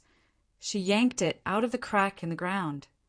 Among the primordial 9 races, the god race's physique and bloodline were at the peak and were on par with the dragon race. Although the scarlet-back centipede was massive, it could not compare to Nian Qi in terms of strength. After pulling the scarlet-back centipede out, Nian Qi smashed it onto the ground violently. The pyramid descended once more and crushed the scarlet-back centipede into a meat sludge. That counterattack was extremely sharp and displayed Nian Qi's immense capabilities and combat strength. Even Su Zimo nodded to himself when he saw that. Chapter 1479, Tao Attainment of the Skeleton. Chapter 1479, Tao Attainment of the Skeleton. Apart from countless malevolent ghosts, there were also some terrifying living beings in the Kunlun ruins. After killing the scarlet-back centipede, Nian Qi descended and looked in another direction. On the other side stood a white-robed man at the conjoint body realm. He was handsome and had sparkling eyes. Standing not far away, his clothes fluttered and he looked elegant. At that time, when she wanted to pluck the malevolent spirit fruit, 2 voices reminded her.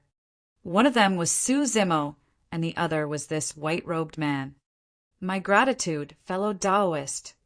Nian Qi cupped her fists towards that person and expressed her thanks. No problem. The white-robed man smiled gently. Pardon me for being bold. By the looks of it, you guys must have just arrived at the Kunlun ruins, right? Yes. Nian Qi nodded. There was no need to hide this matter. Su Zimo and Extreme Fire did not speak and merely sized up the white-robed man. The white-robed man said, "There are dangers lurking everywhere in the ruins. There must be powerful, ferocious beasts guarding a treasure like the malevolent spirit fruit. There are also some ferocious beasts that guard the vicinity of certain universal treasures to wait for other living beings to fall into their traps." At that point, the white-robed man's eyes dimmed and his tone turned grim. There were initially 7 of us, but we fell into a trap of a powerful, ferocious beast. I was the only one who escaped death, Sai. When he heard that, Extreme Fire reminisced about the past and felt a sense of sympathy for the white-robed man. However, he was still a little cautious as he probed, "Are you also here for this malevolent spirit fruit?" "I'm here for the malevolent spirit fruit." The white-robed man smiled and looked at Nian Qi, saying honestly, "However, this malevolent spirit fruit clearly belongs to this fellow Taoist." Extreme Fire nodded slightly. Of course, in the cultivation world, humans were unpredictable. This was their first time meeting, and no one could guarantee the other party's thoughts with just a few words. "Fellow Taoists, I've stayed in the Kunlun ruins for a period of time. I wonder if I can travel with you guys." The white-robed man's eyes were filled with anticipation. This Extreme Fire was hesitant.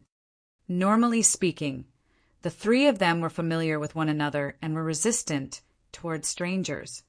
However, this was the Kunlun ruins. When Extreme Fire heard about this person's encounter, he could not help but recall his past self. If he allowed this person to wander around the Kunlun ruins alone, the latter would most likely be doomed. "Should we bring him along?"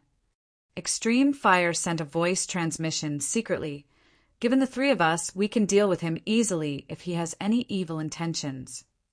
Nian Qi did not object and merely looked at Su Zimo. In her heart, Su Zimo would be the one to decide for such matters. Ever since the white-robed man appeared, Su Zimo had not said anything. Suddenly he asked, "How should I address you, fellow Taoist?" "I'm Spirit Scar." The white-robed man smiled gently. Su Zimo nodded. "I'm Desolate Marshal." "Greetings, fellow Taoist, Desolate Marshal." The white-robed man cupped his fists toward Su Zimo. Although their conversation was simple, Extreme Fire and Nian Qi's expressions changed slightly. Both of them could tell that something was amiss. The white-robed man was way too calm when he heard the name Desolate Marshal. Su Zimo's gaze was dark as he asked with a fake smile, "Seems like you've never heard of me, fellow Taoist." The white-robed man smiled apologetically. "I'm an itinerant cultivator that cultivates in seclusion most of the time. I don't know much about the cultivation world and am inexperienced. I must be quite a joke to you, fellow Taoist." That explanation made sense. However, Extreme Fire and Nian Qi were already wary. Desolate Marshal established his Tao and imparted martial arts to all living beings, shocking the world. Even itinerant cultivators who were in seclusion all year round and were isolated from the world could not have not heard of Desolate Marshal's name. Su Zimo smiled as well and asked, "How long more are you going to pretend for?" The smile on the white-robed man's face did not fade, and his expression turned odd. A sinister aura emanated from him as he rubbed his palms and laughed. "Impressive. In all these years, there have been many cultivators who entered the Kunlun ruins, but you're the first to see through my disguise." Both Extreme Fire and Nian Qi felt their scalps tingle. Even though the white-robed man was exposed by Su Zimo, the 2 of them could not make out what he was still. If they had truly allowed this person to travel with them, the consequences would have been unimaginable. Actually, even Su Zimo could not see through this person's true body. However, After the white-robed man appeared, Suzimo's spirit perception warned him repeatedly, and that was why he tested the waters. "Let's see what you are." Suzimo did not waste his breath on the white-robed man and flicked his finger. Chi! A blinding white sword chi burst forth and arrived before the white-robed man instantly. The sharpness of the heaven-slaying sword chi caused the white-robed man's expression to change slightly. Swash! The white-robed man swayed and disappeared before Suzimo and the other two, shifting to the other side at an astonishing speed. Even extreme fire's gaze could not catch up to him. The white-robed man's figure reappeared with a gash on his cheek that was oozing with blood and a nauseating stench. Although the white-robed man dodged extremely quickly, his cheek was still sliced by the heaven-slaying sword chi. So a skeleton attained the Tao and even managed to grow flesh and blood. Sneering coldly, Suzimo strode forward and closed two fingers, waving and slashing towards the white-robed man. TSK! TSK! TSK! More than 10 heaven-slaying sword chi burst forth and tore in different directions towards the white-robed man. Ah! Sensing danger, the white-robed man suddenly shrieked. The flesh on his body suddenly dissipated, turning into streams of thick malevolent chi that condensed into malevolent spears that charged towards the heaven-slaying sword chi. The white-robed man was left with nothing but a skeleton as he stood on the spot. The skeleton was evidently strange, as though it was pieced together from various bones. There were dragon bones, golden crow bones, and even bones of the god race. The skeleton first used the corpses in the Kunlun ruins to piece together a body of bones. After obtaining the Tao, it used malevolent chi to condense the flesh. If the skeleton were to continue cultivating, it would be no different from a true cultivator. Clang! Clang! Clang! The malevolent spears released by the skeleton collided with the heaven-slaying sword chi and were not disadvantaged. An ear-piercing sound of collision could be heard. The skeleton already had the cultivation of a half-martial ancestor. Suzimo's gaze intensified as he strode forward and conjured hand seals with both hands, chanting Sanskrit. Om, Ma, and I, Pa, Me, Hum. The moment the 6 words of daming mantra were released, 6 daming dermic seals descended at the same time. Dermic arts of the Buddhist monasteries were the most lethal for the skeleton. When the great Vajra wheel and great Mount Meru seals descended, the skeleton shuddered and its bones creaked as though they were about to fall apart. Suzimo sat down and clasped his palms together. He lowered his head like an accomplished monk and recited a series of incantations with a dignified expression. The Great Light Mantra, the Auditory Release Mantra, the Sensory Enigma Mantra, the 6 Paths Diamond Mantra. All of those incantations were used to free the dead and purify their grievances. A ball of Een spirit struggled endlessly from the glabella of the skeleton. However, it gradually could not withstand the consecutive incantations and was eventually extinguished. Swoosh! The skeleton scattered to the ground, returning to dust. Chapter 1480, Kunlun Barrier. Chapter 1480, Kunlun Barrier. Although the skeleton malevolent ghost seemed like he was suppressed by Suzimo with ease, in reality his cultivation was top tier even in Tianhuang mainland. Neither extreme fire nor Nian Qi were its match. If Suzimo did not have the support of the cultivation techniques of the Buddhist monasteries, he would have to spend a lot of effort to suppress the skeleton completely. Let's go. Be careful, Suzimo said, and the 3 of them continued forward. The 3 of them walked through the Kunlun ruins for an entire day and encountered countless battles along the way. Thankfully, they got out unharmed. The existences in the Kunlun ruins did not care what sort of paragons or monster incarnates they were. They did not know desolate martial at all.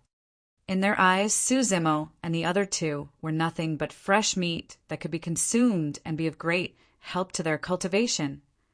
Even with Su Zimo's immense stamina, he was tired after battling for an entire day. Extreme Fire and Yan Qi were even more exhausted, and their faces turned pale. Where are we now? Su Zimo had just killed a pure-blooded ferocious beast when he stopped in his tracks and asked. Extreme Fire panted slightly. We're still at the outer perimeter of the Kunlun ruins. The Kunlun ruins was way too huge. The three of them had walked for an entire day and were still lingering around the outer perimeter. Look over there. Extreme Fire pointed to the purple-gold light in the distance and said in a deep voice, That's the Kunlun barrier. You only truly get to the core of the Kunlun ruins after entering that barrier.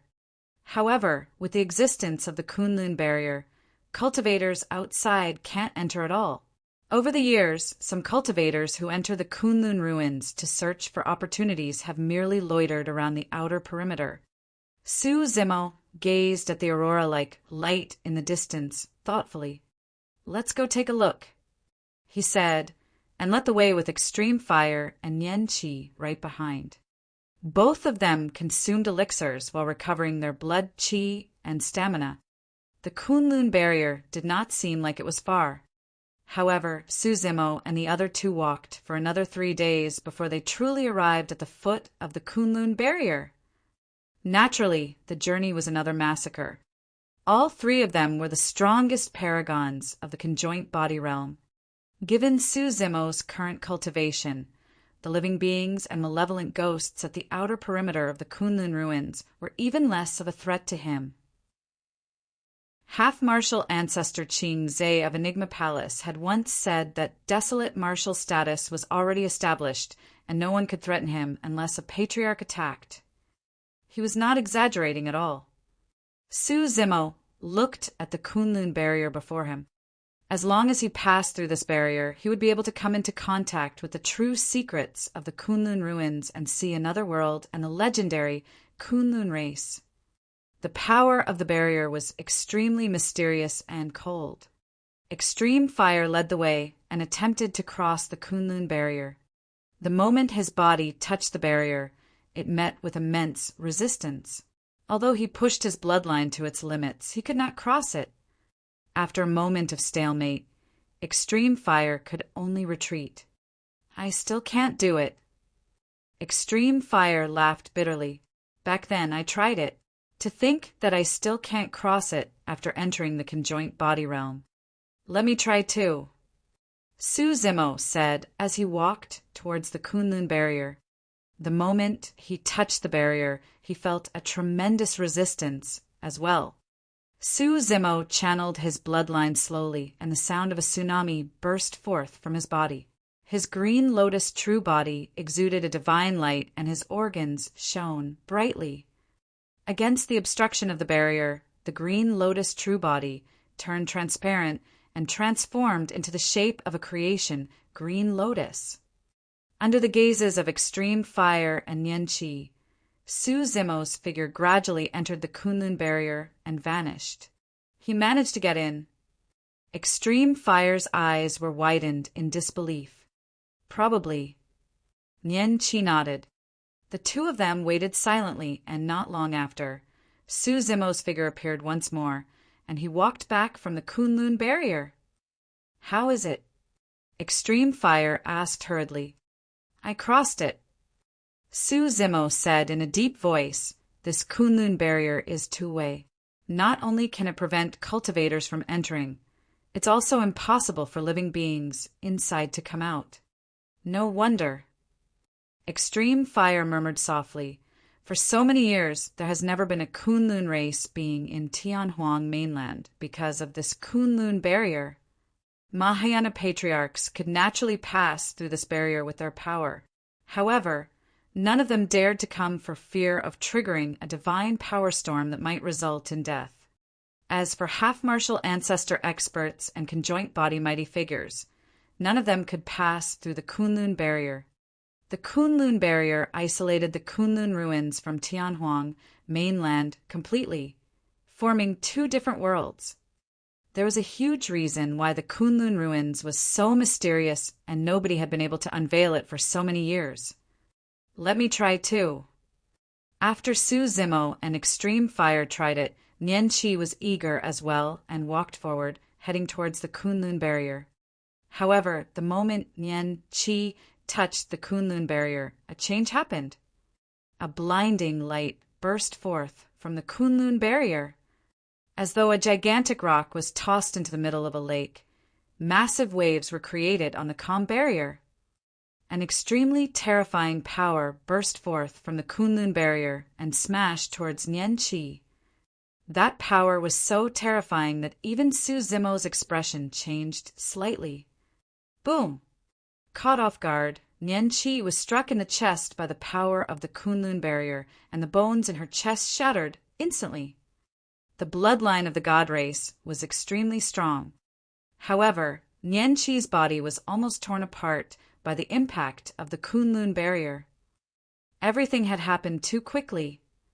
Even Su Zimo was unprepared and could not react in time. Nian Qi fell out with a pale expression and spat out a huge mouthful of blood. Her organs were ruptured. Swoosh! As though it was sentient, the Kunlun barrier gathered its strength once more upon realizing that Nian Qi was not dead. A gigantic, menacing claw appeared in midair and grabbed towards Nian Qi. Frowning slightly, Su Zimo's figure flashed, and he grabbed Nian Qi. Turning into a golden streak of light, he retreated rapidly and fled far from the Kunlun barrier. As the distance between them increased, the menacing claw could not hold on any longer and dissipated gradually. The Kunlun barrier returned to normal once more, as though everything that happened earlier was an illusion. How could this be? Extreme Fire chased over with a bewildered expression. Both Su Zimo and he merely encountered resistance when they tried to cross the Kunlun barrier. However, Nian Qi nearly lost her life. Su Zimo fed Nian Qi an elixir before asking with a frown, "Who set up this barrier?" "I'm not sure." Extreme Fire shook his head. Even Enigma Palace might not know the origin of that Kunlun barrier, let alone him. Su Zimo's gaze flickered. Recalling that menacing claw earlier on, he had a vague guess. He was extremely familiar with that claw. That was the claw that Night Spirit would only reveal when he reverted to his true form. If this Kunlun barrier had existed for countless years, it meant that there was a high chance it was set up by the Ho of the primordial era. If that was the case, new doubts would arise. What was the use of that barrier? Why was there such a huge reaction when Nian Qi tried to cross the Kunlun barrier? A killing intent from it was triggered. This could not be a coincidence. It must be some sort of will left behind by the primordial Ho that caused such a change to the Kunlun barrier. Chapter 1481, Secret Ground. Chapter 1481, Secret Ground. What should we do now? Extreme Fire asked. Su Zimo said deeply, "This can't continue. We've got to find a safe and quiet place to cultivate for a few days in peace." They roamed the Kunlun ruins and fought the entire time. Although they had accumulated quite a bit of comprehension, there was no end to it. They did not have the opportunity or time to consolidate those comprehensions either. Furthermore, Nian Qi was severely injured right now and could not move much. Even with her god race bloodline and immense regeneration capabilities, it would take at least half a month of recuperation for her injuries to heal. "I do know of a place where malevolent ghosts won't barge in," Extreme Fire said in a deep voice. "The secret ground I entered 5,000 years ago. I obtained Night Spirit and the Illumination Sword Formation from that secret ground. All right, let's head there and recuperate for a period of time." Su Zimo made up his mind. Firstly, Nian Qi could recuperate in peace. Secondly, they had gained quite a bit of comprehension during the past few days of the battle. If they were to seize the opportunity to cultivate and settle down, their cultivation and combat strength would increase significantly. For Su Zimo, he could also make use of this opportunity to refine the large chunk of Ashoka wood in his storage bag. At that time, the three of them would have a breakthrough in their combat strength, and it would be safer for them to explore the Kunlun ruins once more. Extreme Fire took out a map from his storage bag and matched it. "That's not far from here. Follow me," he said, and led the way. Su Zimo carried Nian Qi on his back and followed closely behind. Every step in the Kunlun ruins was treacherous. The three of them did not move fast, and another half a day passed before they arrived at their destination. Before them was a towering mountain peak. The mountain peak was filled with strange rocks and barren land without any signs of life. Extreme Fire brought the two of them into a cave at the foot of the mountain. There were countless karst holes in the cave, and one could not identify the direction at first glance.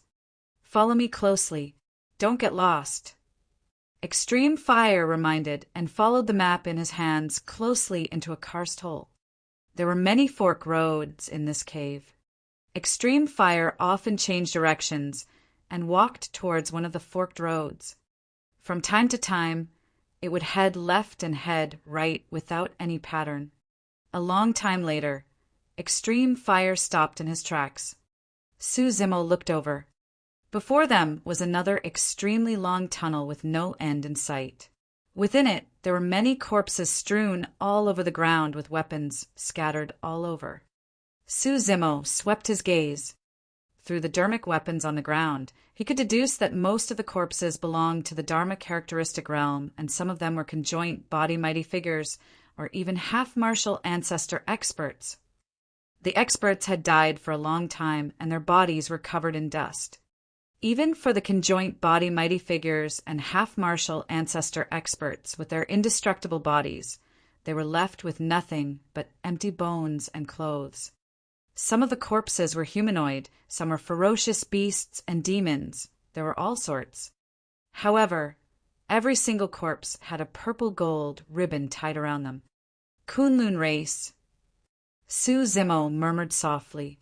He had a vague guess, but he did not dare to confirm it. The passage and the extremely complicated karst hole outside were clearly man-made. If one did not know the way, they would not be able to enter or leave. He wondered who the owner of this secret ground was. What was the motive for it? He did not know what happened back then to cause so many people to die here. "Master, this is where you got poisoned back then?" Su Zimo asked. After he entered, he had already released his spirit consciousness and scanned his surroundings. However, he could not discover any other living beings or danger. Extreme Fire nodded and looked at the storage bag beside one of the corpses, sighing. "Back when I came here and saw so many treasures on the ground, I was naturally tempted." One could imagine how Extreme Fire, who was still a Dharma characteristic Tao Lord back then, was naturally emotional when he saw so many dharmic weapons and storage bags left behind by mighty figures. He pointed at the corpse. "When I saw that there was no danger around, I went forward and wanted to open this storage bag to take a look. To think that the moment this storage bag opened, a goo worm ran out and bit me. That single attack nearly buried me here." Su Zimo's gaze shifted, and not far away, he discovered the corpse of a goo worm. Without the need for Extreme Fire to take revenge, the goo worm had already died a long time ago without its master's care. Extreme Fire reminisced with a sense of trepidation. "At that time, I felt my head spin and crushed the transference talisman in my hands without hesitation. At the same time, I waved my sleeves and collected the items that fell out of the storage bag. Thereafter, I fell into the spatial tunnel and was teleported to the Tsonglang mountain range of the North region. Later on, Extreme Fire used his remnant consciousness to open up a cave abode there and fought against the poison for 5,000 years before meeting Su Zimo and surviving." In hindsight, everything could only be described as a freak coincidence. Extreme Fire still felt emotional when he recalled the past. In that case, Night Spirit, the Illumination Stone and Illumination, Sword Formation, fell from that storage bag. Suzimo asked. No. Extreme Fire shook his head. When I opened that storage bag, there were indeed many items that fell out. There was the Illumination Stone and the Illumination Sword Formation, but Night Spirit's egg wasn't there. At the mention of that, Extreme Fire seemed to be immersed in his memories and frowned. At that time, my vision was already a little blurry. I felt as though Night Spirit's egg had rolled over from the tunnel and leaped into the dimensional tear formed by the transference talisman to teleport out with me. Suzimo's heart stirred. If Extreme Fire was not wrong, it would mean that he was not the one who brought Night Spirit out. Instead, Night Spirit was sentient and chose Extreme Fire to leave the Kunlun ruins with the latter's help.